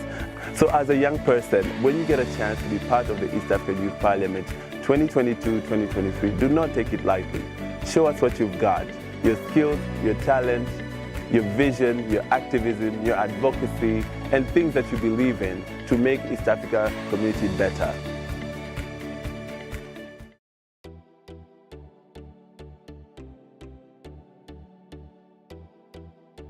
My name is Jemba Michael Senkole, team lead and founder of Hummingbird Foundation. We're currently in Apache District for a civil society organization's capacity building program that is being organized by Faraja Africa Foundation in partnership with GIZ. And I can tell you that this is one of those training programs that we do need as youth-led organizations. I am super pleased to have been a part of being one of the young leaders being chosen for the CSO capacity building training organized by Faraja Africa Foundation in partnership with GIZ. Today was our first day, and the first thing we had was strategic management. Strategic management, which entailed a whole lot of concepts, looking at the mission, looking at the vision, the objectives, a situation analysis, among very many critical things. As an organization, speaking for Hummingbird Foundation, I believe this is something that is timely for us. as we look onto creating more community impact. This is the kind of a training we've been lacking out, and I think it is going to go a long way to improve our implementation, but also to be able to stand out as an organization causing tangible impact in our communities. Today, having been day one, has been more than thought-provoking. This I could attribute to one, the facilitators we had today, but also the topic of the day. Strategic management isn't an easy thing to run through, but then knowing that there is always time for us to step back a little as young leaders and be able to re-evaluate some of these things we normally, where we intend to go. Today was done in the best way possible. And as a growing space, the Shiloh's Foundation, a strong appreciation was made today in knowing what our unique direction should be as a mentorship space for a very specific group, but even knowing how to do this better. Because 5 years down the road, we need to be able to grow even much better. So I'm looking forward to the many other trainings. In the next 2 days, we're here for 3 days, looking at resource mobilization, the financial knowledge and skilling that we're going to get along the way. And I can tell you, I'm excited about this training and looking forward to learning more and more. I think this initiative is very, very useful, especially for young organizations, for youth-led organizations to be able to stand out and create the impact that they are looking forward to. And day 2 and day 3, I'm definitely expectant to be much more challenged. I'm looking forward to think and for my head to really grow big, not in terms of really the size, but in terms of getting so much knowledge, but also because I know there is so much energy in the room, given we are all young people, and from day one we've shared so much commonalities in terms of ideas and all. So definitely networking is also an ideal thing for me for the next 2 days, but really understanding directions even in terms of financing, compliance as a growing young organization, and so many other things. Talk about a shrinking civic space, donor dynamics, quite a number of issues that have contributed to CSOs closing and not operating in Uganda of late. Well, we are here to solve the situation. My name is Nahara Shalom. I work with Faraja Africa Foundation as a program manager in charge of governance and participation. We are in Apache District for 3 good days to impart knowledge onto young EDs in charge of civil society organizations at the grassroots level to be able to give them capacities where they are able to implement wherever they are, with or without resources. I mean, think about it.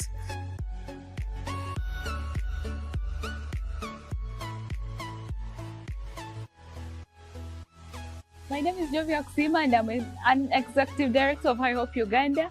We are here for day 2 for capacity building civil society organizations, and our topic of today was about resource mobilization, whereby we tackled about the development of resource mobilization plan. We went into depth also talking about how we can make our finances better and better for our organizations. My name is Howard Muhwezi. I'm a young social change maker, and I'm very passionate about youth governance and empowerment.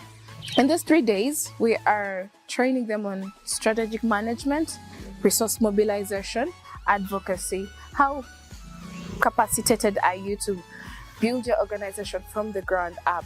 Are you willing to grow? Are you willing to learn? So we are empowering 20 young organizations with skills that are able to keep them moving and running despite of any condition, any sort of challenges. For the last 2 days, we have been able to engage into intensive discussions. We have gone through intensive trainings, taken through different aspects of organization management, company management. That is to say, how to identify, how to make a vision, mission, how to come up with a SWOT, how to do a situation analysis of an organization, good management practices, financial management, which I think is key.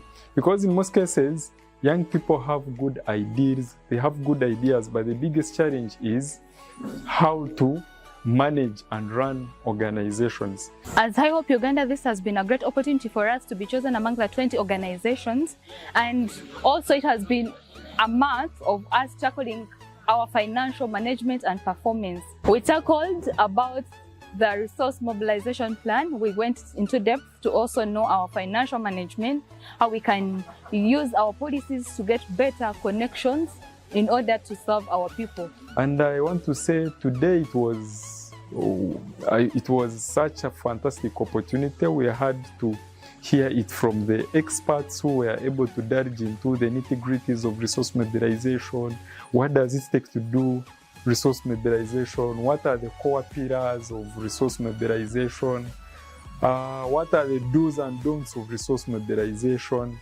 Which I think is key in terms of running an organization. How possible is it for you to start up a social enterprise? How possible is it for you to learn how to write grants and apply for a number of projects? Do you know what your vision is? Do you know what your mission is? Are your objectives clear and loud? Well, we are in a patch working with Action Aid supported by GIZ under the CAST program, and we're here together to empower 20 young organizations to make sure that the shrinking civic space is solved.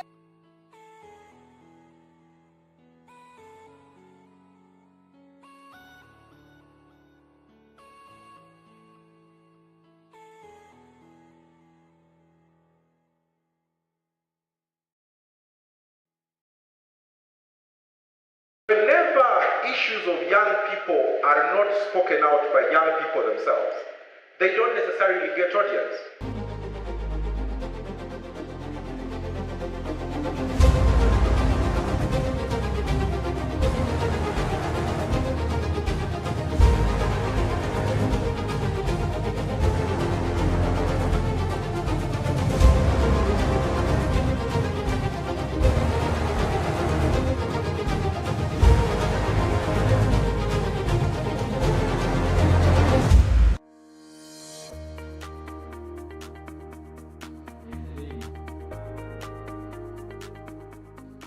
This being the 6th edition of the National Youth Parliament, organized by Faraja Africa Foundation. Yeah.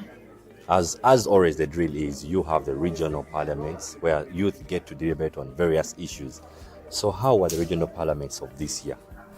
Well, quite interesting. They were bigger compared to last year. Remember, because last year we still had COVID, that was, sketchy. This time around, we had bigger numbers and we had wider participation. This year's Central Regional Youth Parliament has been an interesting one, where I've had young people come together and deliberate on issues that are actually pressing us. We are given those spaces to exercise and also give out our views to those local governments. We will cry and cry and cry until Jesus comes back. So far, this is the first youth parliament I've attended. Physically, I had attended the virtual one in 2021, but it has been a beautiful experience. A lot of brilliant people to meet, seeing the youth passionate about the matters of the country. I think each year that gets by, the youth parliament becomes more interesting and it gets better. It's a very enriching experience to see young people debate on pertinent issues that affect them in society. It's a blessing to tap into their cups of wisdom because, they give us a fresh feel of what is going on at the grassroots, where we might not be able as leaders to reach on a daily. So young people's advocacy, strengthening the youth voice, is a platform that we really need to fully utilize, and the youth parliament offers it on a silver platter. The question the youth are asking out there, how do you choose this member of parliament to come on the floor of parliament? Okay, for starters, it is always a competitive process, that is for a fact. But in the competition, we look at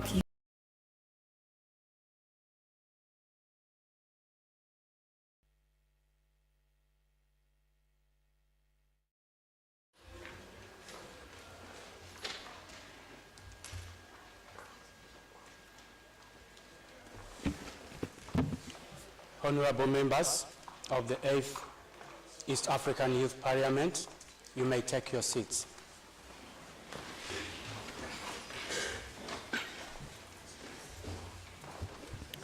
Thank you very much. I'm going to start with a note of appreciation for how the first session has gone so far. We've had successful deliberations, and I'm going to remind some rules and procedures so everyone in the House knows how to proceed, because we do not have much time left and we have a lot to cover.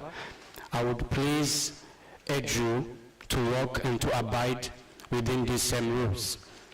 Number one, when we call a mover, he is supposed for the first time take us through the motion, and after we shall have a seconder, which the seconder can express himself or herself in the place where he or she is located, and after we shall have the mover back to come and explain to the House why we should move the motion, and that's when he's going to give further details about the motion. Number two, I urge every member of the Parliament to please use the time that is allotted to you to explain and to make straight your points.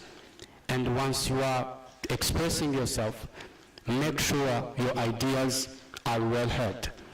And as we have already done in the first session, we are going to make sure inclusivity is maintained, because we all do believe in that value. We have women and we have men, and we will consider every parameter of inclusivity as we go through this next session that is going to cover the remaining motions. I hope I've made myself clear and all the rules and regulations. For now, we are going to proceed. I'm going to ask the clerk to read the following motion. After she finishes, I'm going to invite the mover. For the first time, he just states the motion.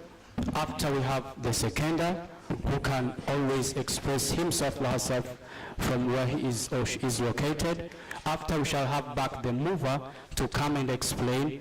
After the mover has come for the second time to explain, I'm going to open the debate to the members of the House. Thank you very much. Next is motion on safeguarding digital rights of young people in the East African community. The motion runs for 30 minutes and it shall be moved by Ahura Ivan and seconded by Lakisa Ivan. Thank you. Thank you. For now, I invite Honorable Ahura Ivan to come and move the motion.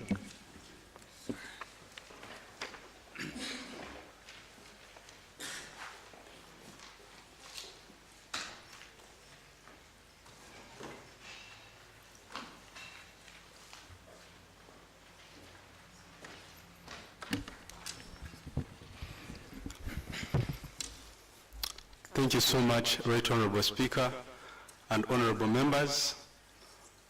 My name is Ahura Ivan, and by the grace of God, I am the Speaker of the Rwenzori Subnational Youth Parliament and the Chief Justice of the Uganda National Youth Parliament.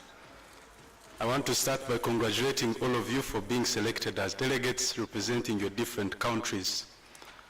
Right Honorable Speaker and honorable members, I rise to move a motion that this 8th East African Youth Parliament urges all East African community member states to safeguard the digital rights of the young people by prohibiting blanket internet shutdowns, enforcing robust data privacy protections, and ensuring affordable, safe, and open connectivity to enable youth participation in governance, education, and civic life.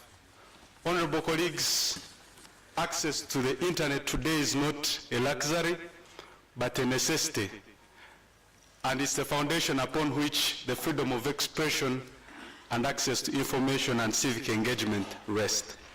So, honorable members, restricting these digital rights harms democracy, undermines economic growth, and places the future of the young people at risk. As we move this motion, I therefore move that this Parliament calls upon all East African Community member states to, number one, prohibit blanket internet shutdowns. Number two, enforce strong data privacy connections and accountability in digital governance. Number three, ensure affordable, safe, and inclusive internet access, especially for marginalized youth. Number four, strengthen regional cooperation to protect digital freedoms. And number five is to call upon the East African Community member states to open up the air connectivity spaces for all internet throughout all countries in the East African Community and SIM card connections. Mr. Speaker, safeguarding digital rights is not merely a technical issue. I therefore beg to move and request the House to second my motion such that I can have an opportunity to expound on it further. Thank you. Thank you very much. Thank you very much, Honorable Ahura Ivan. Now we are going to have the seconder, Lakisa Ivan.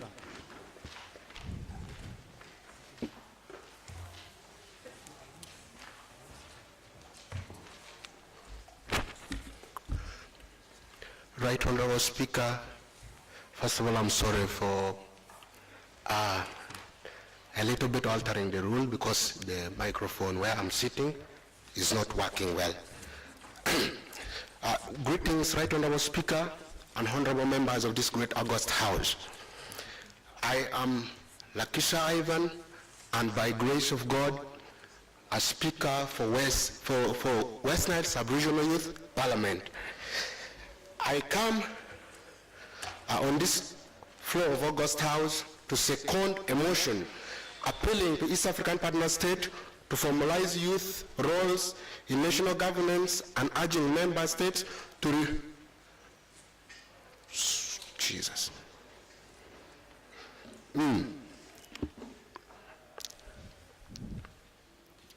Sorry, honorable members. Honorable Ivan, you are supposed to second the motion so that the mover can actually come back to explain to the members of the Assembly. Okay.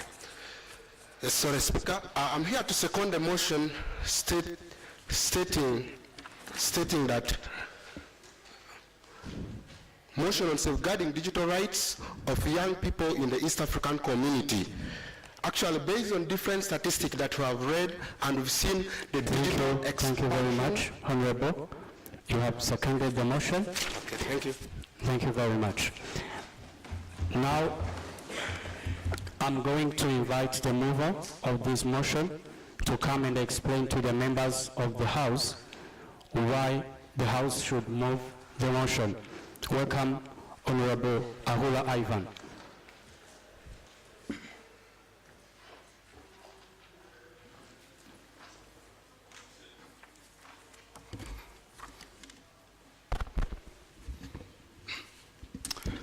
Thank you so much, Right Honorable Speaker and honorable members. I want to begin by sincerely thanking the Honorable Lakisa Ivan for seconding my motion. Your support demonstrates a shared commitment to the protection, empowerment, and advancement of young people across East Africa. Honorable colleagues, the motion before us calls on us, the young people in the East African Community partner states and also the governments to safeguard the digital rights of young people by prohibiting blanket internet shutdowns, enforcing robust data privacy protections, and ensuring affordable, safe, and open connectivity to enable youth participation in governance, education, and civic life. Mr. Speaker and honorable colleagues, in this digital age, access to the internet has become a fundamental aspect of the daily life that even all of us On arrival in our different hotels where we are residing, the first thing we all were looking for was the Wi-Fi password. And everyone was saying, if this hotel has no Wi-Fi password, I'm not sleeping here. The internet significantly influences us individuals through the way we communicate, the way we access information, and engage in social, economic, and political activities. So access to internet is a fundamental human right. It underpins freedom of expression, access to information, education, and meaningful civic engagement. Young people who constitute the majority of the population in our region, making 80% of the entire East African population, rely heavily on digital platforms to voice their opinions, participate in governance, engage in online learning, and pursue economic opportunities. Yet across East Africa and the broader continent, governments have occasionally imposed blanket internet shutdowns during elections, protests, political unrest, or other periods of tension. An internet shutdown, honorable colleagues, is the intentional disruption of internet or electronic communications, rendering them inaccessible or effectively unusable for a specific population or within a location, and they are often imposed by a government or authority. And in practice, these internet shutdowns might involve, number one, blocking access to all internet services in that area. Secondly, restricting specific platforms on social media like Facebook and others, and also stifling the internet bandwidth to make online access extremely slow. So these shutdowns are often justified by governments on grounds of national security or public order. However, honorable colleagues, these measures disproportionately impact young people by cutting off critical avenues of learning, civic engagement, and social participation. The internet has become an indispensable tool for organizing social movements and ensuring government accountability, and by cutting off internet access, the government effectively restricts these activities, making it difficult for young people to express their views. Honorable members, internet shutdowns also limit access to crucial information. During those moments of crisis, when the shutdowns are effected, citizens are unable to access information that is critical, verify facts, and stay informed, which is contrary to a number of legal provisions that the East African Community member states subscribe to. Honorable members and Right Honorable Speaker, the international legal frameworks that all East African Community member states subscribe to, like the Universal Declaration of Human Rights, the International Convention on Civil and Political Rights, emphasize the importance of freedom of expression and the right to access information. Article 19 of the Universal Declaration of Human Rights, where all East African Community member states subscribe to, states that everyone has a right to freedom of opinion and expression. And this right includes freedom to hold opinions without interference, and to seek, receive, and impart information and ideas through any media and regardless of the frontiers. So all East African Community member states are signatories to these declarations. And all these countries within East Africa, when you review and pass through their constitutions of their different countries, each of these countries quickly highlights the importance and the power of freedom of expression. Honorable Hula, can you please conclude as we take on the debate? So, honorable members, in East Africa, where we come from or where we stay, we have experienced a number of internet shutdowns. For example, in Uganda, where I come from, Facebook has been closed for the last 5 years, from January 2021 and up to date, that if you are to access Facebook in Uganda, you have to use virtual VPN, virtual private network, so VPN. And if we are to move through all the other East African countries, we'll find the same issues. And here in Tanzania, our dear host, the story is not any different. In fact, it has also been coupled with digital authoritarianism, that even when internet is on and accessible, a number of East Africans have been arrested and detained because of their views online. Journalists like Agatha Twaire from Uganda and Boniface Mwagi from Kenya were arrested when they came to Tanzania. Right Honorable Speaker, I request for just 3 minutes and I'll be done.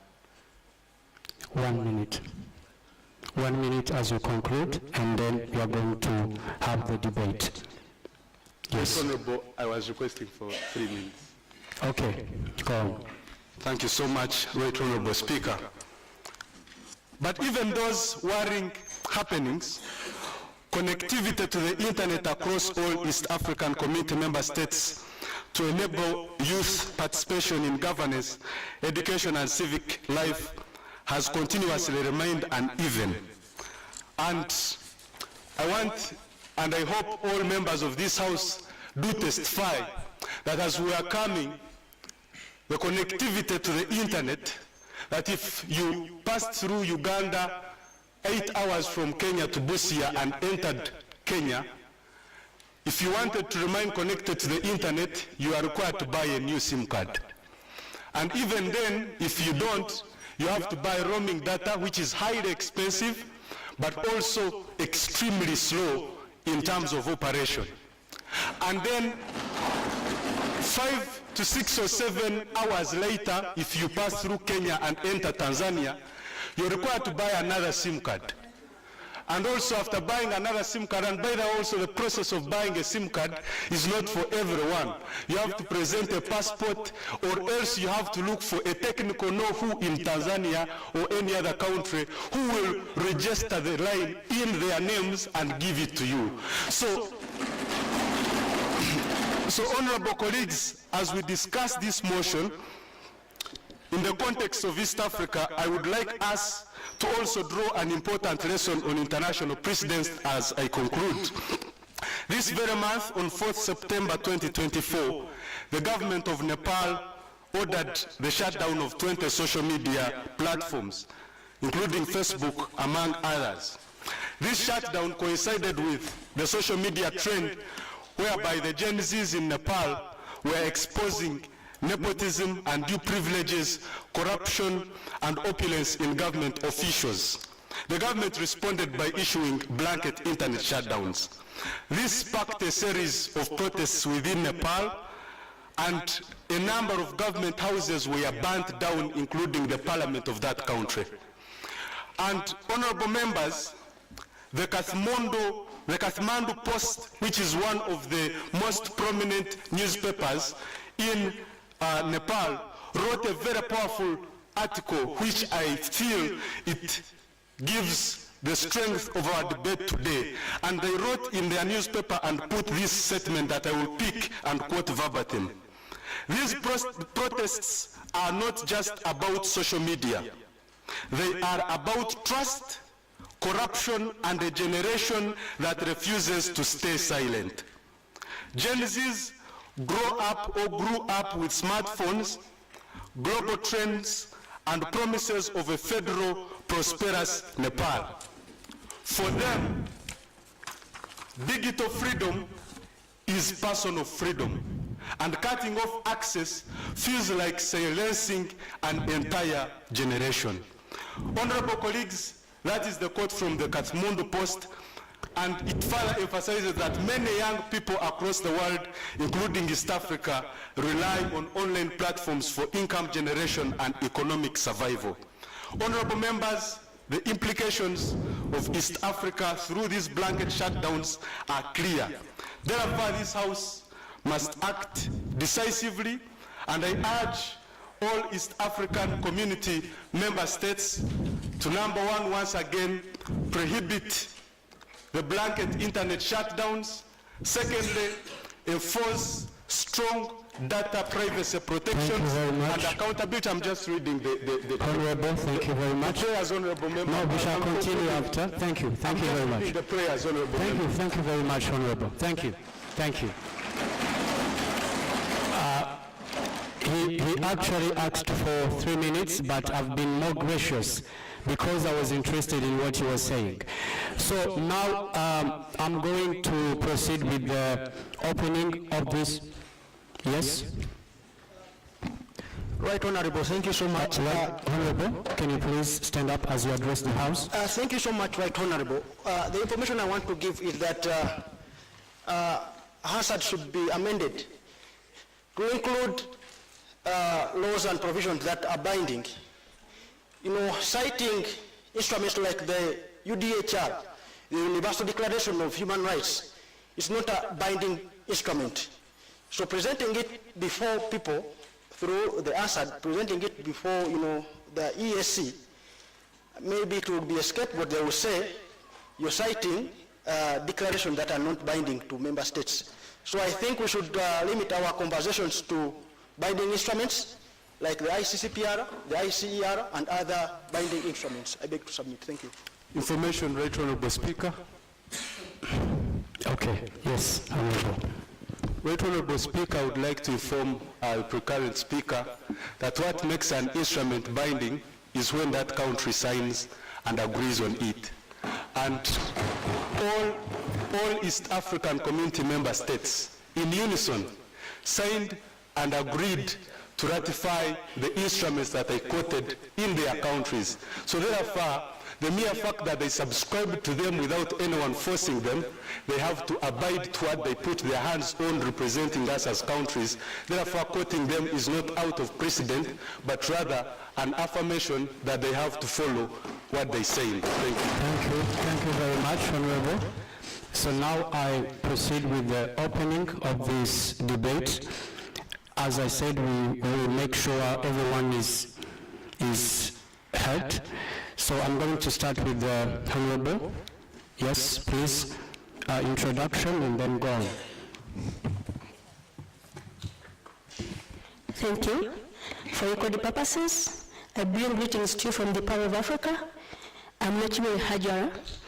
I would like to thank the pre-current speaker, Honorable Ivan, and I second the motion. Just to add on a little about the line, having a cross line.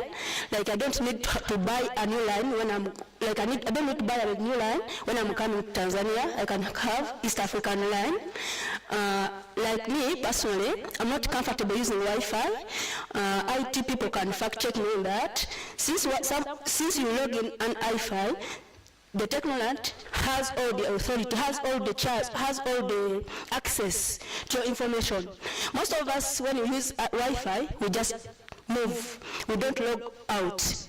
And this person can keep on accessing your information.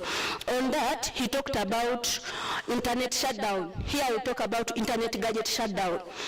Through you, Right Honorable Speaker, if we can have charging systems installed in the house, it would be a beautiful thing. For example, I'm not online because my phone has shut down.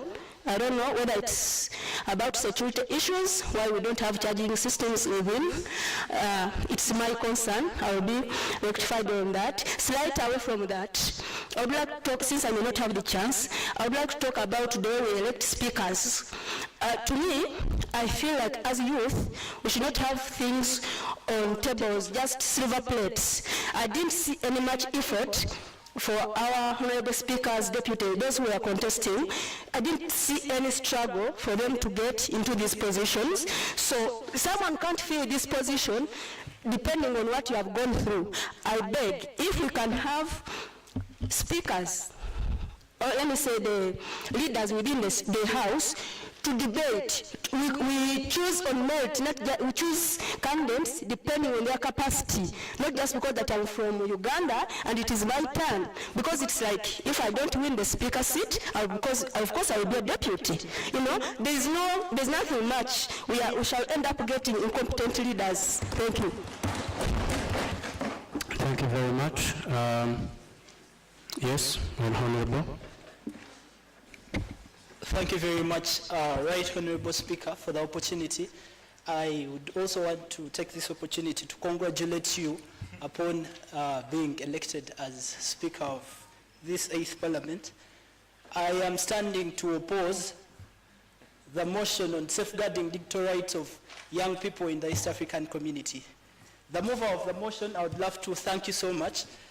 You elaborated enough, but there are things that I feel were left out somehow, because mostly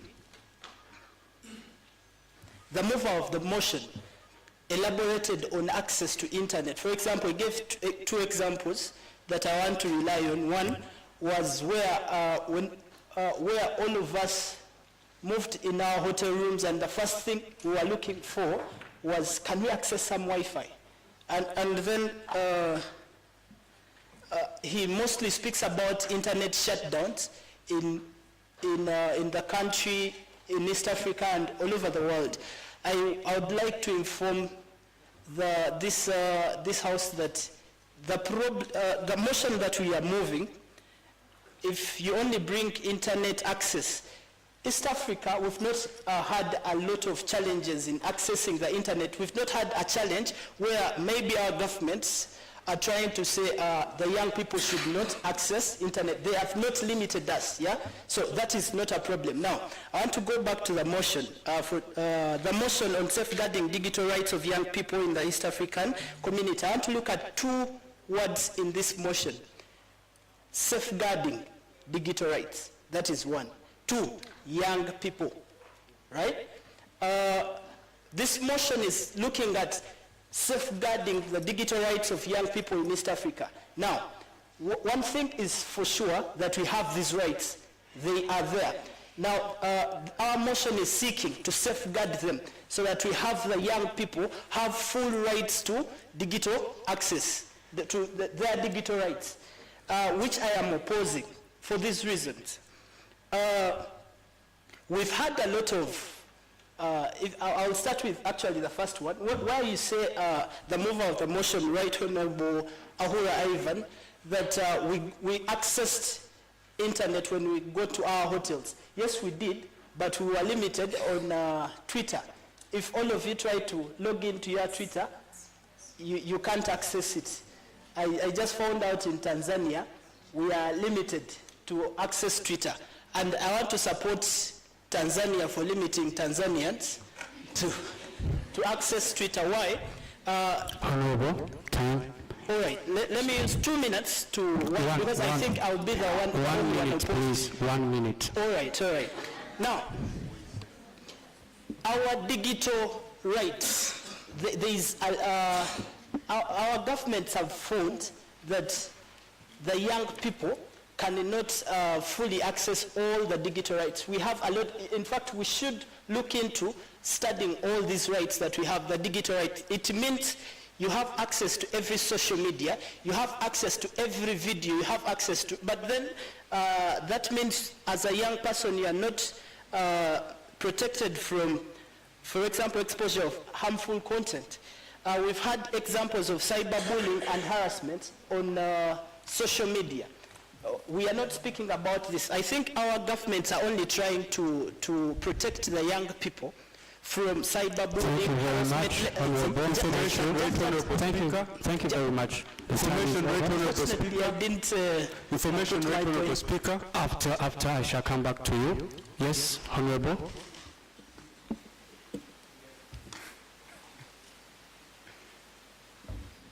Thank you so much, Honorable Speaker. I've risen to support this motion on safeguarding the digital rights of young people in East Africa and consequently in Africa. Now, Mr. Speaker, I want to support this motion by adding and urging our governments to go back to where it all begins, supporting digital rights. It all begins from the education that we are offering our young children at schools. Mr. Speaker, when I speak about the young people, I'm not speaking about the young people just in Arusha, in Nairobi, Kenya, or in Burundi's capital city. Mr. Speaker, I'm speaking there about the young children in Karamoja in Uganda. I'm speaking about the young children in some remote villages in Machakos, Kenya.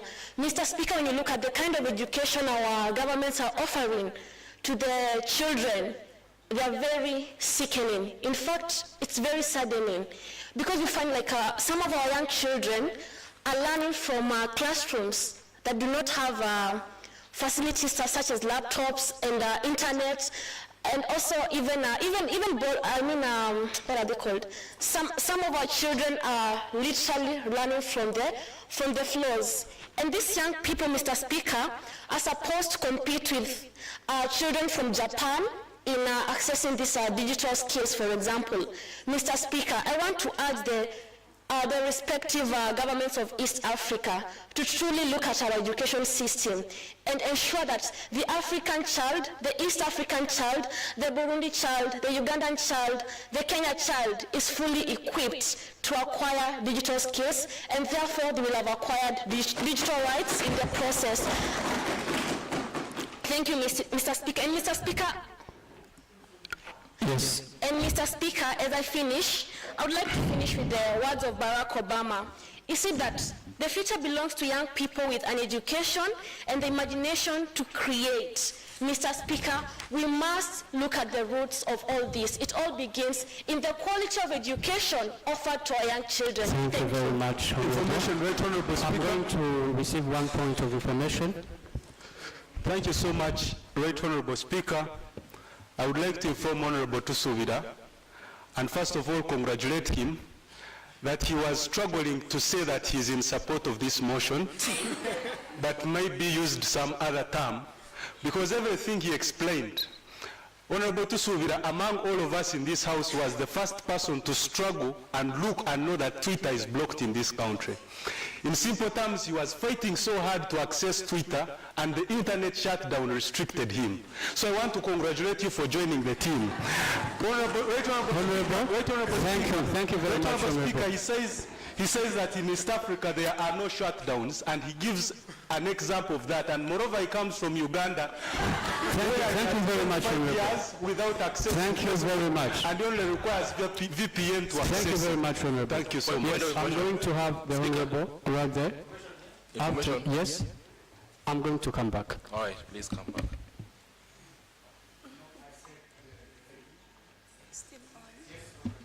Thank you so much, Right Honorable. Once again, I am Tushemeri Reshadia. I come from Uganda. I am a youth who operates an online business. My business offers solutions to people at home to maintain their homes with a lot of ease, without a lot of hard work. So, Right Honorable Speaker, I support this motion because while we were traveling here, up to date, I've not made a sale. We are now in, I think, 50 hours and plus. That is hindering my economic power as a youth because I can't access internet easily while I'm in Kenya up to Tanzania right here. So I support this motion that we should have access, equal access across East African region and actually at the African continent.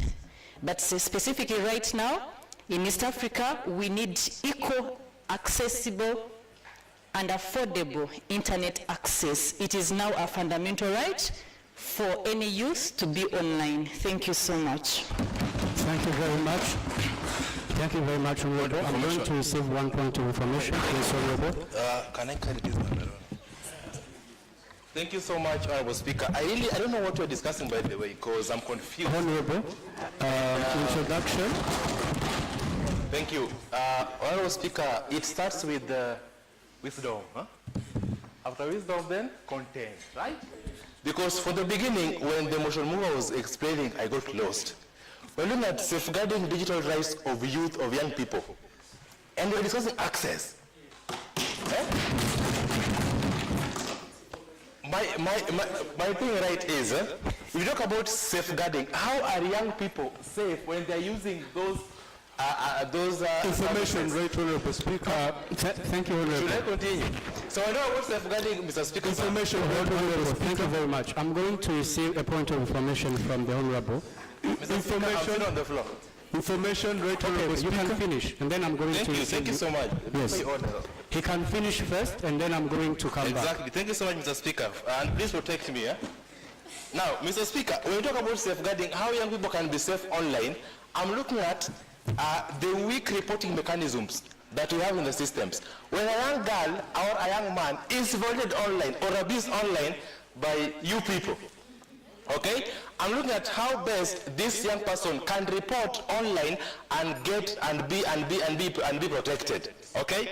At the same time, I'm also trying to look at how can we voice against online gender-based violence that is affecting us, all of us as young people, and even my fellow honorable members. So, strengthening the reporting structure is very important. When we talk about capacity building, how are we digitally informed to use these digital platforms? And lastly, I'm also looking at us having an ESC policy that deeply explains on the standards of reporting issues when it comes to Thank you very much. Information, Honorable Speaker. Please, I'm going to receive a point of information from the Honorable. Honorable Speaker, you are the law in this house. Honorable Speaker, you are the law in this house. You are the grand law. Meaning, whatever you say, it's a peace in this house. And before you proceed, I think I made myself clear concerning the rules and regulations of the House. If I'm turning to this side, it doesn't mean I have forgotten you guys. So I please demand you to maintain and abide with the order of the House, lest you be suspended. Thank you. Yes, Honorable, you can proceed.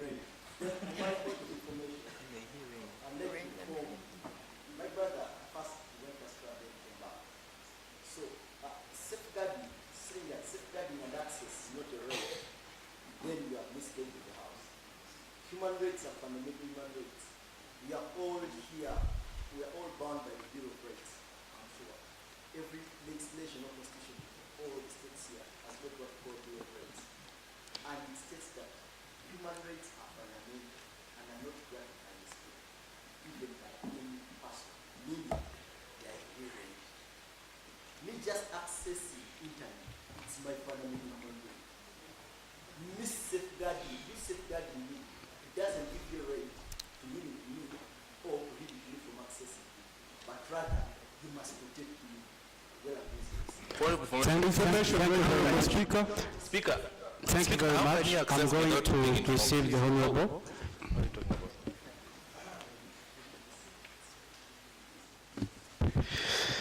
Thank you very much, Honorables, Mr. Speaker. My name is Gisita Samo from Burundi. And I just have two mostly questions or amendments that I would like the mover to also contribute his opinion. And I would like to present two different views from the perspective of governments around the world concerning digital rights. There is an idea, for example, from the Chinese government called digital sovereignty, which means that a government has the right to control the kind of information and the kind of participants in its digital economy for both safety and also to preserve whatever cultural or preferences that their populations might have. So in that context, when you're talking about protecting the digital rights of East Africans, where does digital sovereignty fit in all of that, or should we adopt the Western ideals of having just a free internet for everyone on the globe? And another point is one that my friend mentioned concerning safety online with bullying and so on and so forth. Even physical safety, because the internet can also be a venue of attack from external actors.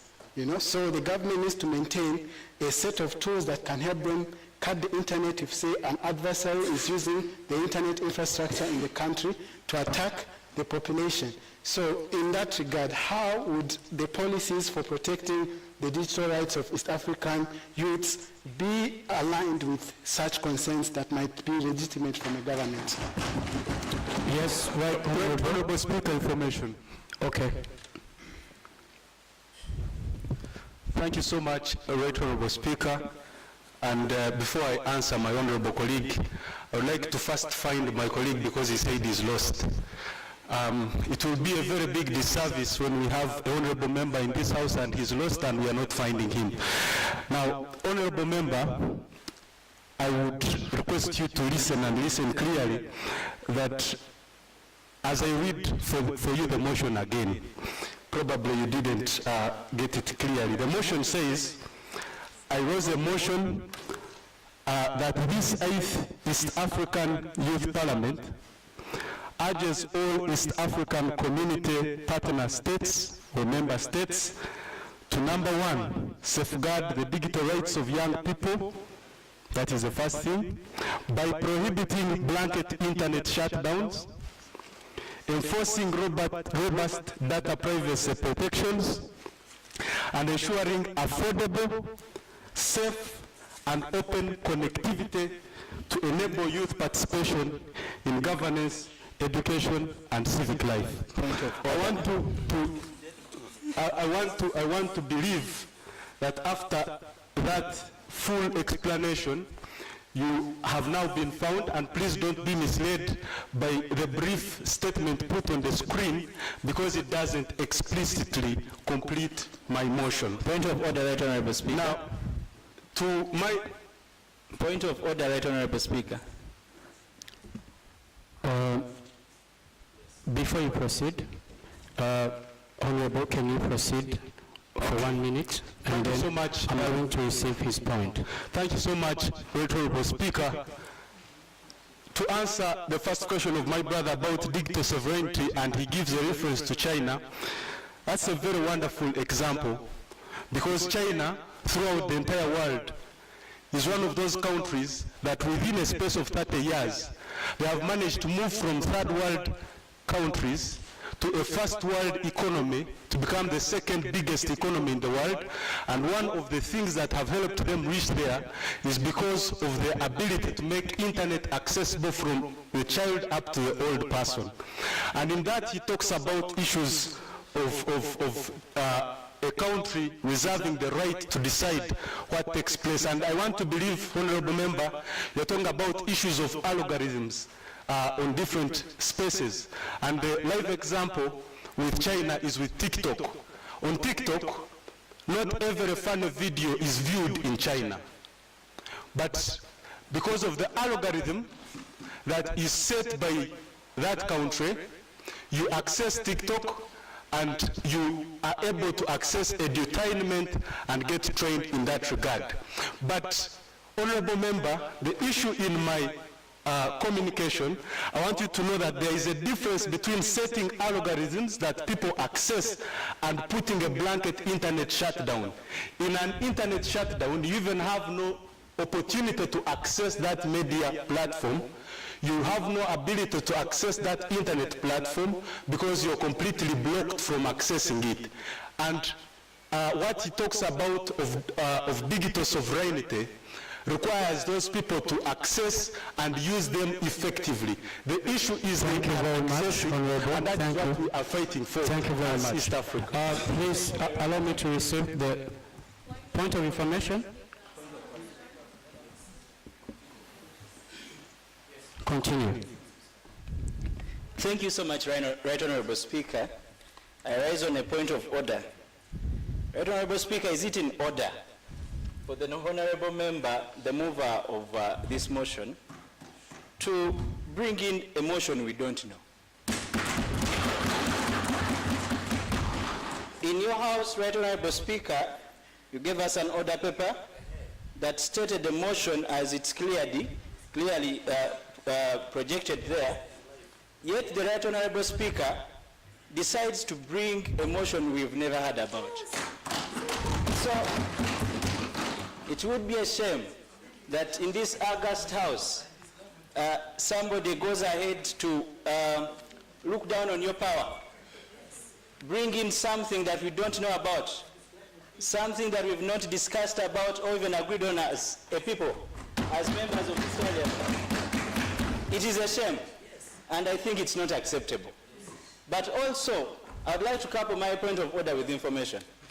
The Right Honourable Speaker, actually the Right Honourable the Honourable Ahura, who goes on to talk about this same motion, goes on to applaud the violation of digital rights, saying, no, in certain states, you can watch certain things and leave the others, and that is fine. We've all known that digital rights are human rights, and you're not going to limit me on what I should listen, talk to, or even access. So if you're going to limit me in all those areas of freedom of expression, access, thank you. The data protection. But the time is over. Conclude, Right Honourable Speaker. No, please. As I conclude, it is not in order, and I think we should scrap off this motion. Right Honourable Speaker, information.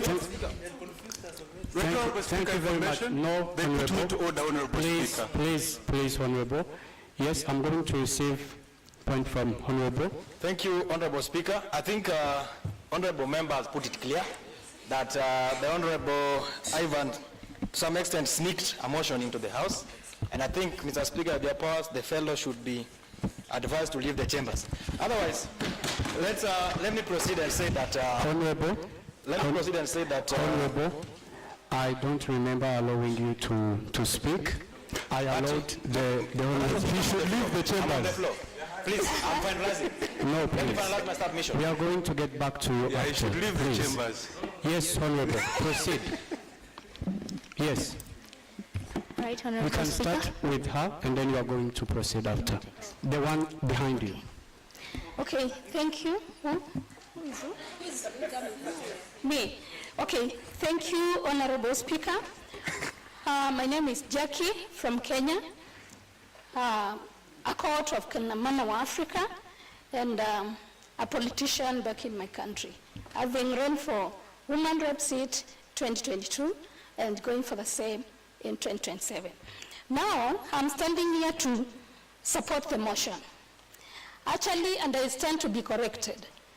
I want to wonder why honorable members are opposing this motion. Some of them who are opposing.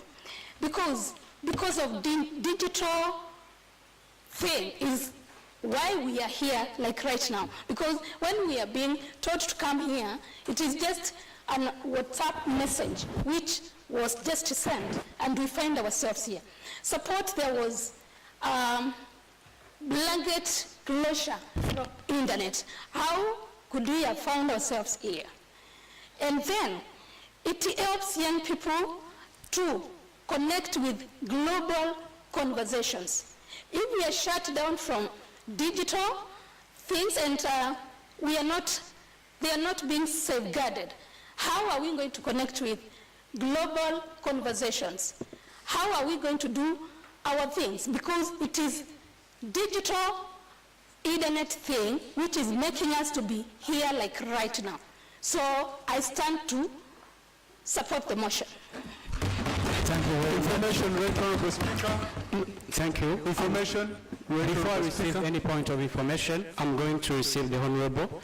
She has been raising her hand, so please, I'm going to receive points of information after. Yes, Honourable, we can proceed.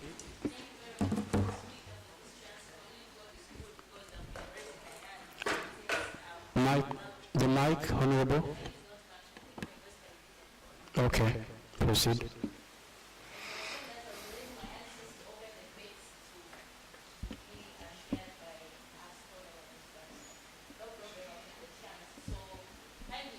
Support this motion, Mr. Speaker, due to the following point. First of all, for us to ensure that we're safeguarding these digital rights for young people, Mr. Speaker. First of all, we young people should be created a platform to share our ideas or to be involved in policy making, because I really understand that in different states that we are from, we have different ministries that are dealing with this issue of safeguarding digital rights for young people. So once we be given the space to contribute our ideas, all our insights on how we are the youth, we can make these digital tools and network friendly for us and for thriving towards sustainable development, it will be good. So I'm kindly requesting for that, or that's my prayer. Due to the following point, Mr. Speaker, safeguarding these digital rights for young people, it will ensure that we young people, we are very protective through our privacy and our online safety. Because we understand that 70% of the people who use network are young people in East Africa. So therefore, we encounter the challenge like being hacked, we encounter the challenge like being frowned and online harassment. So once we be given the chance in contributing toward policy formulation that will enable in this safeguarding digital rights will help us to be protected in this digital using. The second point, Mr. Speaker, is the issue of upholding freedom of expression and innovation. Mr. Speaker, I really support this motion because we young people, we have different ideas that will contribute to sustainable development. Therefore, once these digital tools are not well safeguarded for us to spread this sustainable development, it will be very hard for us to show up the innovation we are having. Apart from that, it will hinder us from freedom of expression. And as the speaker said about the country of Tanzania to be closed with the Twitter, I think that is one of the challenges. That's why this topic has been brought here, so as to come up with the conclusion on what to be done towards safeguarding this digital right to ensure that Thank you very much, Honorable. Thank you very much. We are going to receive a point of information from the mover and then receive one more last honorable member of the Assembly. Please maintain order in the House. Okay, allow him, and then after I shall receive two more members of the Assembly, and then we... Thank you so much, Right Honorable Speaker. I would want to inform honorable colleagues here who seem to be lost between form and substance. The form of this motion was stated on the order paper, Right Honorable Speaker, you gave us. But the substance of this order paper was largely explained in the exegesis of this motion, and I'm very disappointed that honorable members came for this debate without reading the exegesis of this debate, and that's why really you are lost. We humbly pray the next time you read the motion and also read the exegesis that Thank you very much. Thank you very much so much.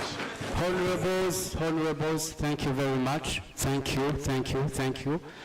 So for now, I'm not going to receive any other member of the Assembly. Okay, we are going to proceed for the voting of this motion. Point of order, Mr. Speaker. Okay, I'm receiving that one last. 1 minute. Honorable Speaker, thank you very much. My name is Haya. I'm from Kenya. And my point of order is that when we are having a motion in the floor, Mr. Speaker, we should first see to what concept does this motion speak? To what context does it speak? And how best can we problematize? Mr. Speaker, looking at this motion, you would find that in East Africa, we operate on policies called protocols. Once a law has passed a state to another and it becomes a regional law, it becomes a protocol. Therefore, this motion, I support it for your information, just to make a point of order that one, we do not have a protocol in the East African region that supports digital access. Second, Mr. Speaker, in our respective countries, there is no law that protects issues to do with online gender-based violence. It is a law that is being suggested by various organizations called technology-based gender-based. There is no jurisprudential outlook that has been built in it. Third, Mr. Speaker, on... Thank you very much. Thank you very much, Ms. Honorable. Thank you very much. I'm going to proceed to the voting of this motion. The proposal on the floor is that this House do resolve the motion on safeguarding digital rights of young people in East Africa. Now, I put the question that this House do resolve the motion on safeguarding digital rights of young people in the East Africa. So those who are in favor of this motion, you say aye. Aye. And those that are against this motion, say nay. Nay. Ayes have it. Ayes have it. What is it supposed to?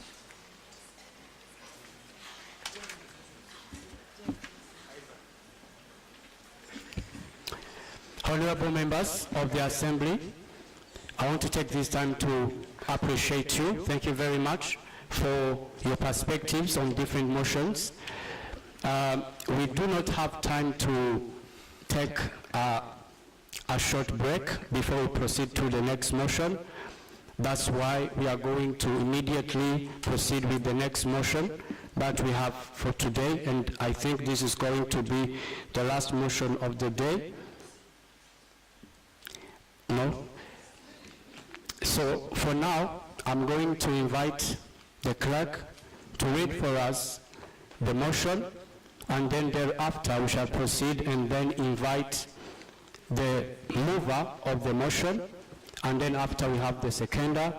After the mover is going to come back to explain to the House why we should move the motion. Thank you very much. Motion on increased investment by the East African community on climate resilience and youth mental health. The mover is George Solomon. Now, I invite Honorable George Solomon, who is the mover of this motion, to come forward. Honorable, you're welcome.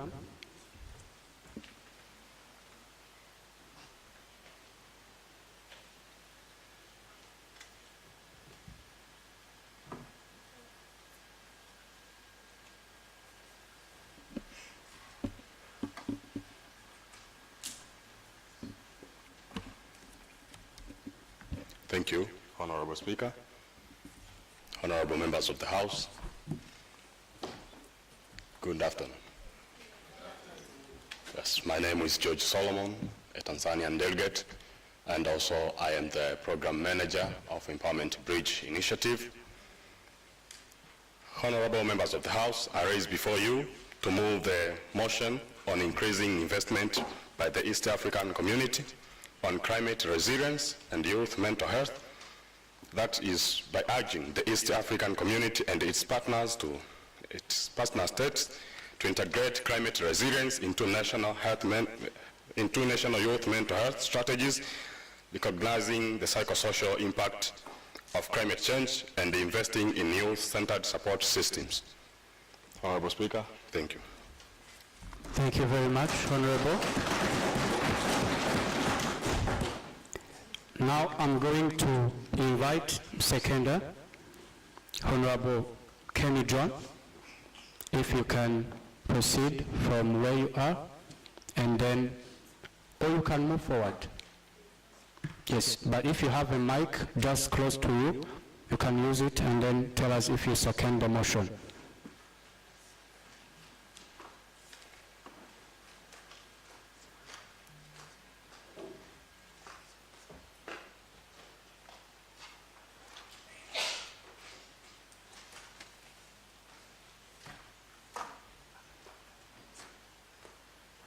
I'd like to take this opportunity to thank you, Right Honorable Speaker. I am by name Kemi John Bakita, a delegate from South Sudan, and I'd like to second the motion on urging the EAC to invest more on climate resilience and youth mental health. Right Honorable Speaker, can I request for 30 seconds to make a statement? Yes, you can proceed. Thank you. As the East African community, for us to move forward, we look at 3 aspects. We look at social aspects, political aspects, and economic aspects. When we come to this topic that talks about youth mental health is affected by a lot of things. For example, climate change. Climate change has a huge toll on the youth mental health. And if the youth mental health is not worked upon, we are headed for a decline in social cohesion. Whereby if the social cohesion is not looked at, we're going to have issues with interpersonal relations across countries. So I urge the EAC, let us work on climate resilience as a way of also working on the youth mental health, so that later on, today or tomorrow, we may have social change in which the community can move further. Thank you very much. I now request that we have back the mover of this motion to come and explain to the House why the House should move this motion. Thank you. Welcome, Honorable.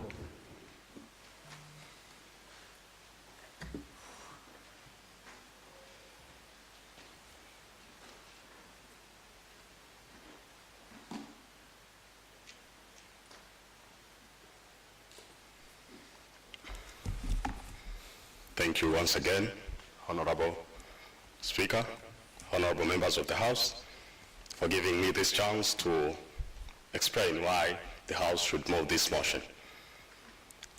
Honorable members of the House, climate change is no longer a distant threat. It is a lived reality for millions of young people in East Africa. Floods, drought, food insecurity, and displacement are disrupting our education, our livelihoods, and our communities. For example, the El Nino flood in Kenya, 2023, closed more than 250 schools. Honorable members of the House, beyond this visible damage, there is also invisible, the toll on our mental health. When young farmers, for instance in Tanzania, Dodoma or Singida, watch their harvest fall due to prolonged drought, it breeds hopelessness. In Morogoro, when floods sweep away homes and schools, children are left with trauma. When rising costs and climate shock push families in poverty, stress and anxiety rise among the youth. Honorable members of the House, climate change is not just an environmental crisis, it is a psychosocial crisis. Yet, our current youth mental health strategies often overlook this link. They treat mental health as isolated rather than connected to broader reality of climate resilience. If we do not integrate climate resilience into mental health frameworks, we risk failing an entire generation of young people. Honorable members of the House, therefore, this motion urges the East African community and its partner states to, 1, acknowledge the psychosocial impact on climate change in national youth mental health policies, 2, to invest in youth-centered support system from climate counseling programs in schools to safe space in community to regional peer support networks, and the last one is to prioritize youth voice and participation in climate resilience planning. Ensure we are not just victims of climate, but partners in building solutions. Honorable members of the House, this is not about protecting the environment. It is about safeguarding the minds, hopes, and future of the young East Africans. If we build physical resilience without mental resilience, we build on sharp ground. Honorable members of the House, a climate resilient East Africa must be also a mentally resilient East Africa. We cannot talk about climate resilience while ignoring the silent crisis in our mind. Honorable members of the House, this is not a charity. It is a survival. So I beg to move. Thank you. Thank you very much. Thank you very much, Honorable. Yes? Thank you very much, Right Honorable Speaker. Through you, Right Honorable Speaker, I'd love to request the House that as you are asking for space to give information, you should address who you are informing, and your information should be going to somebody. It shouldn't be just like you're also giving your other opinion, but using information, yeah, through you, Honorable Speaker. Thank you very much. Thank you very much. Thank you. We are now going to proceed with the opening of the debate, and I'm going to start with the Honorable. Please, let's have the Honorable speak, and then we shall come back. Thank you, Honorable Speaker, and am I audible? Thank you, Honorable Speaker and fellow members of the 8th East African Youth Parliament. My name is Jocelyn Mirashi from Tanzania, a climate advocate, and I strongly support the motion calling for increased investments by the East African community in climate resilience and youth mental health. Fellow members of the 8th East African Youth Parliament, climate change is no longer a threat. It is here, but in the face of these shared challenges, we must also recognize a crucial truth that not all East African community member states are starting from the same place. Honorable Speaker, countries like Kenya and Rwanda have made commendable progress in developing climate resilience systems and policies, reduction of carbon footprint, and also climate smart agriculture. But Honorable Speaker, let us acknowledge our fellow member states like Somalia and South Sudan that are still building their basic infrastructure and institutions while navigating these climate challenges. Honorable Speaker, if we truly believe in regional integration and collective progress, then this means allocating and creating targeted support for the most vulnerable member states and facilitating knowledge transfer to ensure every youth in each corner of the East African community is empowered to lead in climate adaptation. But also, Honorable Speaker, if I may finish, at the same time, we cannot separate the climate crisis from the mental health crisis. Displacement and loss are a reality of many young people across the East African community. So climate justice must also include mental well-being. I call for the 8th East African Youth Parliament to call for an establishment of an East African Youth Climate and Mental Resilience Fund, a cross-border youth exchange and mentorship, a firm commitment through policies that no country or no young person will be left behind. Thank you very much, Honorable Speaker. Thank you very much, Honorable. Yes, please. Let's have him, and then we come back. Thank you so much, Honorable Speaker. Honorable, the mic.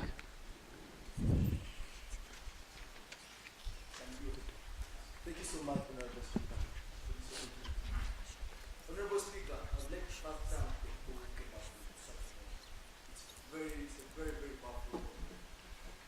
But my prayer is that as the House, we have the power and we have an opportunity to do something about this country. Talking about climate resilience and mental health, they are two different things and a very good topics to discuss. It's my humble appeal to you that we can amend this and we have an independent debate on climate resilience and climate change. As well, we can also have a debate on mental health. Back from where I come from my school, Director University, every year we miss a student because of mental challenges. Meaning, the problem we are handling in just 5 minutes is bigger than what we are just speaking here. So it's my humble appeal from me that we can amend this. Maybe they can afford us maybe 40 minutes to talk about mental health as mental health, beyond just climate justice.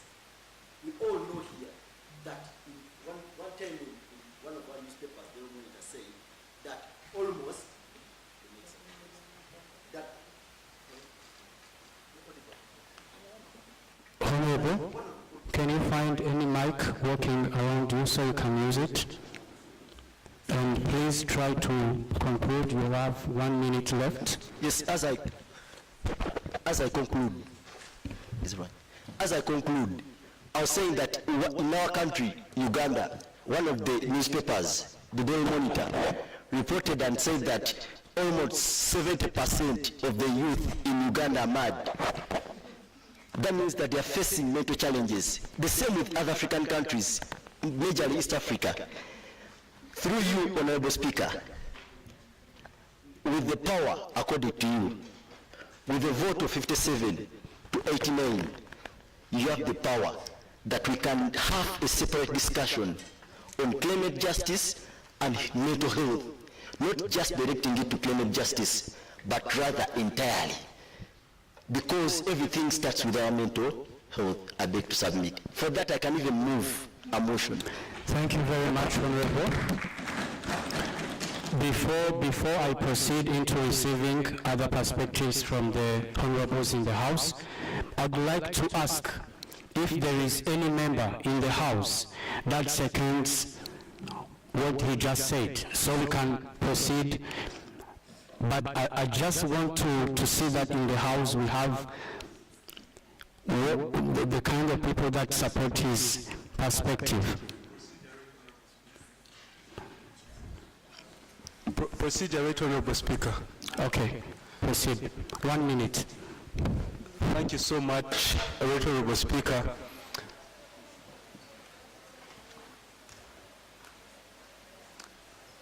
Thank you so much, Right Honorable Speaker. I would wish to guide the House that it may not be procedurally right, however much I may also be in support of the amendment, to amend the motion of the mover before hearing from him, if he's willing to have it amended, and if he buys into our views as the House to amend his motion, and then we can proceed and amend his motion.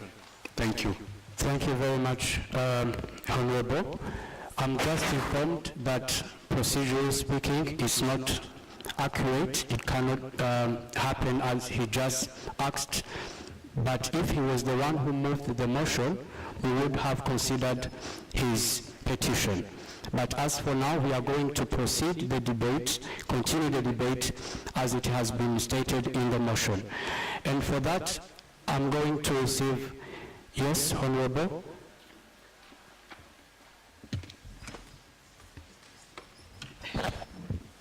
Thank you so much. And I will start my debate with one question.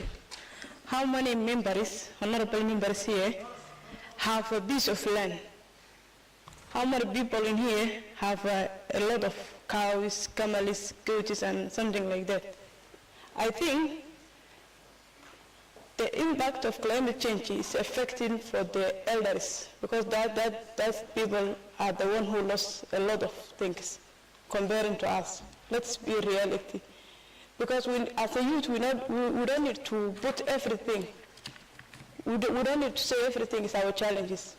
So me, I will propose to rethink this motion, because I don't see this climate crisis. It will very effective with the youth, because we don't have anything to lose. So let us rethink.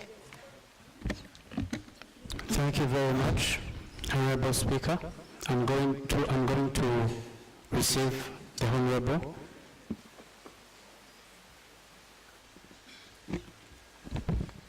Thank you, Mr. Speaker. I would like to propose this motion. In our community, we came from different societies with different problems, but those problems are affecting our mental health, but it's not directly. Just assume the conflicts that occur between farmers and those who are keeping livestock. Those conflicts came from what we call lack of enough grasses for their cattle. So the one who keeps cattle decide to take their cattle to feed farmers' crops because his cattle didn't get enough food, grass. So let us ask ourselves, if your parents tell you that our farm there, someone's cattle was ethanol or crops, how do you feel? It confuses. Really? It confuses. So that's the effect of climate change to the mental health. We can't say, oh, you know, mental health doesn't affect us directly. Not directly, just for the chain of that effects, how it affects us. Just go understand there. There are sometimes there is warm conditions. All the time, people are basking under the shades. Lizards basking on sun, but those people bask on shades because of high temperature. Why? And just ask yourself, if temperature is high, even you in class, you will stay? Thank you very much, Honorable. Thank you very much. Yes, Honorable.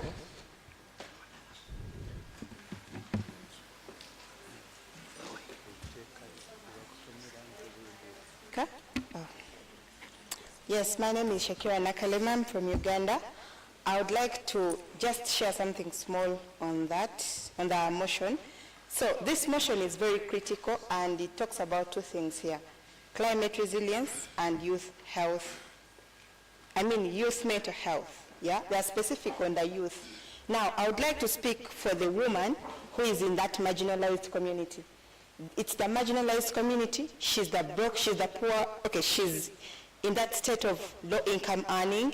She's in that state of teenage pregnancy. She's in that area that is actually the most desert place. I would say desert, or the place that has no rain or water at all.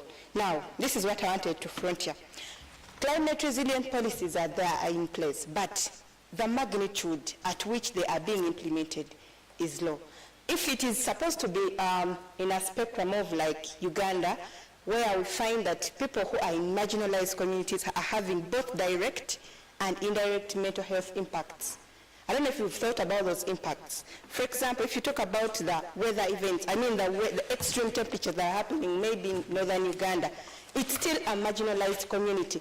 But how far and how further are these climate resilient programs reaching them? They are centered in spaces where they're actually not marginalized. They're in those spaces that people do not even need those policies. And they are forgetting the youths who are in those same areas. Now, why I wanted to put this is because I'm in support of the motion, because mental health versus climate resilience is in place. What I wanted to say was the direct and the indirect impacts are heavy than what even the House is frontiering. Thank you. Thank you very much, Honorable. Thank you very much. Thank you. Before I proceed because I'm still receiving different honorables expressing themselves on this motion, but I'm going first to let you know something. Honorable members, if you think this motion is wrong or has not been properly structured, you still have the liberty to exercise your powers during the voting stage. So for now, I would humbly ask that you let the discussions across this very motion. Let's continue the discussion, but you can still exercise your power during the voting stage after we are done with the discussion. But for now, for those of us that want to share some light and wisdom on this motion, let's keep the discussion going. All right? So I'm going to receive 1 point of information and then receive the honorable.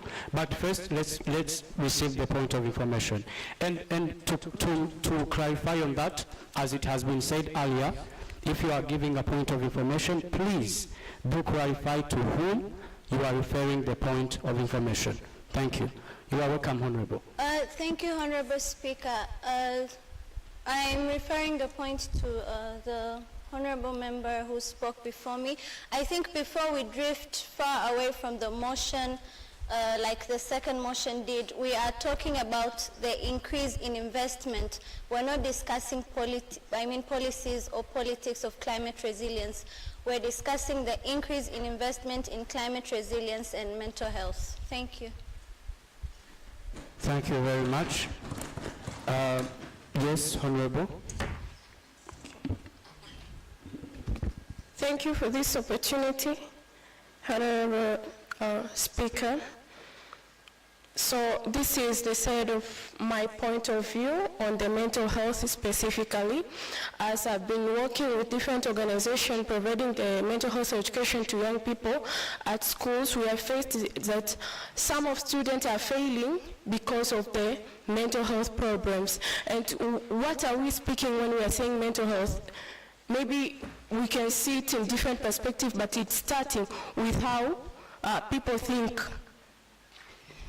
I don't know if you can get that.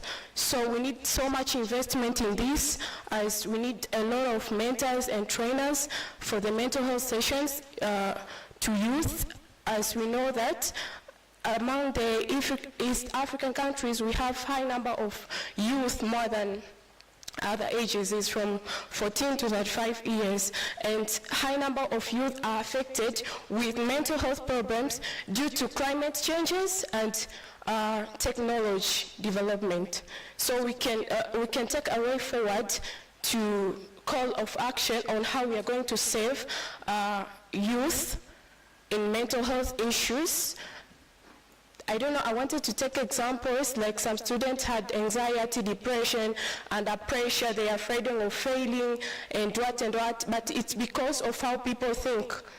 And here we are to speak about those people and about how we are going to help ourselves. So I have a recommendation as EAC Youth Parliament. We can start as we implementing the mental health programs and looking a way forward, like including the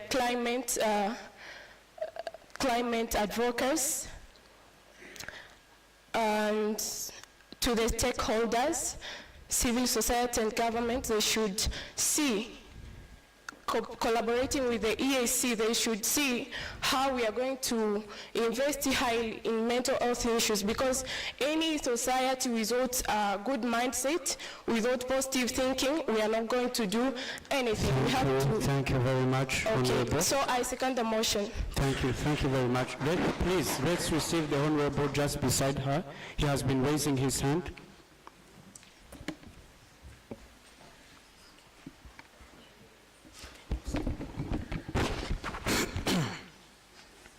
Thank you, Honorable Speaker and other member of the House. I'm Ferguson from Tanzania, and I'm here to support the motion which says that increasing in investment in EAC on climate resilience and youth mental health. What I need to add is climate effects are not not occur suddenly. They occur continuously. Climate effects are not about today, they are about tomorrow. So when we take the issue of the climate resiliency today, we have not to think about only today or the sudden effect, but we have to think about tomorrow effect. So increasing investment in climate resiliency will not even benefit youth, but increase or give a chance to youth to be a part of the planning and have some innovations toward the climatic change initiatives. So my point was that. Thank you. Thank you very much. I'm going, before we receive a point of information, I'm going to receive, yes, Honorable.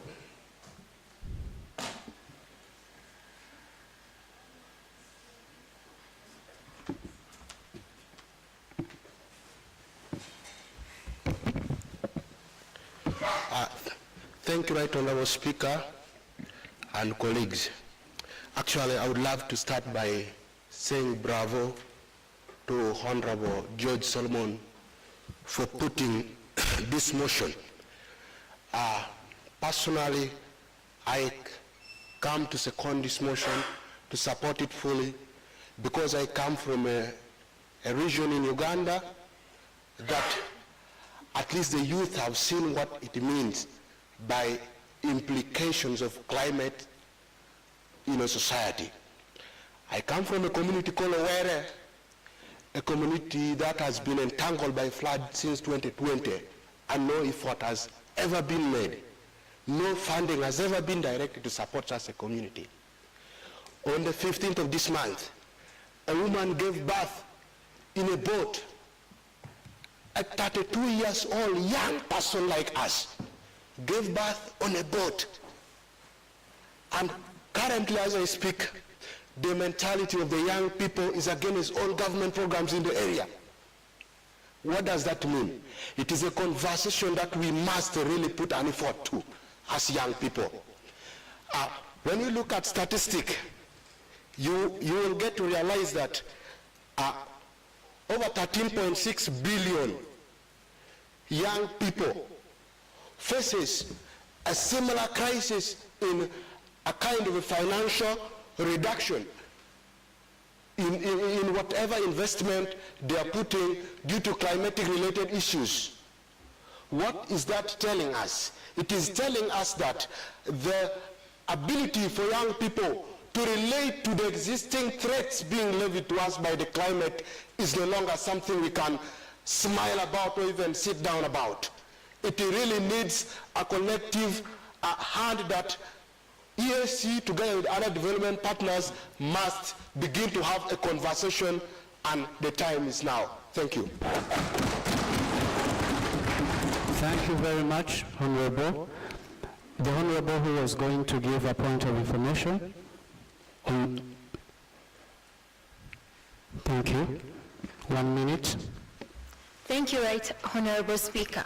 I'm directing my piece of information to the Speaker who said we must not take this climate change problem as for the youth. I would like to inform you that I can open my 5 fingers right now and name for you 5 problems that the youth are facing psychologically because of climate change. Let's start with the youth who are suffering from post-traumatic stress disorder.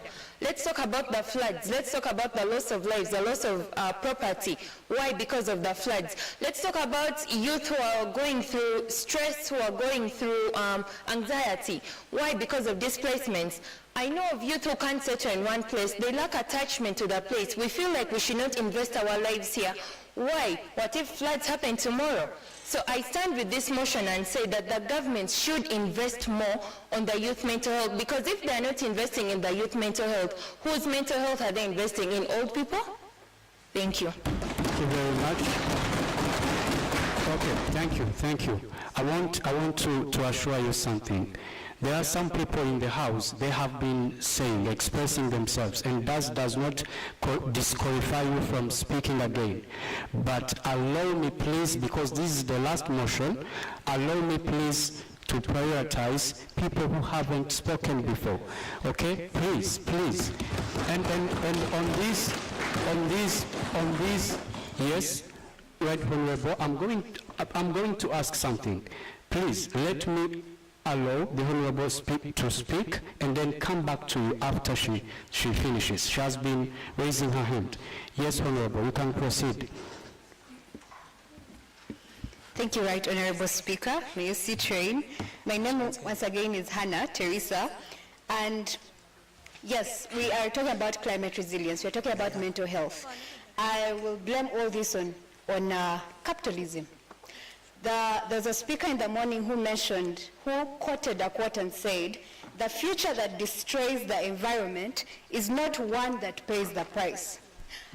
The generation before us, they were coming out of war, they were coming out of so many kind of troubles, and to them their main determination was to look for money, and they were very profit oriented. The environment didn't matter. Conversations around the environment are happening now because we are asking ourselves, what will the generation feed on after us? What is life going to look like after we are gone? And so if we don't table these conversations, and my only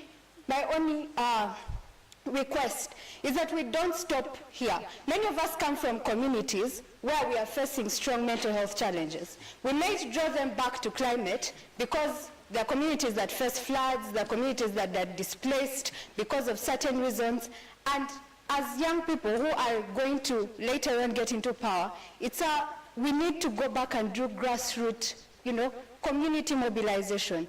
Try to educate the people in your communities. Try to, put up things that are going to serve your communities, that are going to serve generations after on. We can't sit here and wait for policies year after year. We have the power in our hands to determine what our future children are going to feed on in this environment. Thank you very much, Honorable. Thank you very much. Yes, Honorable, you can proceed. Thank you. Thank you, Right Honorable Speaker. I don't know whether I'm heard. Fellow parliamentarians, my name is Daniel Watenga and I'm from Uganda. I also happen to sit as a member on the Global Climate and Health Network, and also I am an alumnus of the African Climate Leaders Fellowship, Cohort 2. I beg to agree with the motion. Indeed, like the mover said, climate change is not only an environmental issue, but also an economic and a mental health issue. Because I'm a health practitioner, I really do agree with this. Speaking of climate change, I come from Uganda, and we know of regions like Kasese and Bududa, where extreme weather events like drought and flooding have left many displaced, like Honorable Member put it. And these displacements leave emotional trauma and eventually post-traumatic stress disorder. So indeed, we cannot allow to disintegrate climate change and mental health. So climate change, eventually, this leaves emotional trauma, this leaves displacements, this leaves the case of psychosis and depression among young people because of climate change. So what does integrating climate resilience into youth mental health interventions mean to me? It means embedding psychosocial support and counseling into responses to disaster programs, building capacity of health workers and teachers and community leaders to identify and effectively respond to this crisis. Eventually, partner states need to invest in youth-led resilience programs. Colleagues, we cannot indeed disintegrate climate change and health. Uganda and Tanzania have developed and indeed implementing what we call a health national plan. Can you conclude? Just 30 seconds. However, I do not find any data about other member states actually coming up with the health national adaptation plan. However, as much as Uganda and Tanzania do have this, but they are silent about mental health issues. So as we are discussing this, we need to work on already documents that have been ratified, but also go ahead to ensure that even other states that do not have a national health adaptation plan do put it in place, but also integrate climate change. Thank you very much, Honorable. Thank you very much. Now I'm going to receive 5 more members of the House and 2 minutes each. I'm going to start with the Honorable. Yes, point of order.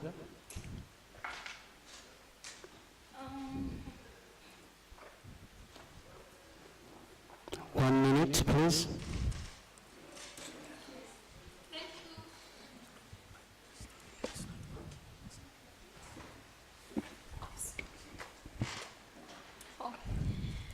Yes, sorry for that. And thank you again, Honorable Speaker. I just wanted to bring a point of order in this way. I don't know whether you have noticed it is Ugandans who are mostly talking. I don't know how you're going to identify them so that you can give us a chance to also talk. Thank you. Thank you very much. Thank you. Thank you very much. Please allow me to proceed with the following. We will start with the Honorable. Right Honorable Speaker, the August House, Maybe I'm a Ugandan, but I would love to consider a point. Maybe I would become the 5th speaker as another country takes over, but I will still come in as the 5th speaker. I don't know if it will be okay with you, but it is a kind request. It is a kind request through you, Honorable Speaker. Okay, you can proceed. Okay, I'm going to go with the Honorable from Burundi. Yes? Thank you so much, Mr. Honorable Speaker, for finally letting me get a chance to speak. My name is Eloge Abikurunda from Burundi, and I understand why almost every honorable are going on with this motion, because it is the trending problem. This is how I used to call it, about this climate change. It is actually trend, because right now, for fact, more than 30% of the workshops, conferences, and many gatherings are being done here in Africa. It is about this climate change thing. But don't forget that we are here. Of course, yes, this is the problem. I don't deny it. But we are here to represent and to move forward the biggest problem we are facing in East Africa. For me, I don't support this motion, because there are biggest, many other bigger problems that are there, outside there, that are needed to be invested in, not just this motion. Of course, it's a big problem, but increased investment, it is about reducing investment, other things. Thank you, Honorable. Thank you, Honorable. Yes, yes, Honorable. Honorable Mike.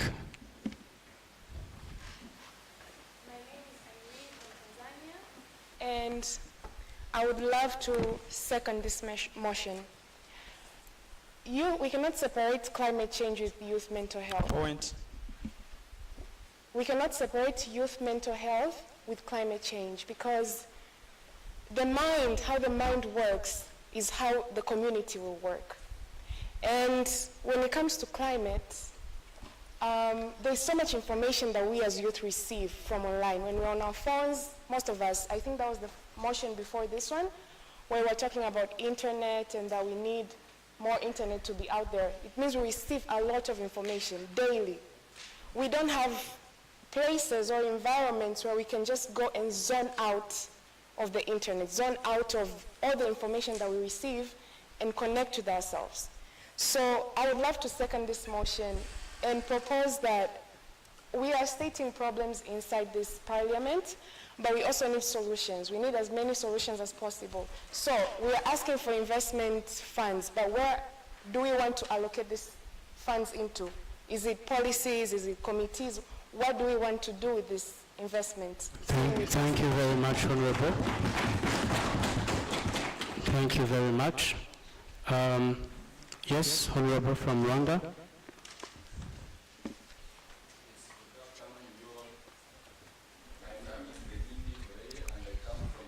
Honorable Mike.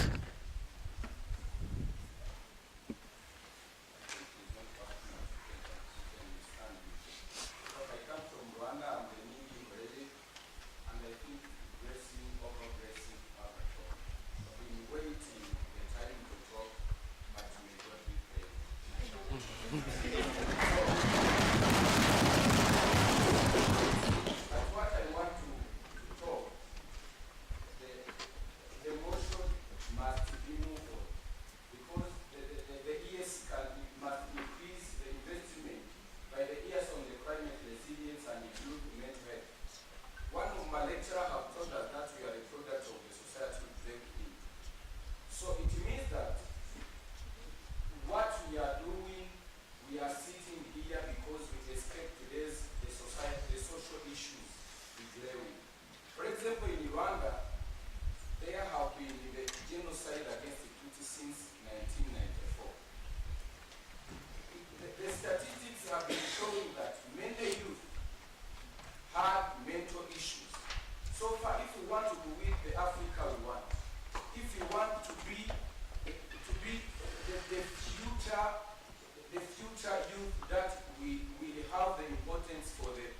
future world and future Africa, we have to invest in mind.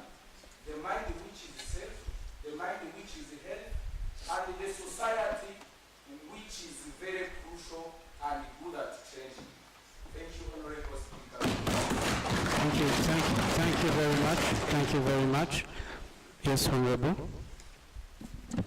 Thank you so much, Honorable Speaker, for giving me the opportunity. I feel I needed to speak about this, much as I've spoken, but this is a conversation that we really need to understand. Yes, we are urging the ESC to invest more in climate resilience.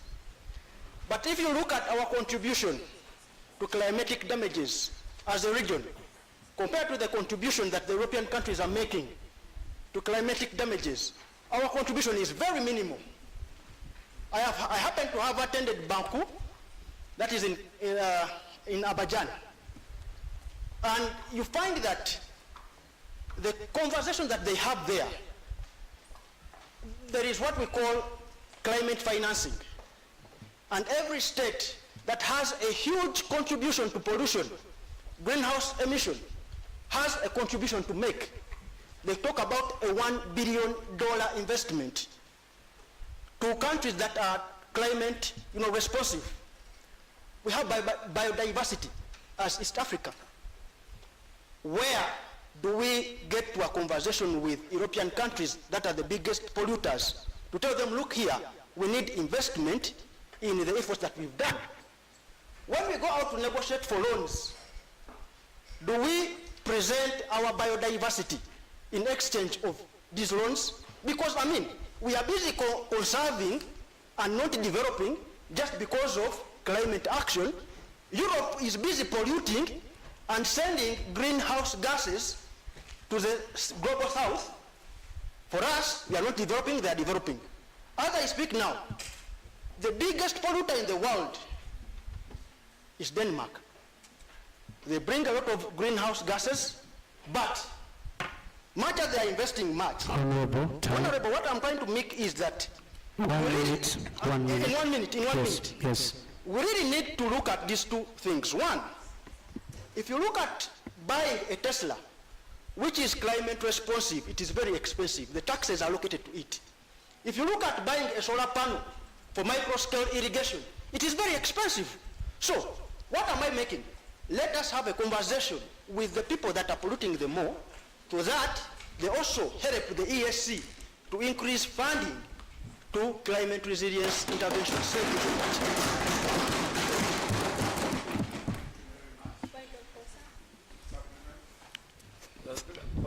Thank you very much. Thank you very much. I'm going to receive the point of order, then our last honorable to speak on this is going to speak. My point of order, sir, I've been raising my hand for forever, and you've not been picking me. I wonder why. So will you pick me? I'm sorry, because you are making me seem as if I've been biased, but in truth I've not been biased. I feel like in picking you are those who spoke. biased. Okay, but I would like. Please, allow me finish first. And let me remind you that even if we are at the closing line of our session, you still have to abide within the rules of this House. Agree? Now, I would like to, please, I apologize. I did not do it intentionally, but may I please request that you stand up as you address the House, and then after you finish to make a point, I'm going to invite the last speaker, and then we go to the voting stage. Thank you. Thank you, Mr. Speaker, for finally protecting me from you. Honorable members, I strongly feel that we have not understood this motion. And I feel that we are speaking big English with no content. Yeah. Let us understand that when we speak about increasing investment by ESC on climate resilience and youth mental health, the mental health that we are referring to here is one that results from the effects of the climate, the climate change that we all experience in our various countries, in our various regions, right? And we have to agree that climate action does not respect borders. When we speak about drought, look at a case of Turkana. A child in Turkana may and will most likely miss class because of hunger that is resulted by drought. Let's look at a case of Congo, the DRC, where most of our, which we call, we have mining taking place there, right? And most of these minerals do not even benefit us, Africans. As a Pan-Africanist myself, I feel that we as Africans, we as East Africans, need to take action. We need to come up and speak against the injustice that happens to that place, because so many people are suffering from diseases, like respiratory diseases that results from people mining and the mining activities that take place there. Yeah? So I want to agree with the honorable member who has spoken, and he has advised us to demand climate financing. And so the question should be, how is the East African community going to ensure that we get this climate financing? How is it going to ensure that we support the youth-led organizations? Most of the youth in Africa, most of the youth in your country have been taking initiatives. I personally, I am a member of a foundation that is advocating for these climate actions, and sometimes we have to go into our pockets to buy seedlings so that we can plant in some areas. Sometimes I see young people going to lobby for funds. Mr. Speaker, please allow me to speak. Going to lobby for funds, and the things these young people go through, some have to beg. It appears like we are begging for this financing. Sometimes we have to even lose our dignity, because it's like we are begging I don't want to say the West, but the people who are the contributors to these pollutions that happen and that affect us. Because when we speak, like, for example, in a case that happens, sorry. Please use 1 minute to conclude on your point. Let me just conclude this. Like in the case of the Congo, the people who suffer the most are we Africans, right? We agree with that, right? But do the copper and the cobalt and the gold benefit the Congo really? It doesn't really benefit them. So we have to, we as East African need to come up with a way in which we are going to support the youth-led organizations so that they don't have to lobby alone. Let us have a way, a structured way in which we can push for these people that are supposed to fund the climate resilience without having to put us into the stress and having to lose our dignity. Thank you very much, Honorable. And having us to beg for this financing. Thank you very much. Thank you very much. If only you can use 30 seconds. 30 seconds. Yes. Thank you very much, the Right Honorable Speaker, once again for according me this opportunity to address this House. So I rise on the point of order and proceed to ask whether it is right for the presiding officer of this Honorable House to close this debate without this House sufficiently debating on solutions, because from my observation, the bulk of those that have been given an opportunity to speak to this motion have been lamenting on problems. But I'm sure there are members in this House that have unique solutions that will have to tackle this challenge, and they have not been given an opportunity. So it is my prayer that you accord at least 3 more opportunities for people that have unique solution to this problem that have not been given an opportunity to speak, away from all the solutions that have been mentioned. And lastly, Right Honourable Speaker, I think that for this challenge of climate resilience, what I haven't had being mentioned by the honourable members in this House is that the investment we are talking about should be more targeted. She raised this issue as other members also raised this issue, that for us to meaningfully contribute, because these resolutions that we are going to send to the EALA Youth Parliament. Thank you very much, Honourable. Thank you very much. Let us invest. Please, thank you. Just 5 seconds. Thank you very much. No, please, please. Thank you. Okay, for the last speaker on this, please try to use 1 minute. 1 minute expressing your point, and then we close this as we head for the voting stage of this motion. You're welcome. Thank you so much, Honorable Speaker. To me, I don't want to lament, but I just want to suggest a solution. My name is Honorable Linda. I come from Uganda, but I want to speak in the perspective of being a mother, though actually I'm a mother of 700 plus. When we talk on the motion on increased investment by the East African community on climate resilience and youth mental health, to me, I would suggest that since we have the East African Protocol on Environment and Natural Resource Management, which was legislated on 3rd April 2006 and ratified in 2010 and 2011 by only 2 member states, that is Uganda and Kenya, and Tanzania has not yet ratified it. To me, it would be so keen if other member states also within the East African community come in to support, so that when we are moving the motion on on increasing climate investment by the East African community, so that those policies, those protocols are within place. The moment we keep on lamenting, it will end up affecting on the financing and other things, and also in the budgeting processes.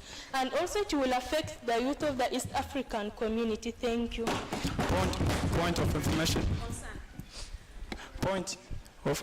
Thank you very much, Honourables. Thank you for extensively expressing yourselves on this motion. As the time does not allow that we continue to receive your perspectives on this motion, I want to thank you for all your participation. I've seen your commitment through this, and it's quite inspiring to see that you are actually burdened within these issues that have to do with our young people across this region. As I had told you before, you still have the liberty to express yourselves through the voting stage, if you actually believe this motion should be moved or not. And this is what we are going to do now. So the proposal on the floor is that this House resolve motion on increased investment by EAC on climate resilience and youth mental health. Now I put the question that this House do resolve to motion on increased investment by EAC on climate resilience and youth mental health. Those in favor of this motion, say aye. Aye. Those against this motion, say nay. Nay. So the aye have it.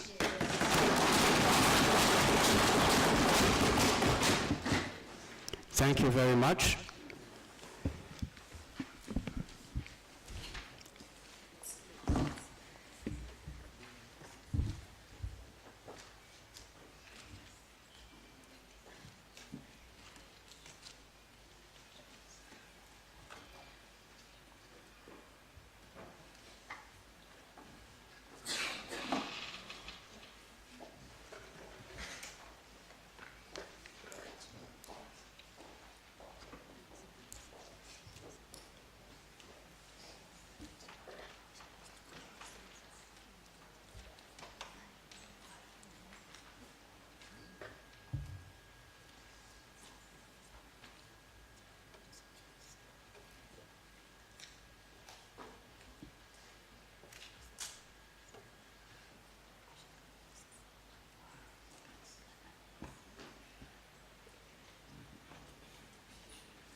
honorable members of the 8th East African Youth Parliament, allow me to thank you for your active participation in today's sessions, for all the motions that we've been discussing about, the ones that have been moved. You've proven yourselves to not just speak for the sake of speaking, but you actually believe in what you advocated for. And this is just a starting point for making sure all the issues that have been raised are going to be put into policies, not just to stay symbolic, but actually impactful. So, in today's sitting, I want to inform you that we are going to adjourn this session we've had today, and if you can already see on your different time gadgets, the House stands adjourned at 5 p.m. past 12, and we are going to resume tomorrow on the 27th September at 9 a.m. So thank you for your participation. Thank you for all your perspectives that you have presented. They have been received. And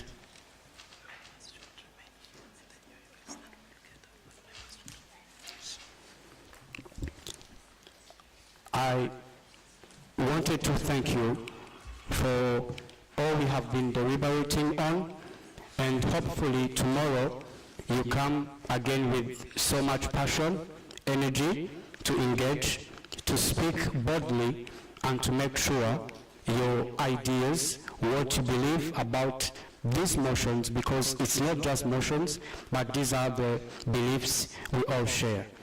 So now I declare the suspension of the House for today's sitting, and all the distinguished honorable members of the Assembly, you are going to remain seated as we conclude for today, and hopefully to get to meet again tomorrow as we continue the deliberations on this incredible journey we have just started today. Thank you very much.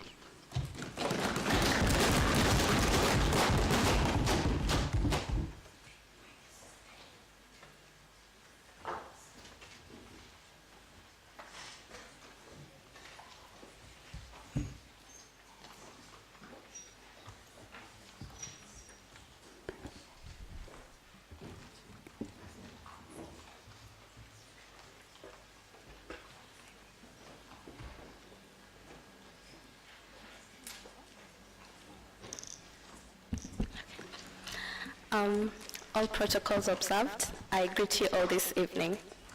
My name is Rita Gipi. I would like to thank you all for being here today, for participating today. First of all, I would like to, can you hear me? Okay. First of all, I would like to thank our partners for your unwavering support that has provided the foundation upon which this parliament stands today. It is your belief in youth-led leadership and regional collaboration that has enabled us to be here today.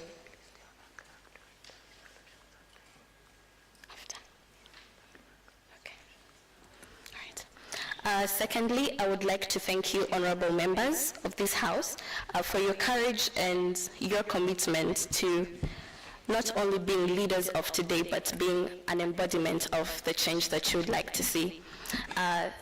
Finally, I'd like to thank the Faraja Africa Foundation team for your hard work and your commitment behind the scenes to ensure the success of today's session. And first of all, we'd like to also apologize for the technical difficulties that we had that affected our audio system, and which was worked on, and we hope that you are now satisfied.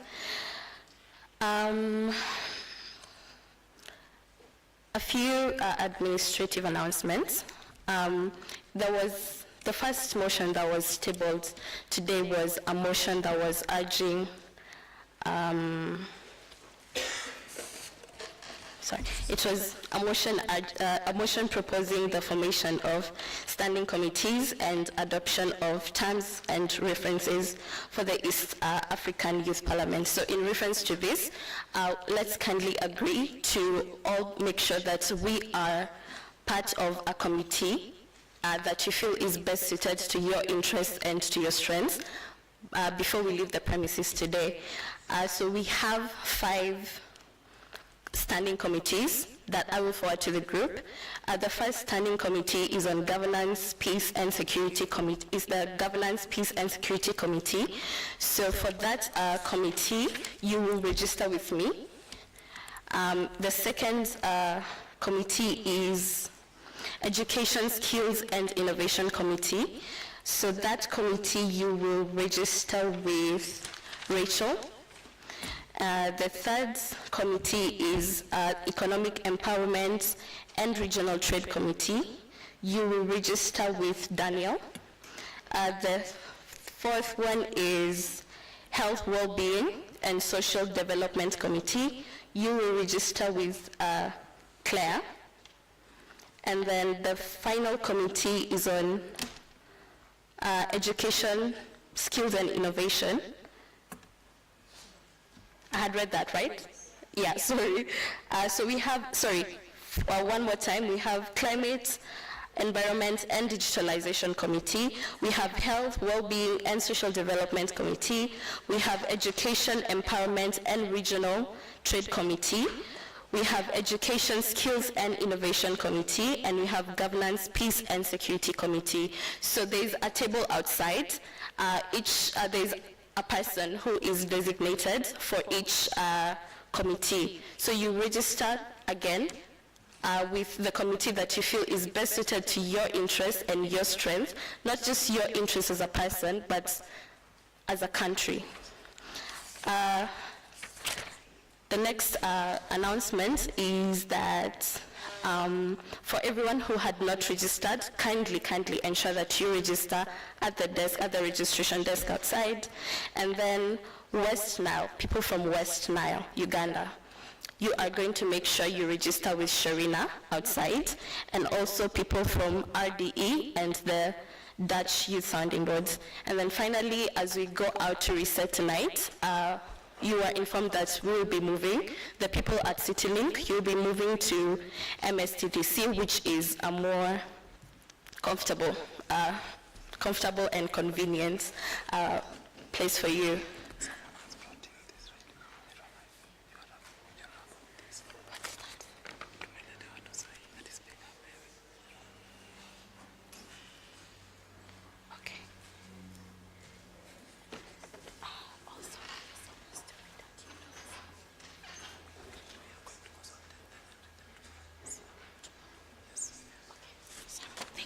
All right, thank you. That's all.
You guys are not allowed to move.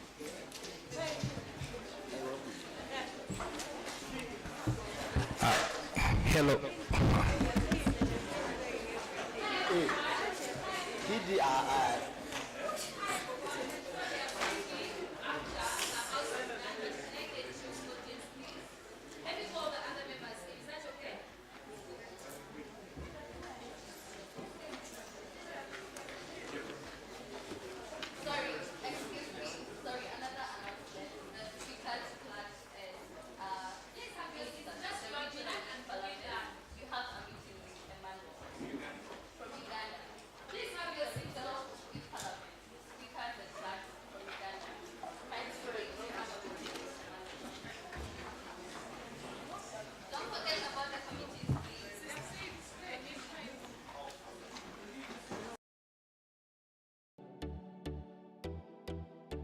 My name is Jemba Michael Senkole, team lead and founder of Hummingbird Foundation. We're currently in Apache District for a civil society organization's capacity building program that is being organized by Faraja Africa Foundation in partnership with GIZ. And I can tell you that this is one of those training programs that we do need as youth-led organizations. I am super pleased to have been a part of being one of the young leaders being chosen for the CSO capacity building training organized by Faraja Africa Foundation in partnership with GIZ. Today was our first day, and the first thing we had was strategic management. Strategic management, which entailed a whole lot of concepts, looking at the mission, looking at the vision, the objectives, a situation analysis, among very many critical things. As an organization, speaking for Hummingbird Foundation, I believe this is something that is timely for us as we look onto creating more community impact. This is the kind of a training we've been lacking out, and I think it is going to go a long way to improve our implementation, but also to be able to stand out as an organization causing tangible impact in our communities. Today, having been day one, has been more than thought-provoking. This I could attribute to one, the facilitators we had today, but also the topic of the day. Strategic management isn't an easy thing to run through, but then knowing that there is always time for us to step back a little as young leaders and be able to re-evaluate some of these things we normally, where we intend to go. Today was done in the best way possible. And as a growing space, the Shiloh's Foundation, a strong appreciation was made today in knowing what our unique direction should be as a mentorship space for a very specific group, but even knowing how to do this better. Because 5 years down the road, we need to be able to grow even much better. So I'm looking forward to the many other trainings. In the next 2 days, we're here for 3 days, looking at resource mobilization, the financial knowledge and skilling that we're going to get along the way. And I can tell you, I'm excited about this training and looking forward to learning more and more. I think this initiative is very, very useful, especially for young organizations, for youth-led organizations to be able to stand out and create the impact that they are looking forward to. And day 2 and day 3, I'm definitely expectant to be much more challenged. I'm looking forward to think and for my head to really grow big, not in terms of really the size, but in terms of getting so much knowledge, but also because I know there is so much energy in the room, given we are all young people, and from day one we've shared so much commonalities in terms of ideas and all. So definitely networking is also an ideal thing for me for the next 2 days, but really understanding directions even in terms of financing, compliance as a growing young organization, and so many other things. Talk about a shrinking civic space, donor dynamics, quite a number of issues that have contributed to CSOs closing and not operating in Uganda of late. Well, we are here to solve the situation. My name is Nahara Shalom. I work with Faraja Africa Foundation as a program manager in charge of governance and participation. We are in Apache District for 3 good days to impart knowledge onto young EDs in charge of civil society organizations at the grassroots level to be able to give them capacities where they are able to implement wherever they are with or without resources. I mean, think about it.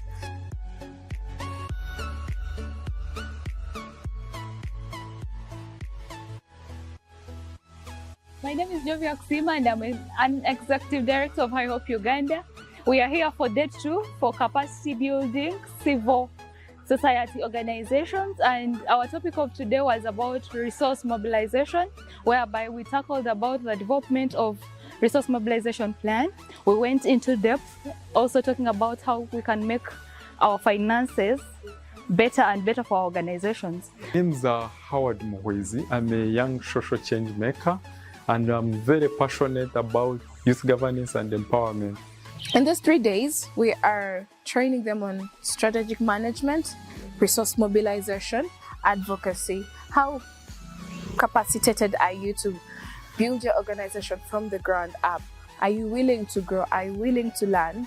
So we are empowering 20 young organizations with skills that are able to keep them moving and running despite of any condition, any sort of challenges. For the last 2 days, we have been able to engage into intensive discussions. We have gone through intensive trainings, taken through different aspects of organization management, company management. That is to say, or how to identify, how to make a vision, mission, how to come up with a SWOT, how to do a situation analysis of an organization, good management practices, financial management, which I think is key.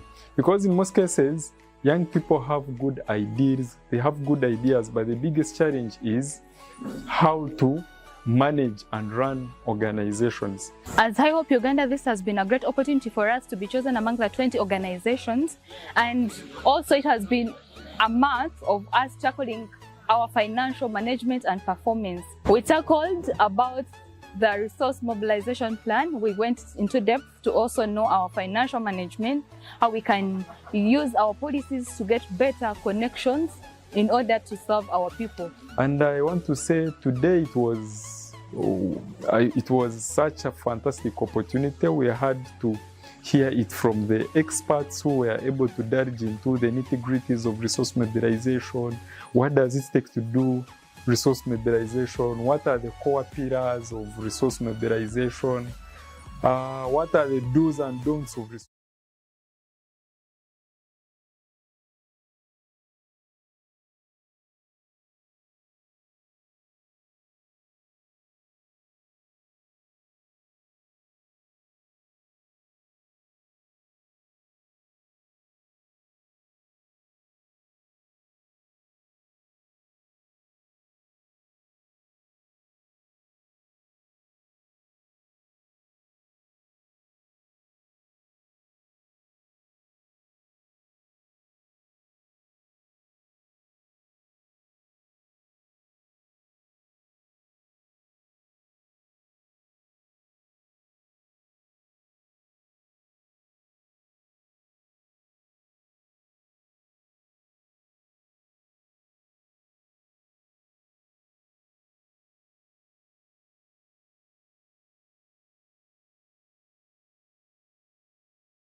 Having a lot of tension, especially when it came to the second last and the last motion of the day, which were among the highly contested motions, which included the safeguarding of communication.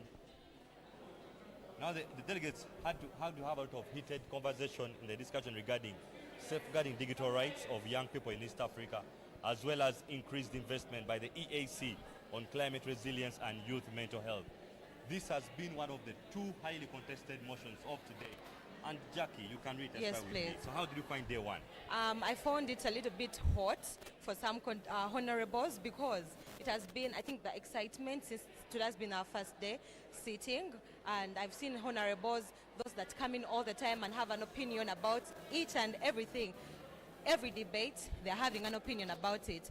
And I'm really excited that I'm happy to see youths engage themselves in things that really add up onto them. Exactly. Seeing youths being able to come up and speak about climate, health is something that is really very, very good. And someone out there watching Faraja TV right now, I'm very sure you're learning, and if you're not confident, you can really pick it up from there, because all these are representatives from Uganda, South Sudan, Tanzania, Kenya, literally East African countries, right? Exactly, yeah.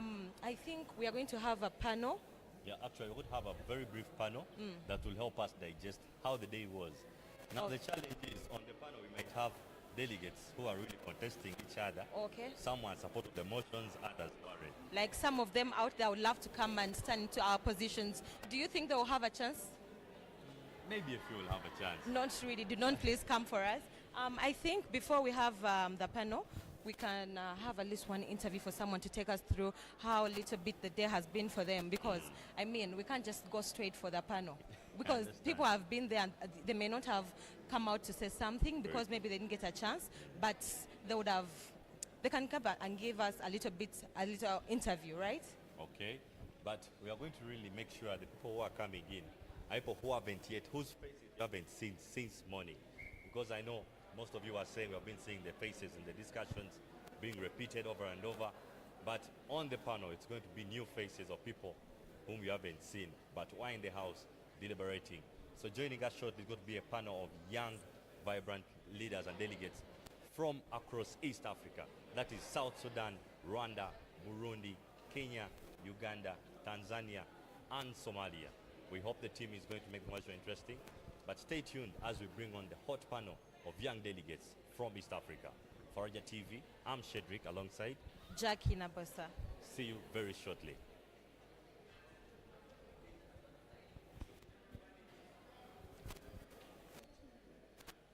With us right now, we are going to be joined with a little bit of the honorables, some that have been participating. Yes, you can stand in the middle here.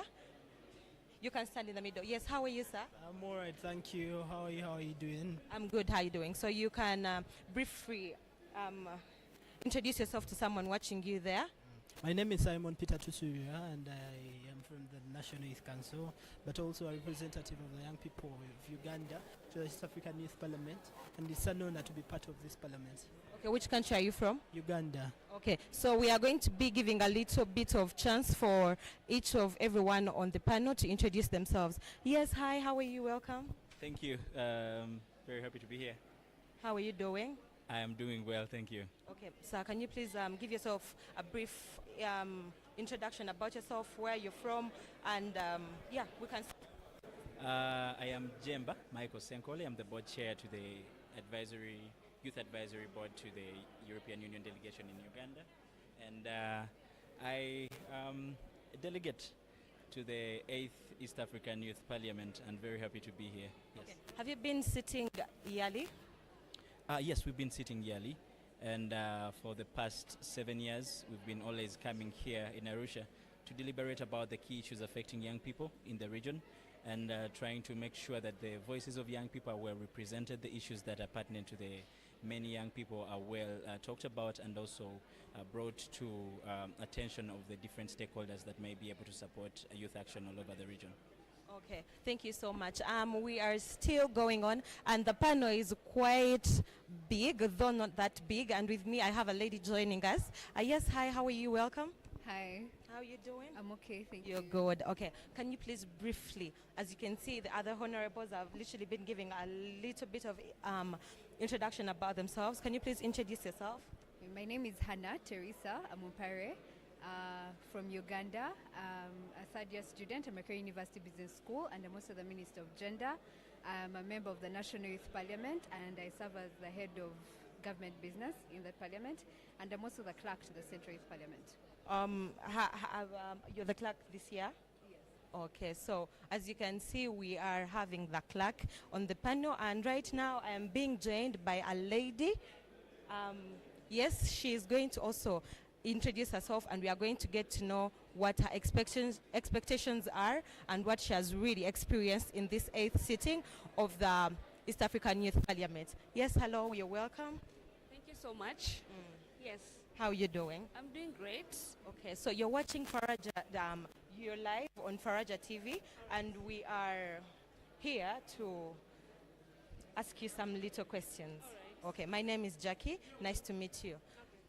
May you please introduce yourself, and so that someone watching us there on Faraja TV can get to know what you're doing in Tanzania right now. All right. So my name is Sizel Ouma Akop. I am from Kenya. I am a youth leader. I'm also a founder of an organization called Africa Retold. So Africa Retold is an organization that tries to push the Pan-African agenda because it is high time that Africans unite. And I'm so glad that I'm in such a forum where the youth of East African have converged together to discuss issues and come up with policies that will affect us, not just now, but even in the future that will come.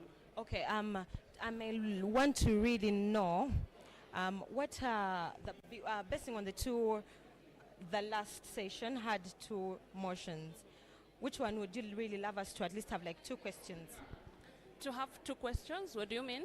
We had 2 motions at the end. Yes. Which one would you prefer us having a little discussion about? All right. So among the motions we discussed, I feel like they all were important and very crucial, but the one that I think we need to take note of is the one on digitization and protecting our rights as East Africans, and not just East Africans, but as Africans. Because yes, we have noted that in some countries like Uganda, Facebook has been shut down. And the government may try to convince us that, yes, they are shutting it down to protect us from releasing our information to the world, yeah? Because you all know Gen Zs with talking and talking and talking. So it's one of their strategy of trying to protect us from releasing more information on what goes on in our countries. But allow me to try and ask them to think about it, to rethink about it. Okay. Because if it's protecting us, the proposal that I would give on the House would be, why don't you even come up with our own meta? Why don't you come up with your own Facebook? Okay, the conversation is burning, and we are really going to be engaging more and more. Keep watching Faraja TV. We are going to bring you more people. Yes, thank you so much. We really hope to engage with you more tomorrow. And yes, Shadrach, please, can you come and join me here? As Shadrach is coming with very many more interviews, let us also give him a chance to take over from me. Thank you for watching Faraja TV. Well, thank you so much, Jackie. As I told you, we are going to make this one of the most interactive East African Youth Parliaments you've seen. And whenever you see me, you know it's discussion and panels. We would have a panel of gentlemen and ladies from across East Africa joining me to digest the day from morning till now. Please welcome me. Come onto the panel and let's have a discussion. Now, my panel is made up of what I always call a beautiful mini East Africa. You know, having all of East Africa in one place is not very easy. So you're going to tell us your name and then the country you're representing. Let me start with the gentleman in the fully gowned suit. How is sir? I'm okay, sir. Yes, so tell us where you from and then you fight of the East African Youth Parliament. My name is Biokaro and I'm from South Sudan. Really wonderful. It was a successful one. And the last motion we had that was talking about climate. Yes. But what we the youth are facing right now, many of us are facing Italy, and I believe you can't do anything productive.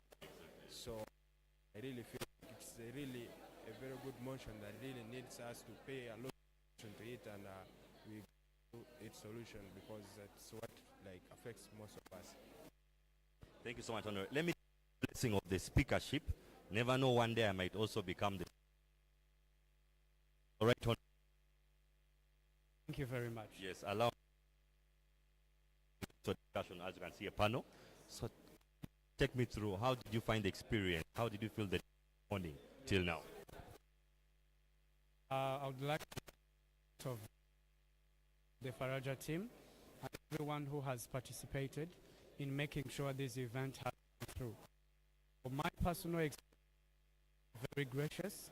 I've found this day very engaging. Young people like me were truly engaging during the whole sessions. It's truly amazing to see how they are actually actively participating that have to do with the young people. So Thank you so much, Right Honorable. Yes. Let me just push to the further left. Madam Honorable, how are you? I'm good. Could you please tell us your name and the country you're representing? Okay, my name is Regina Claveris, representing Tanzania. Oh, the Honorable Tanzania. Briefly share with me, how did you find your experience, especially the last motion? Okay, so firstly, I was so honored to participate in the last motion as it was discussing specifically on the mental health issues and climate resilience, at which are the basic parts that can affect youth and our East African countries could lead to very bad effects. So we're discussing on the way how we can do increasing the on it, and as we agreed, we are going to work on it. So I'm very happy, and that's very amazing. And I've got as experience from this is that young people are passionate towards strong leadership, but also positive changes in our communities. So, okay. So as the East African countries, we should work positively and adapt the positive changes towards our development economically, socially, in mental health issues, climate issues, and our governance. So I'm so happy and excited to be here, and so much thanks to Faraja Africa Foundation.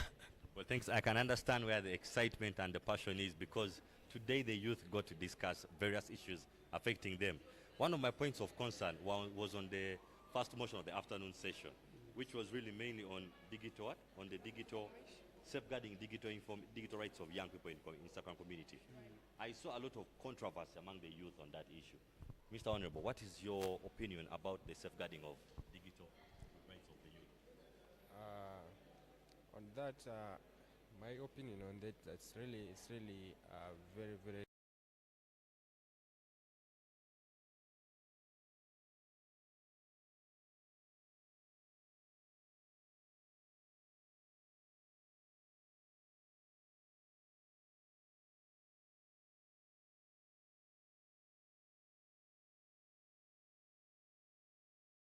cannot be able to get, and sometimes we intend to make decision and be like, this is my favorite social media platform, so if it is shut down, then you will not be able to get the information that is going on there.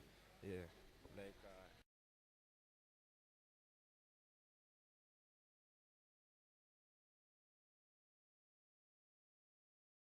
so when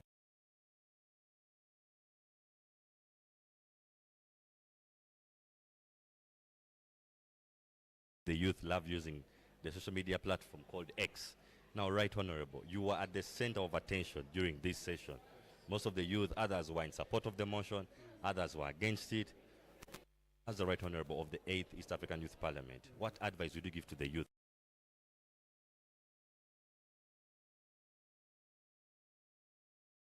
I believe it's an important question, especially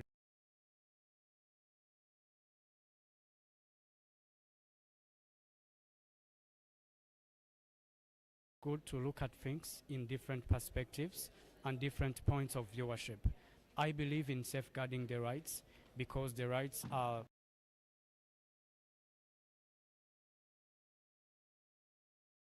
everything that is going on. I believe we need to have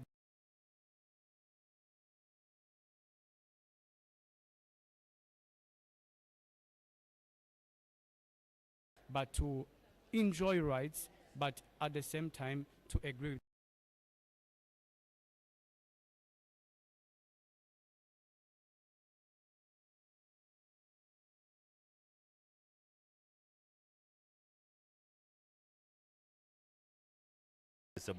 social media actually being limited by government.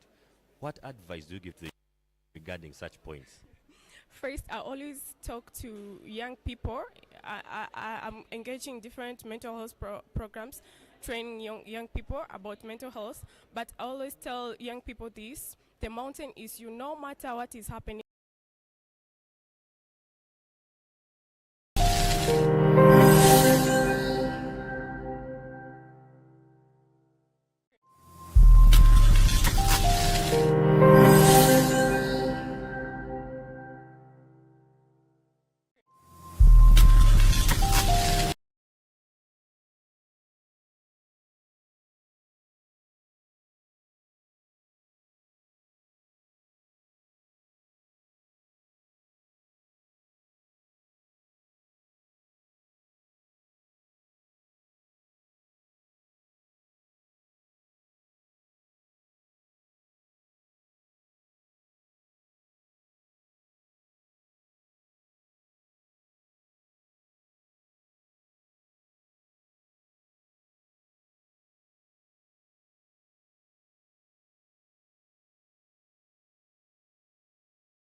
changes, so they are looking on the ways, how can I survive in this? How can I do this so that to keep going? And they are finding themselves in bad ways. But still, we need security on the digital platforms. We need high security. Yeah, so because everyone's privacy has to be respected. So we need to strengthen this digital platforms' rights, yes, in all member states. Well, for me, I can't add much more on that. The honorables have spoken, even the right honorable has spoken. One thing I've picked from all of this is no matter how high the mountain is to climb, the choice is yours to make. From the panel of discussants today, and me from Faraja TV, we wish you all a lovely day. But I tell you one thing, day one was hot. Day two is going to be hotter. Stay tuned and let's meet again tomorrow for the second day of the 8th East African Youth Parliament. My name is Shedrick and this is Faraja Digital TV. Thank you so much and have a lovely day.